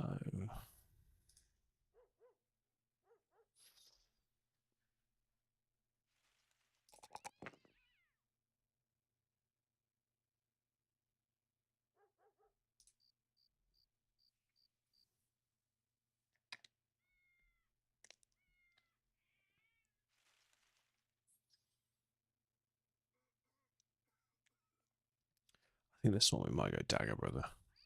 We'll use adaptive to get dagger skills as well. So we'll sort the health out. No Colossus, so we've got to take 4s until we're above at least 65. I'm not turning down 6s on dodge. This is the problem when you got to do 4 stats. Fuck. God, I wish we had Colossus. Unless we keep him on the back line. Just seems a bit of a waste of all that initiative. If we get overwhelmed or anything.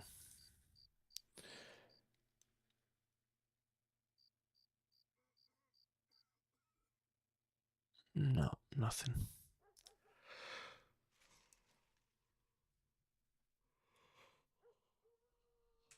We're not going to need health forever.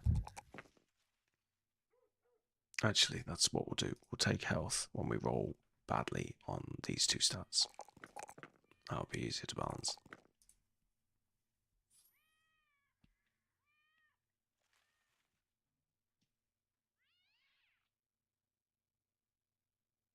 Actually, I've said dagger. We've got this sword skill. I think we just make him into swordsman.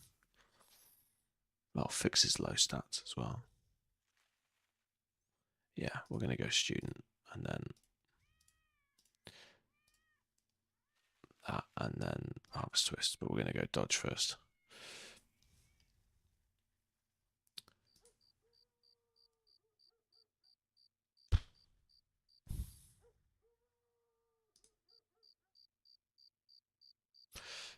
You kept telling me about slingers with perfect focus. We might try that. I've never built a slinger, and this guy's trash anyway, so we may as well try and turn him into something useful.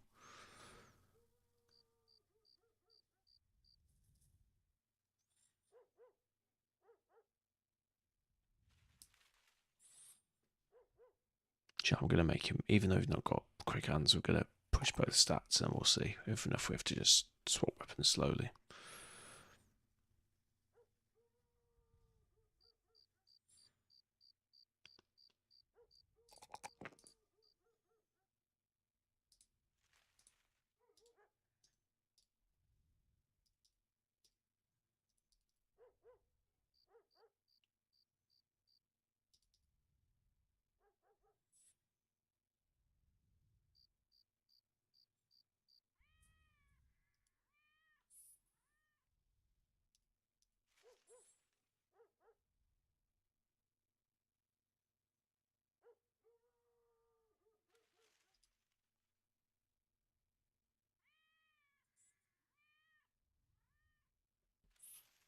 I've got the sling skills. I've got one of them, not the other. What's this one do? Prepare, okay. Sling mastery. I thought there was another one.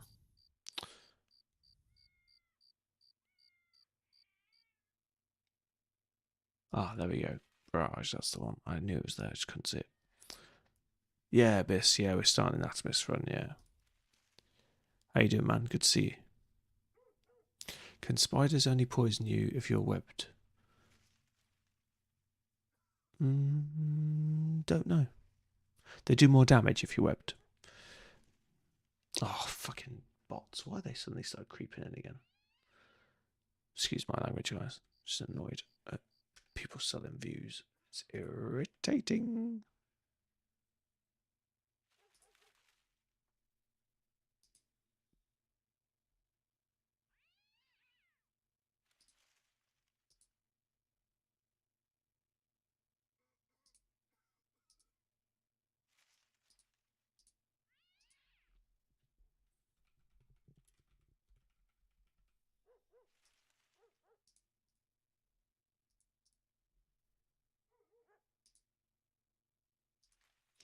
Fixed. Yes, please do. Yeah, I think it's Nightbot, isn't it? But yeah, do if it's Nightbot, I know about it. I just haven't been asked to set it up. But yeah, if you could send me any links or any good ways of doing it. I did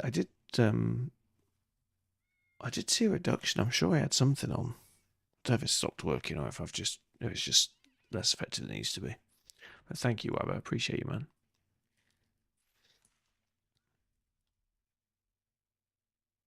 Right, sorry, I'm starting to flag. I'm going to. What time are we on? Yeah, we'll push on. We'll push on a little bit. I've got a busy day tomorrow though.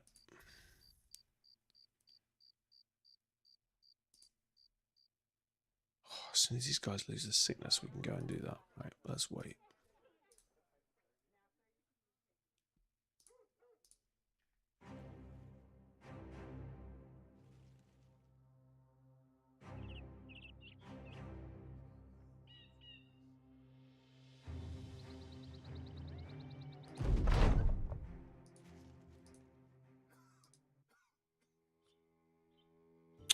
What?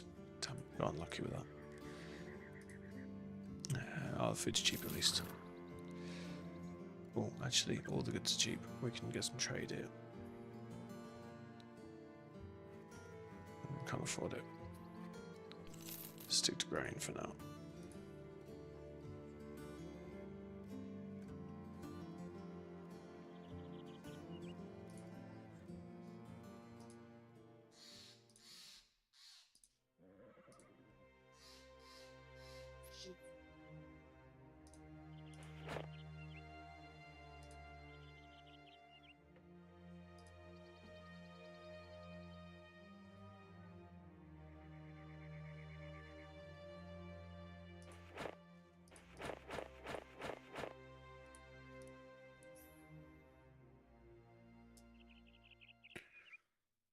Thanks, you, Weber. Appreciate you, man. Oh.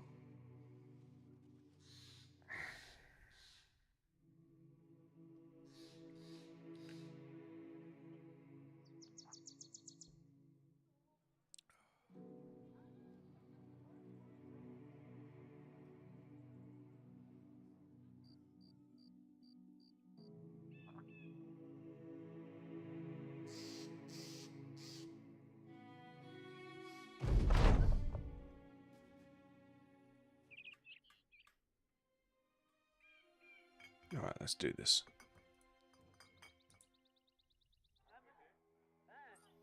It's a decent amount of money at this stage. This might be slightly harder than usual.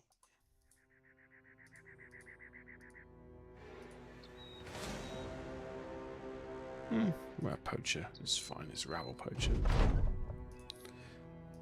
I like the dogs because they come straight to you and you can gang up on them. There you go.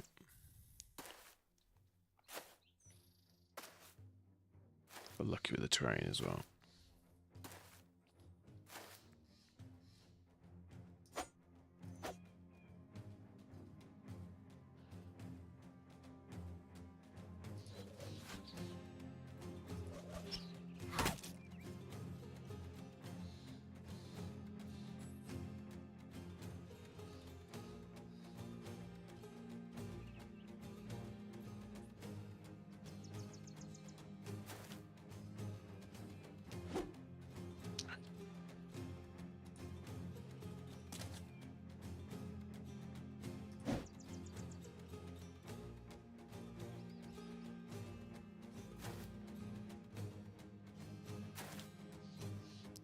Oh, I should have waited and done that attack.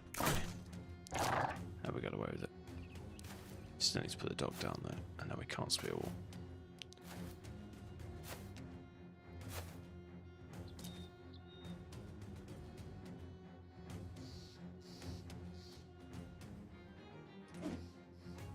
Hiya.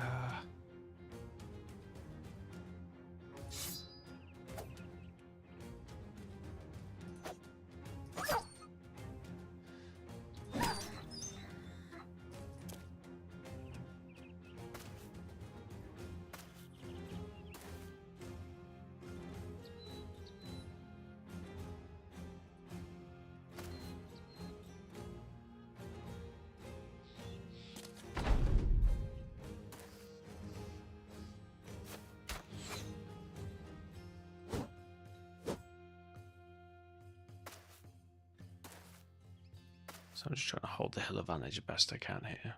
Seems to have worked. Apart from this guy can't hit a 69% chance.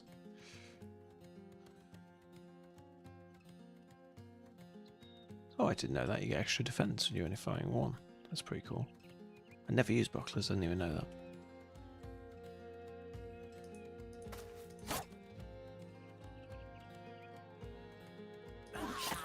Nice, that's more like it.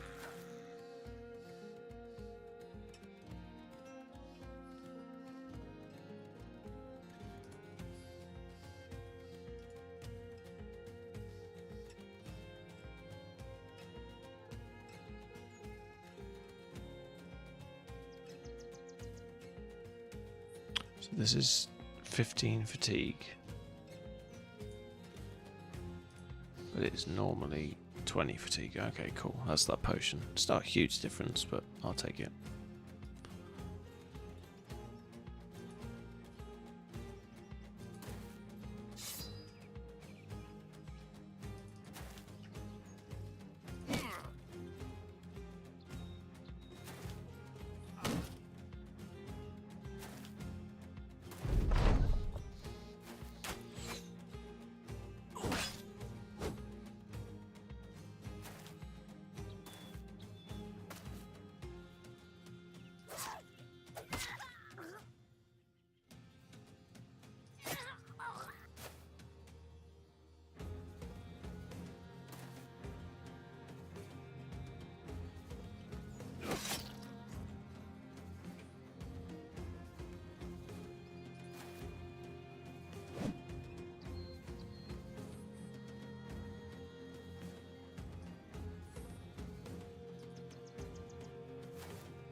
Nice.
Yeah, no dogs in the south, yeah. No dodge as well until day 40, so you should be safe for a little bit.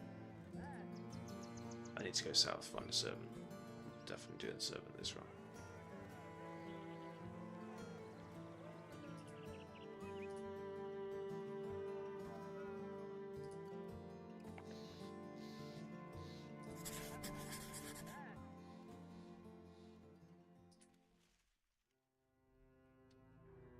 Oh, it's actually, we'll go that way afterwards.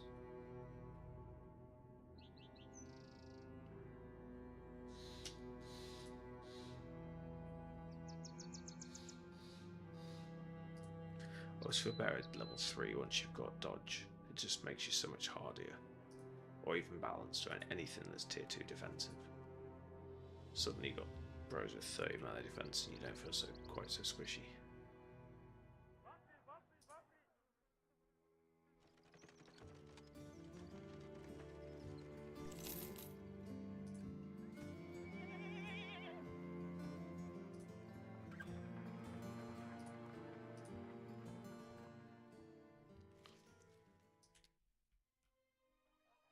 There's a big ass swamp in the middle of here.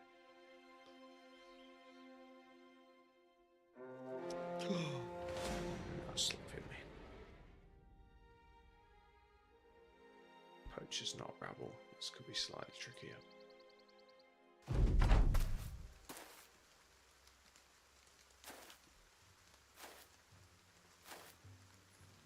We'll use this terrain to help us, I think. They're advancing, so we don't need to worry about the ranged. We can pull back.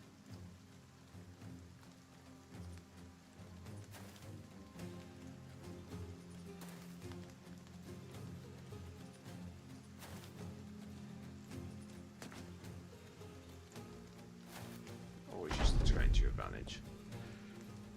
It's one of the things I forget sometimes.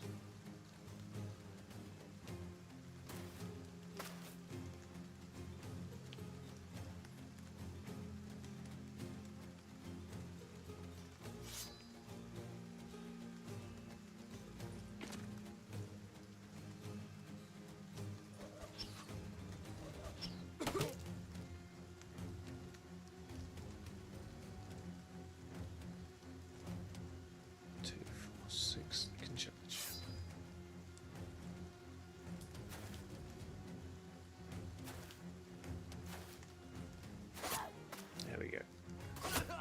Spell roll for the win.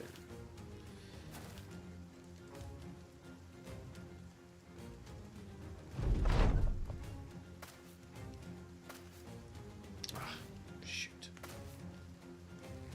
I should have pulled it back and put him up here.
Oh, sorry, Wabbo, I just saw your message.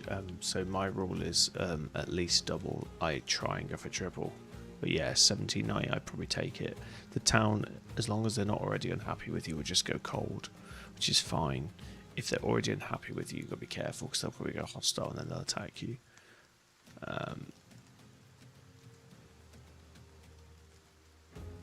Yeah, it doesn't like Grizzards. Yeah. So I would take it. You probably already decided, but yeah. But sometimes they'll offer you like 100 more or almost nothing more. I wouldn't bother. You can get triple or quadruple sometimes.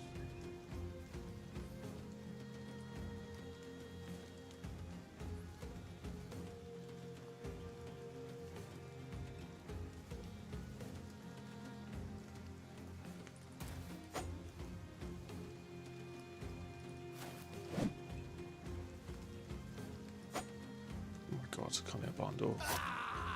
There we go. Base these before they flee.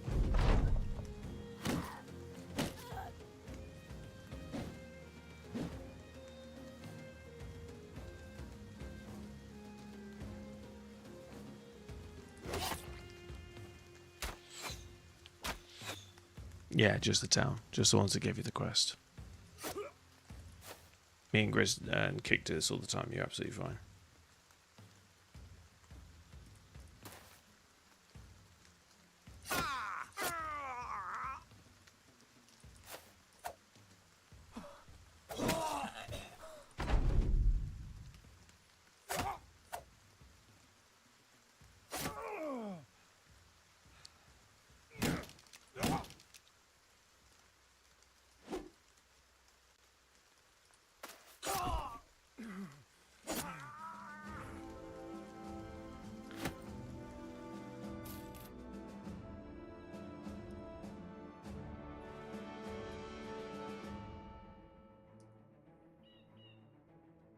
Yeah, no worries, man. I'm right behind you. Thanks for hanging out. Hope we were helpful to you, man. I will definitely come and check your streams out if you start again. But yeah, just try and have fun with it, man.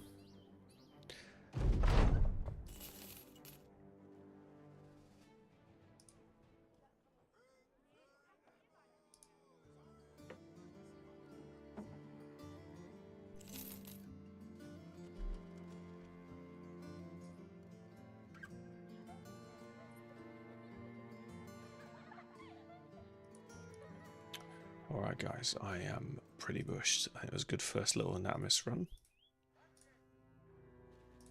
Thanks so much for joining. Not as many of us left. Let's see if we can find someone to raid out into. Do hang around, even if it's just to grab the channel points and we can quickly say hello. Oh, Choppy's still here. Nice to see you again, buddy.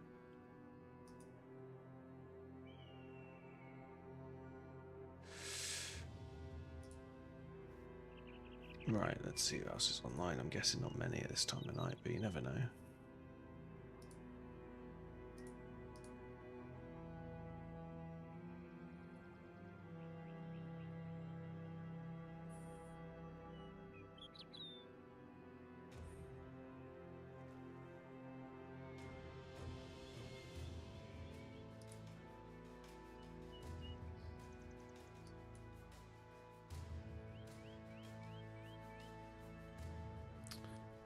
Guy says he's doing Battle Brothers, but that is most certainly not Battle Brothers. I think he might have switched to Tarkov and not realised. And there's another guy who's German and English. I don't know him, but he is streaming in English. Oh, he's only got one follower. Let's go and say hello, guys, to a newbie.